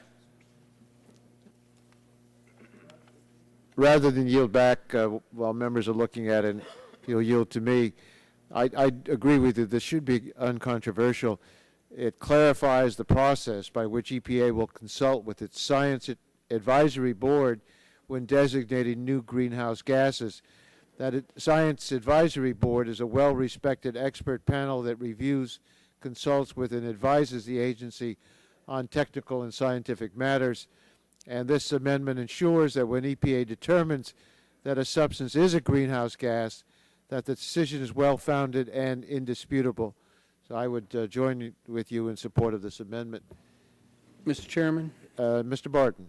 I hate to actually enthusiastically support an amendment, because that probably poisons it in the eyes of the majority. But in this case, I enthusiastically support it because I think it is a much improved substitution for that which it strikes. So I am very proud to say that I enthusiastically support it, and I hope that doesn't spoil the deal for you. Are we ready for the question on the amendment? All those in favor of the Hill Amendment say aye. Aye. Opposed, no. The ayes have it, and the amendment's agreed to. We, No, I'm up. I'm going to do that. I'm going to do that.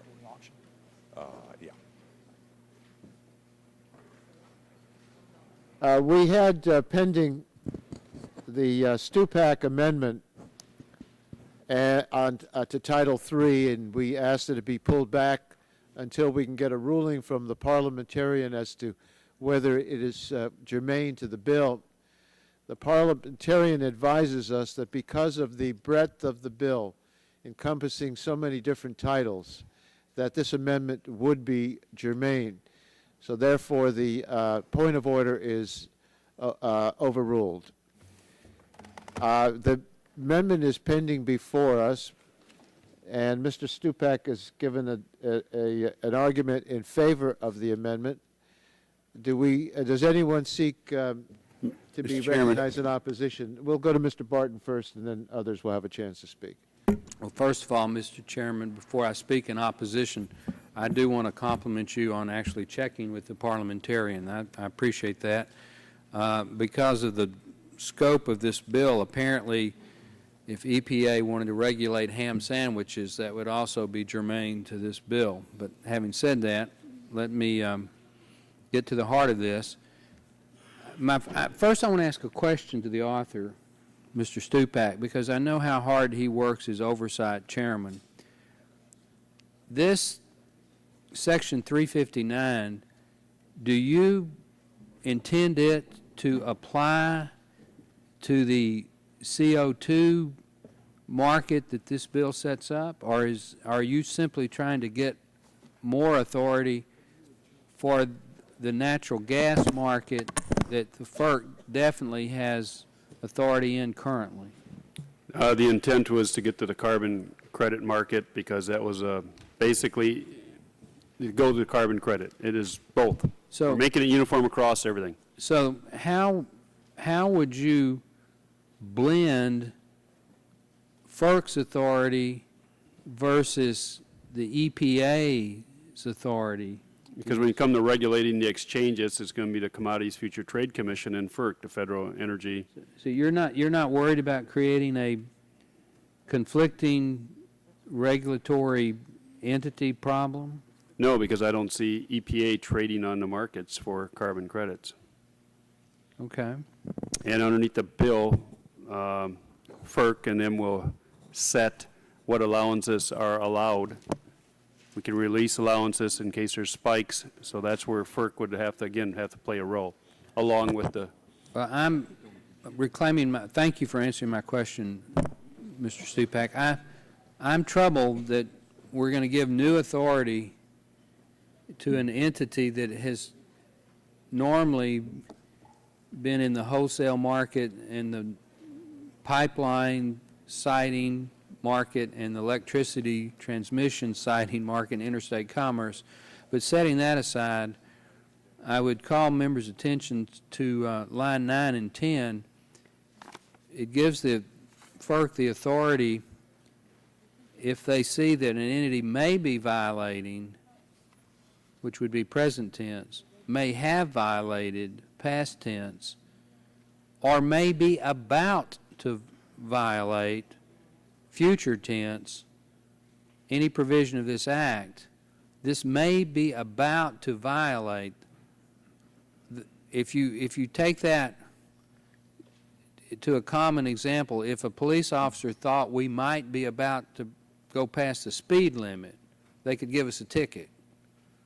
I mean, that is very troubling that we're about to give the FERC the authority to go in and give these cease and desist orders based on their judgment or their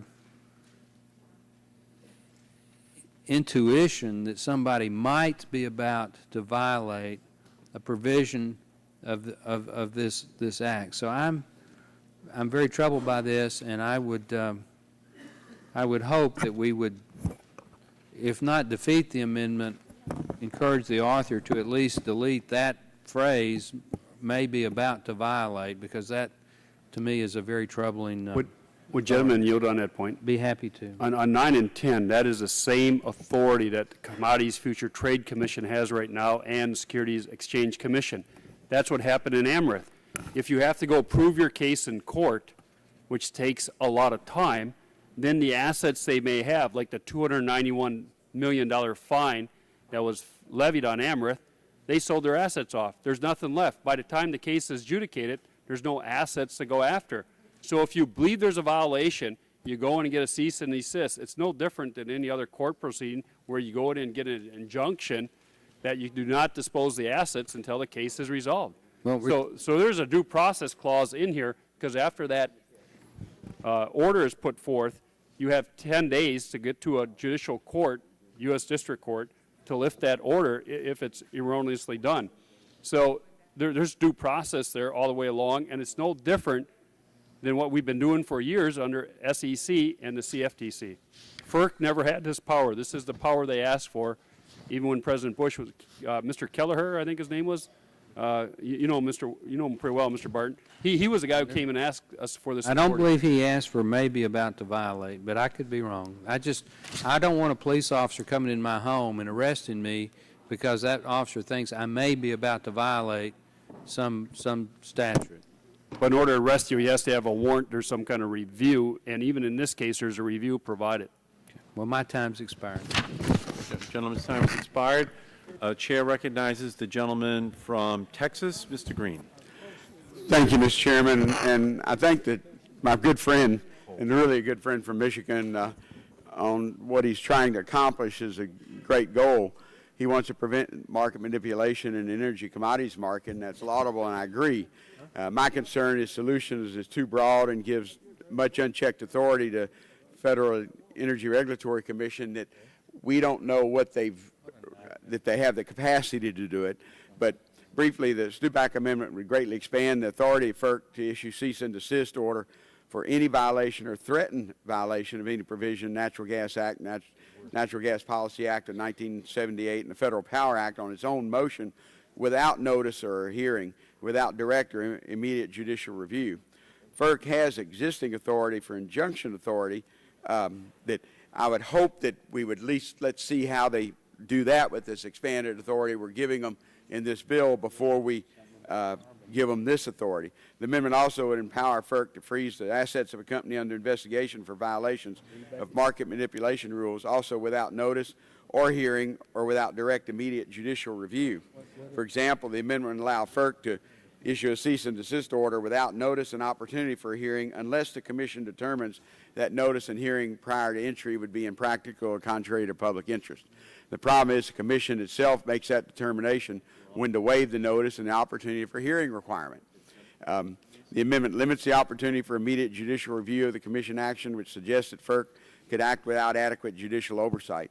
FERC has existing authority to ask a district judge for a TRO, or temporary restraining order, in situations, and I haven't heard anybody complain about their current authority is insufficient.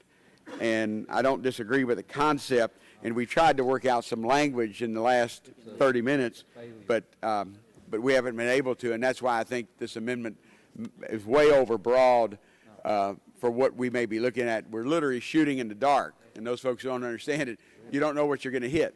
And that may be that's my concern about this amendment. And I'd like to continue to work. And in fact, I'll yield to my great friend from the Upper Peninsula. Well, I thank the gentleman, and you've always been a supporter of the Pump Act, and you've helped us with it, and you've been involved in all the hearings.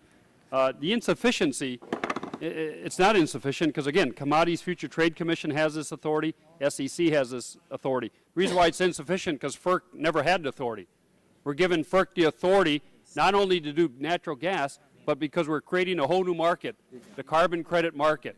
I would rather, if we're going to create this whole new market, let's do it where we have robust regulation, not let the horse out of the barn and try to put it back in after. And for judicial review, if you go to page 4, 10 days after respondent was served with temporary cease and desist, they can go to a U.S. District Court and do it. So judicial review is there. Same authority CFTC has, SEC has, FERC's never had it, They've asked for it. We're creating a new market. Let's have regulation and oversight over the new market so we don't create a nightmare like we've seen in the financial markets with energy. And that's the reason why we need this amendment. And I'll continue to work with the gentleman. If there's some accommodating language we can find in looking at CFTC and also SEC language, I'm happy to do so. But this is pretty much pattern after it now. I reclaim my time, and FERC has existing injunctive relief authority under Section 20 of the NGA, Natural Gas Act, Section 504 of the NGPA, and Section 314 of the Federal Power Act for all violations of these statutes. And there's no reason why this existing authority, which the Commission has rarely used, is inadequate now. And that's my concern about the amendment. And again, if you yield, I don't disagree with you, but it's after the fact. You have to go through the litigation. You have to find a violation. Then you can go after it. What we're saying is if there's a violation, stop it, freeze it, stop the action so we can protect the ratepayers and the U.S. taxpayers. Then, if there's violations, then at least we have some assets to go after. Amherst, $6 billion. What do we get for it? $291 million fine. What do we get? Nothing. They dispose of all the assets during the litigation. Well, I run out of time, Mr. Chairman, but if my colleague would, well, he's already used his time, but again, the person is violating or has violated any provision of the Act, there's already a current statute on that. But Gentleman's time has expired. Are there any other members seeking recognition? The chair recognizes the gentleman from Florida, Mr. Stearns. Thank you, Mr. Chairman, and strike the last word. I sort of feel like Mr. Green from Texas, what he indicated, that he has some apprehension about this because it's so comprehensive. You know, Mr. Chairman, this is an example where we should have had a hearing on this. Mr. Stupak and I have talked before about the lack of regulation and the worrying about this new market and what this means and the possibility that there'll be no regulation of this new market, which will have the same problem that we've seen in other markets, weak. But I think what the gentleman from Texas is saying, it's so encompassing, and here we are in a hearing at 11 o'clock at night trying to put in place a structure which is so encompassing that a lot of us are a little concerned, and I think it'd be worthwhile to have a hearing to get it right, because this new market, Mr. Stupak, you're talking about, it says if the Commission finds that any entity may be violating, may have violated, or may be about to violate any provisions of this Act. Now, this Act is 1,000 pages. Well, I guess this applies to the Natural Gas Act. Okay, to violate any provision of this Act, or any rule, any regulation, any restriction, any condition. So if you violate any condition, I mean, that seems, I don't know where you got this language. Maybe this is standard legal language that's used in this kind of thing, but for them to come after you a cease and desist order based upon any condition, any regulation, or any restriction, an order imposed as cease and desist, it's just a little bit overwhelming, I think, for a person just to suddenly get this and to read it. The question I might have to ask you, describe to me if a person is violating this Natural Gas Act through a restriction or a condition. What is the process for him to get a hearing on this? Now, I see in here that there is a hearing, but is this hearing after the cease and desist order, so if the guy is hanging out there, losing money, going into bankruptcy while he's trying to put himself forward to fight this cease and desist order? So I guess just take me briefly through, Bart, how a person, if my corporation violated a condition of the Act, how would I suddenly stop and have a hearing so that I would not go into bankruptcy? Sure. Let's take Amherst. Amherst was trading on New York Exchange, Mercantile Exchange. They got too big. They exceeded their position limits, okay? So NYMEX went to them and said, you're too big, you got too much position, you can manipulate this market. And they said, fine, we'll leave your market, we're going to ICE, Intercontinental Exchange, because You can't see what we're doing. Right then and there, they knew Amherst was violating the law, and they asked them not to do it. So they said, we're going to do it anyways. We'll take our marbles and go elsewhere. And they cornered 75% of market. So here's what you could have done if you had cease and desist, but FERC doesn't have that authority. They could have said to Amherst, here's your cease and desist order. You're too big. Draw down. And now you have 10 days. This is temporary cease and desist order. We go to court. Do I have merit as NYMEX to enforce the position limit on NYMEX, on Amherst, because you've gotten too big? You have 10 days in which you go to court and lift that order if it's not there. So if I put an order, I slap an order on you saying cease and desist, stop trading, you're too big, you're violating the exchange rules, and therefore you then have a judicial review. It's no different than what Commodities Future Trade Commission has, Securities Exchange Commission has had for years. FERC has asked for this authority. I've not created something new or different. What you're saying, you took then what the Commodities Future Trading has. Commodities Future Trade Commission has. And the SEC has. Right, but that's regulated exchanges. Yeah. We've created these dark markets, ICE, Dubai. They're dark markets. So you've just taken that language that these two agencies has and overlaid it. Correct. Under the, for the Natural Gas Act, and you're making. And to the carbon markets, And a is- new emerging market that we don't know yet about. And is this identical to what is in the Commodities Exchange and the SEC? Pretty much so, yes. We've worked with FERC. This is the language they wanted. Can I ask counsel to confirm Sure. that? This might be a little difficult question for you, but Mr. Stupak is saying that the language he has in this bill is almost identical to what the SEC has in dealing with stocks and equities and what the Commodities Future has. It's closer to SEC than the CFTC. It's closer to SEC. Are we looking at, in his amendment? The gentleman's time has expired. The council will answer the gentleman's question.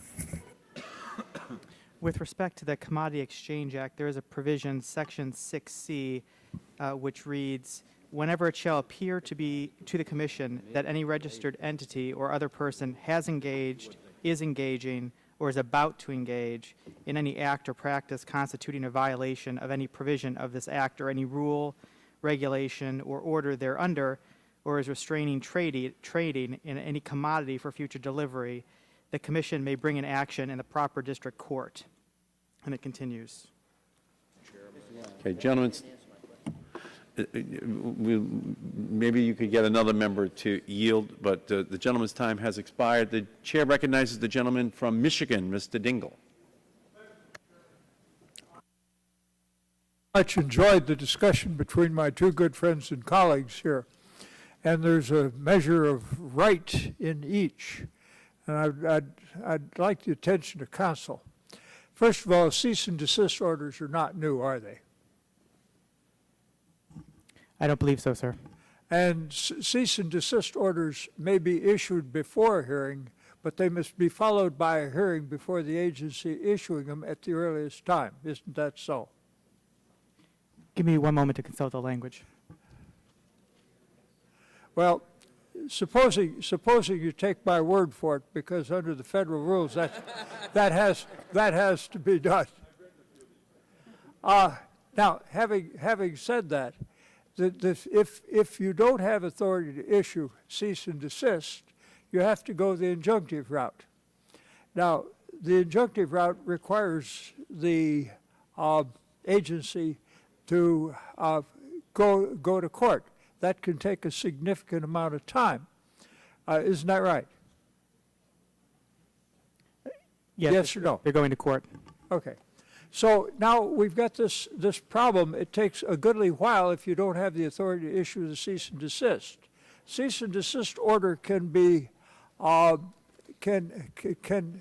issued by the agency, but it's got to be followed by a hearing at the earliest moment.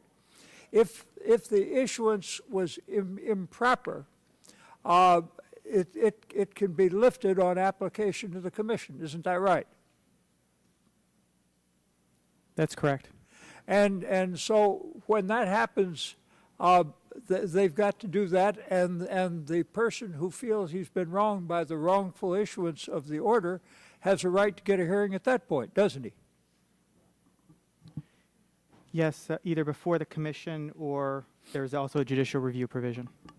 Now, one of the reasons for the cease and desist order is that in this wonderful new world of ours, money can move with the speed of light. With electronic transfers, all of a sudden, the account is emptied, and Mr. Madoff, or whoever the rascal might happen to be, is headed for some interesting place with whom we don't have a treaty enabling us to get him back. No extradition treaty.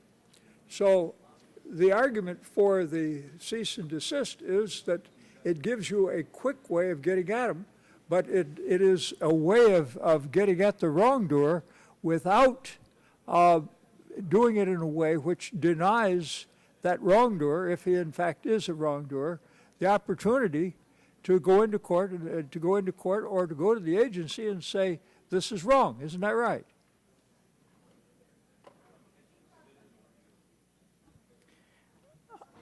I'm not sure I can speak to the intent of the provision, but okay, and so if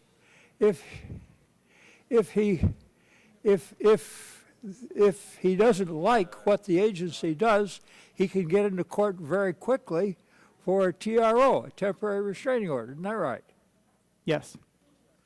So we don't need to be worried about the fact that by the issuance of the cease and desist, there's going to be any immediate calamity befalling the alleged wrongdoer who is the victim of the, if in fact he is a victim, or the defendant of the cease and desist order. He can go into court if he need to get that done, even if the agency won't do it.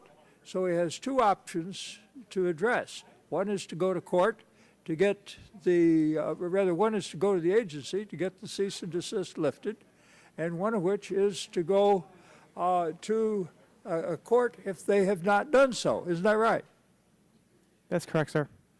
So you have here then the responsibility of evaluating how you protect the interests of a person who might be hurt.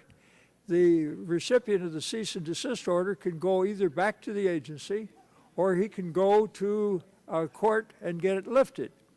The cease and desist order is a much more expeditious way of addressing the matter than going into court for an injunction. Isn't that right?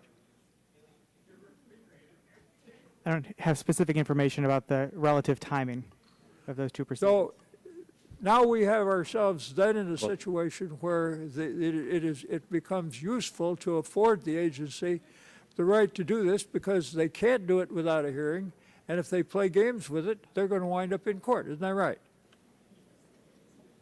Could you repeat the question? Well, and I'm running out of time here. If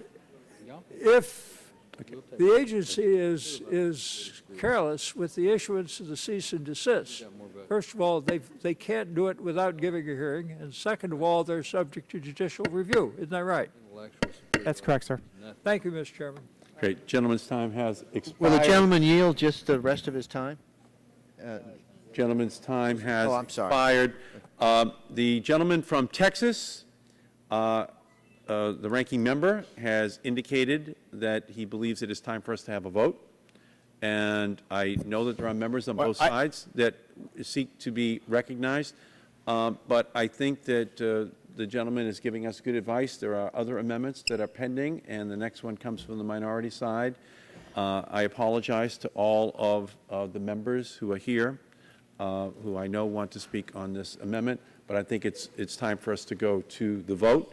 All those in favor of the Stupak amendment signify by the sign of aye. All those opposed, nay. No. The ayes have it. Mr. Chairman, I'd like a roll call vote. A roll call is called. The clerk will call the roll.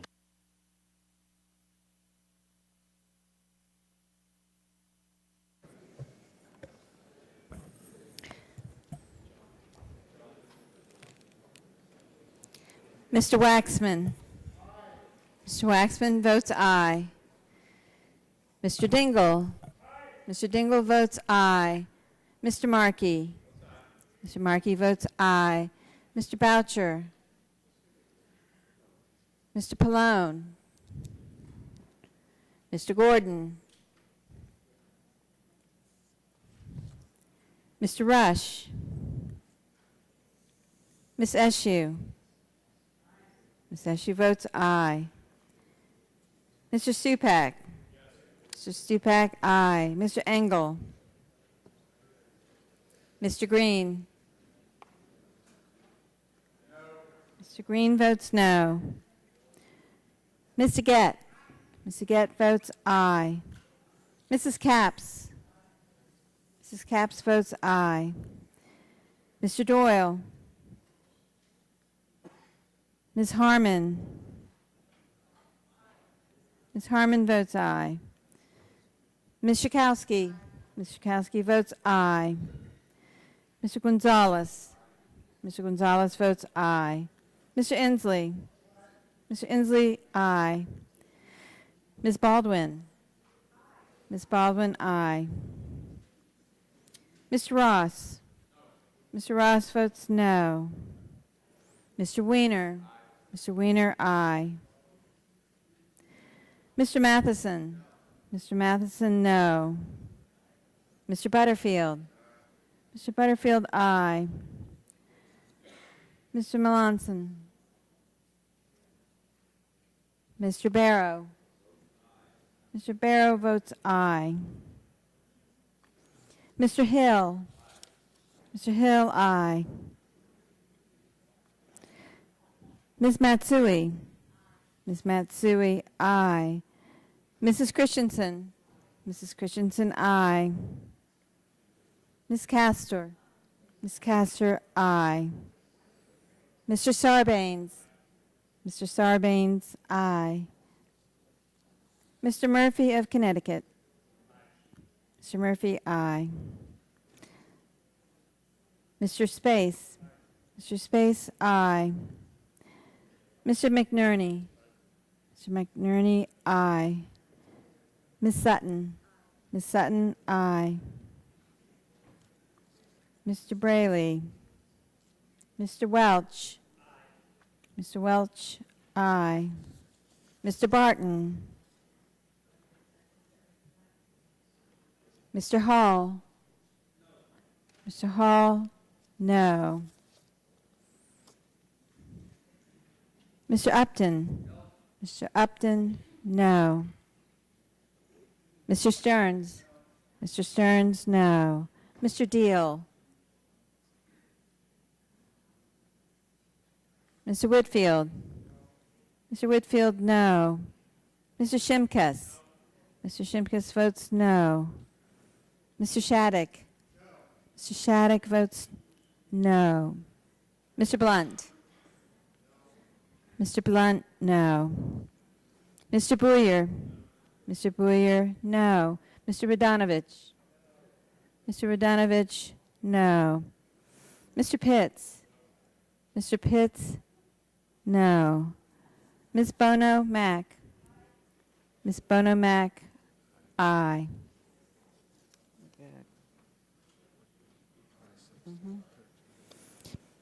Mr. Walden. Mr. Walden, no. Mr. Terry. Mr. Terry votes aye. Mr. Rogers. Mr. Rogers, aye.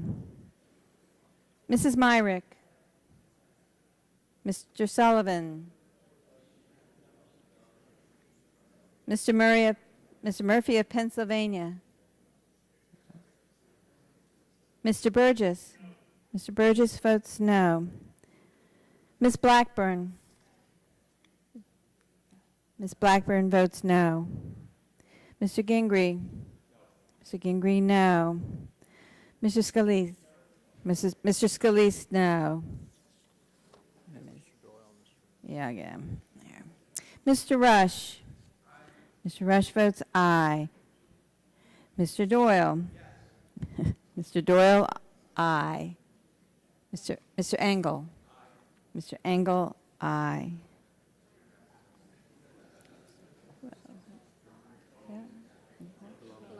Where is he? Oh, there he is. Mr. Pallone. Mr. Pallone votes aye. Mr. Murphy of Pennsylvania. Mr. Murphy votes aye. Who else? Anybody else?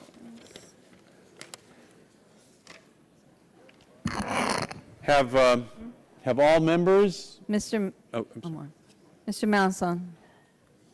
Mr. Melanson votes no. Have all members been recorded? I just might ask that Mr. Barton is conferring with Mr. Waxman, and I don't know what the margin of the vote is, but if it's within 1 or 2, he may want to escape that back room where you have him kidnapped, bound and gagged. Who are you talking about? Mr. Barton is on your side over there. It's not the first time. Can you, can you get Mr. Barton to vote?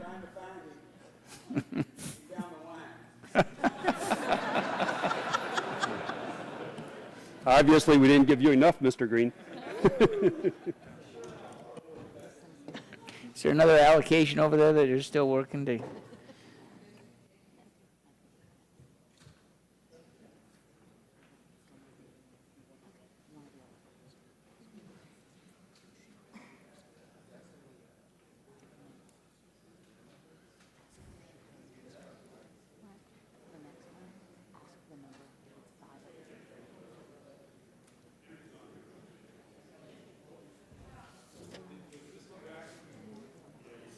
Not recorded, Mr. Chairman. Not recorded, is he? Yes. Oh, I apologize, he is. He must have ducked in. All I can remember was Mr. Wood. Mr. Barton. Not recorded, Mr. Barton. Okay. Mr. Barton votes no.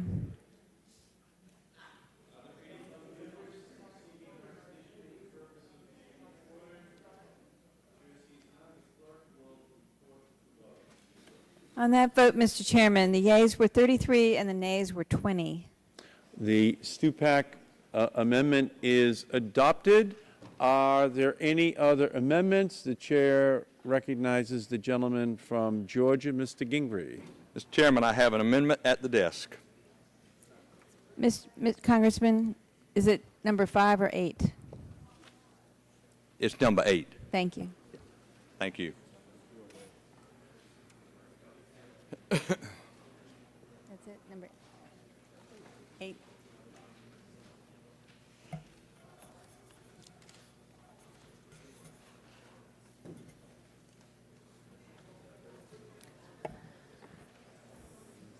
Does he want to?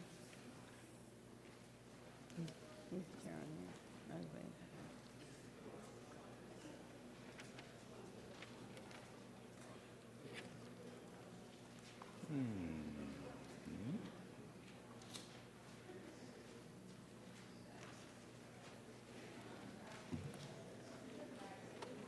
See if I can spill this over the computer while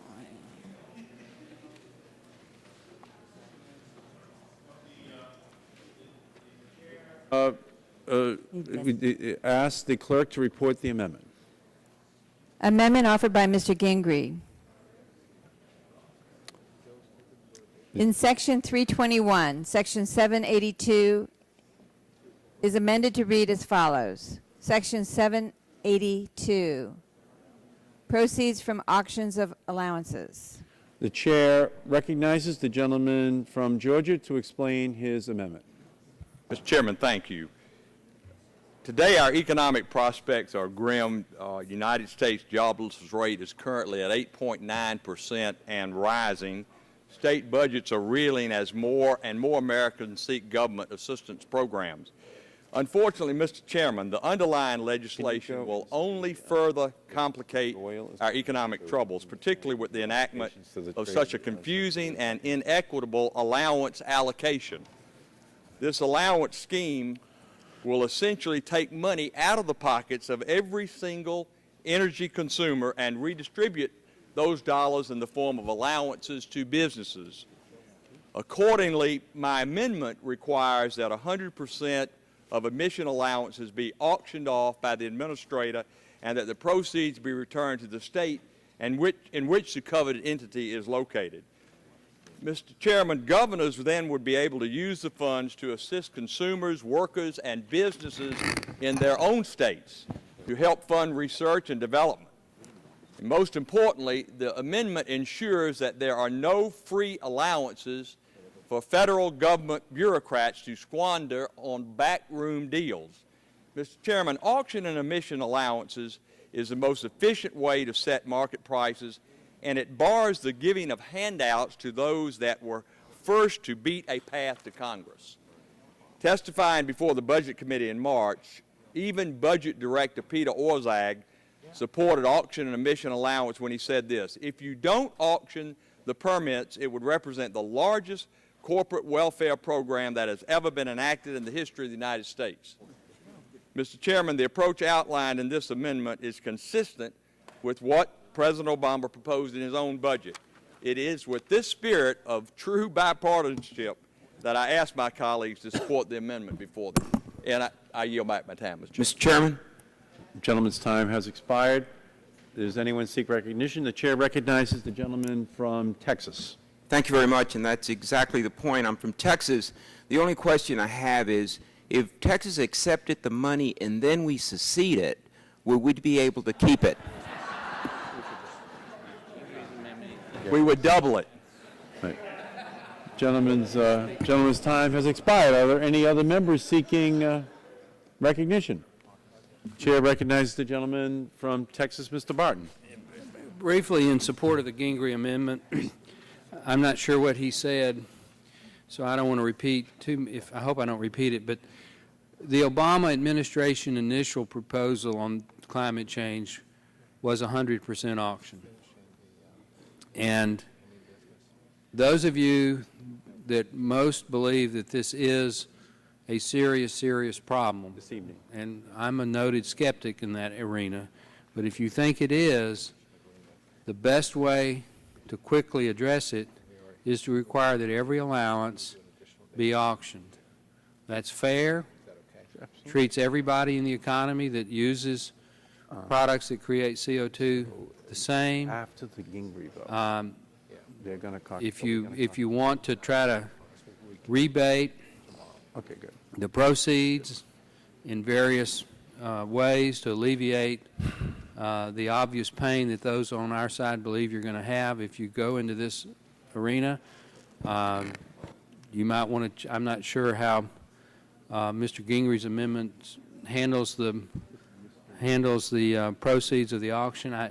At one time, it was all rebated back to the states. Yeah, if the gentleman will yield, that is exactly right. It would, wherever the money came from, it would go back to those states, and the governor would decide how it would be. So we've set it up to be revenue neutral, but at least in the initial stage, you would get a fair distribution based on the market of who most valued the allowances for CO2. So I believe that this would be, if you're the truest of true believers, then you should support the Gingrey Amendment, and with that, I would yield back the balance of my time.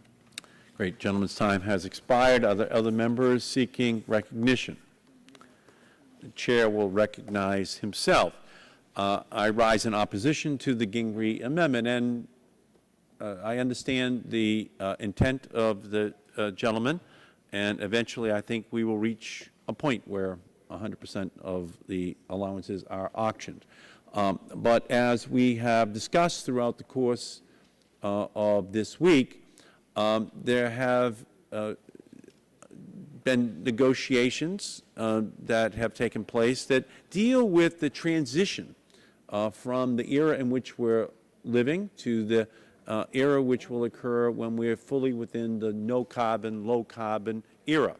And towards that goal, 15% of the allowances have been apportioned for the trade-sensitive, energy-intensive industries in our country, such as steel and aluminum and cement and paper, so that they are not exploited by the Chinese or the Indians or others in a global competitive marketplace.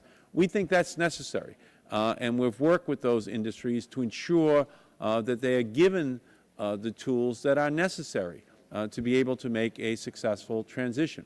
In addition, 35% of the allowances are set aside so that we can deal with the impact of higher electricity rates upon the consumers in our country. And that formula is in place as well during a transition period in order to make sure that the utility industry can make the transition, but at the same time the consumers are protected from severe adverse consequences.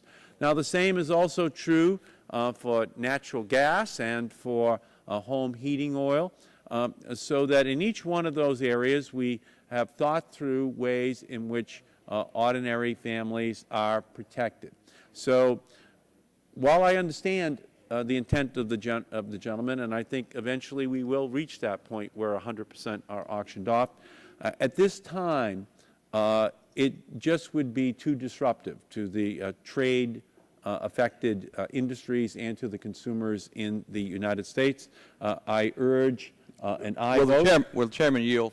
I'll be glad to yield. And I appreciate the gentleman yielding. And let me just say briefly that to me, all of the machinations that have gone on in the last several weeks in regard to these allowances, Mr. Chairman, it smacks a lot of the earmark process.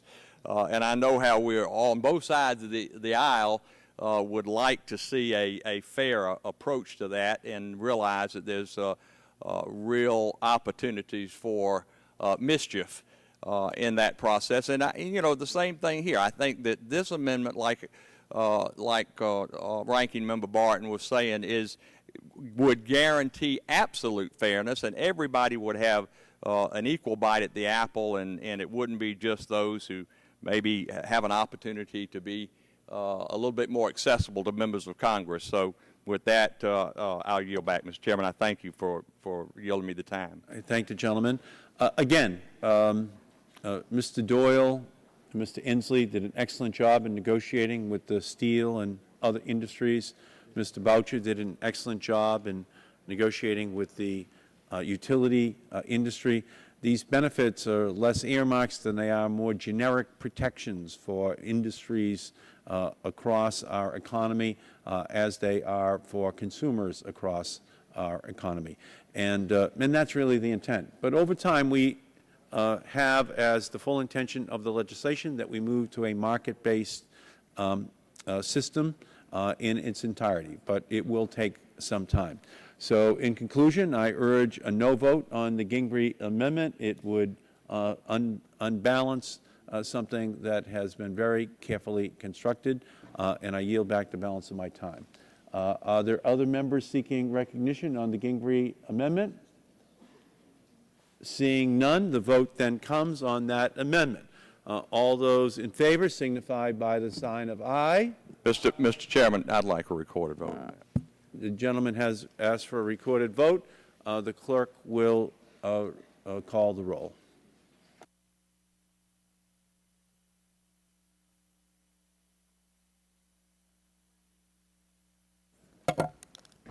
Mr. Waxman. Mr. Dingell. Mr. Dingell votes no. Mr. Markey. Mr. Markey votes no. Mr. Boucher. Mr. Pallone. Mr. Gordon. Mr. Rush. Oh, Mr. Gordon. Mr. Gordon votes no.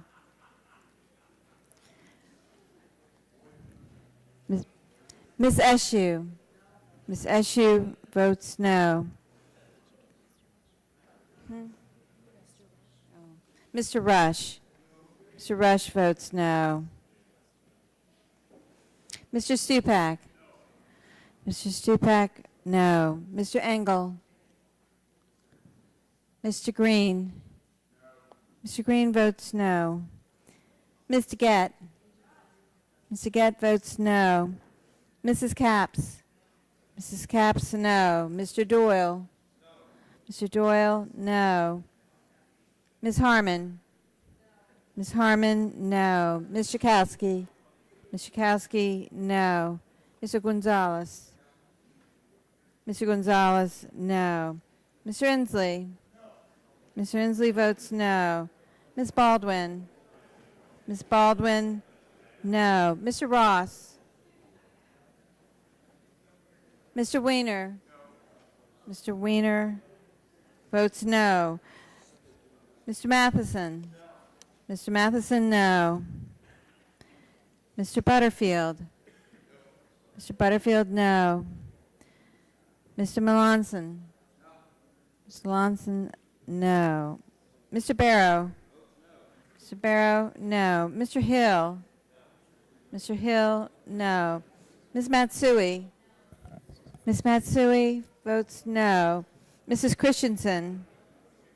Mrs. Christensen votes no. Ms. Castor. Ms. Castor, no. Mr. Sarbanes. Mr. Sarbanes votes no. Mr. Murphy of Connecticut. Mr. Murphy votes no. Mr. Space. Mr. Space, no. Mr. McNerney. Mr. McNerney, no. Ms. Sutton. Ms. Sutton votes no. Mr. Braley. Mr. Welch. Mr. Welch votes no. Mr. Barton. Aye. Mr. Barton votes aye. Mr. Hall. Mr. Hall votes no. Mr. Upton.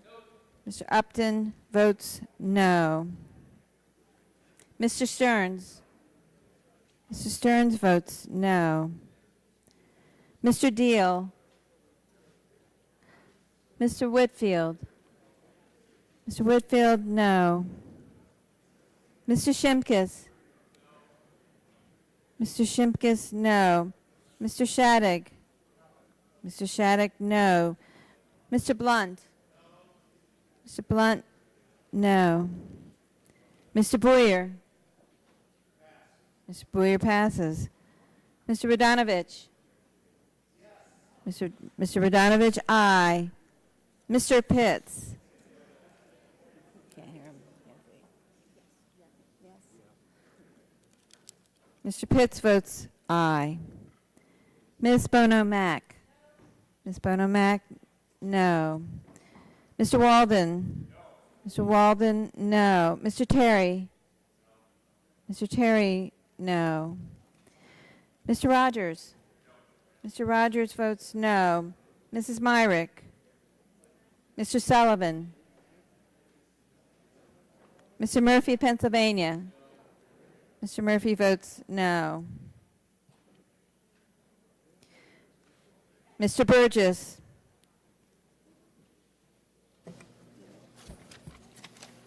Ms. Blackburn. Goodness, this is the Ms. last. Blackburn votes no. Sounds like Mr. Gingrey.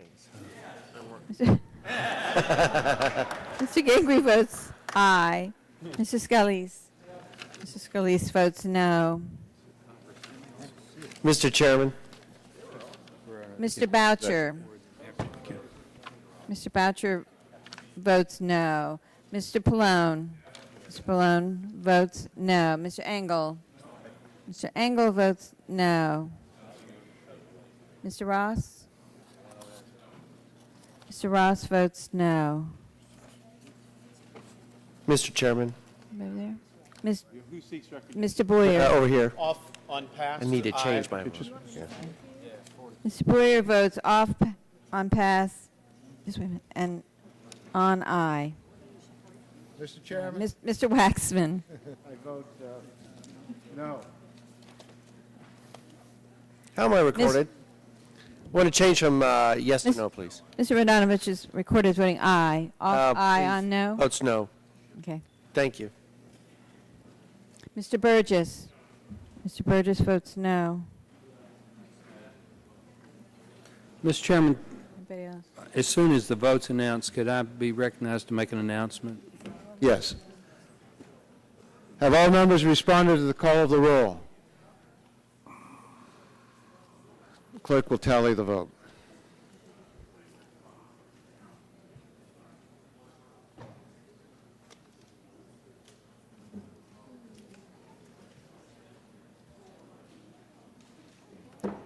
It's not going to be pretty.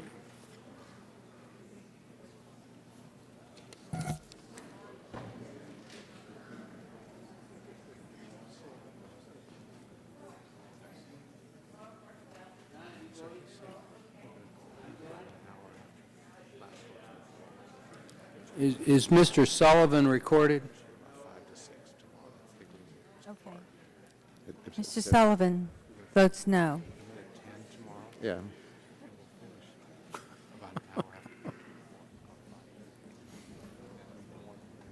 How's your shoulder? Looks like you hurt a little bit. You fell down the stairs?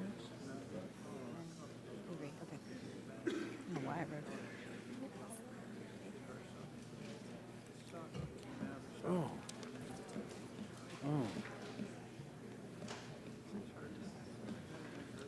Clerk will announce the vote.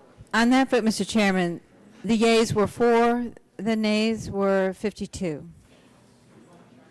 4 ayes, 52. 4 ayes and 52 noes. And that was a roll call vote. The noes have it.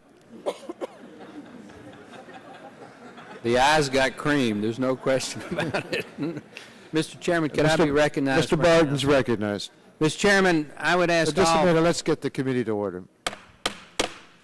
Mr. Chairman, I would ask all Republican members to convene immediately in the Republican Lounge for a caucus about tomorrow's schedule. So, You don't want me to make any announcements over the timing? I would rather not, because I want to break it to my side gently. Okay, turn off your mic. The Republican members are going into a meeting, and we're going to adjourn for the evening. We will come back tomorrow at 10. The House is going to be finished with its business in late afternoon, and it would be my hope and expectation that we will get to the end of this bill an hour after the House is finished with its business, tomorrow. So with that information, I want to wish you all a good evening, a restful sleep, and we'll see everybody tomorrow morning at 10. And I'd like to ask everybody to get here on time, so if we have a lot of work to do, we can process that work.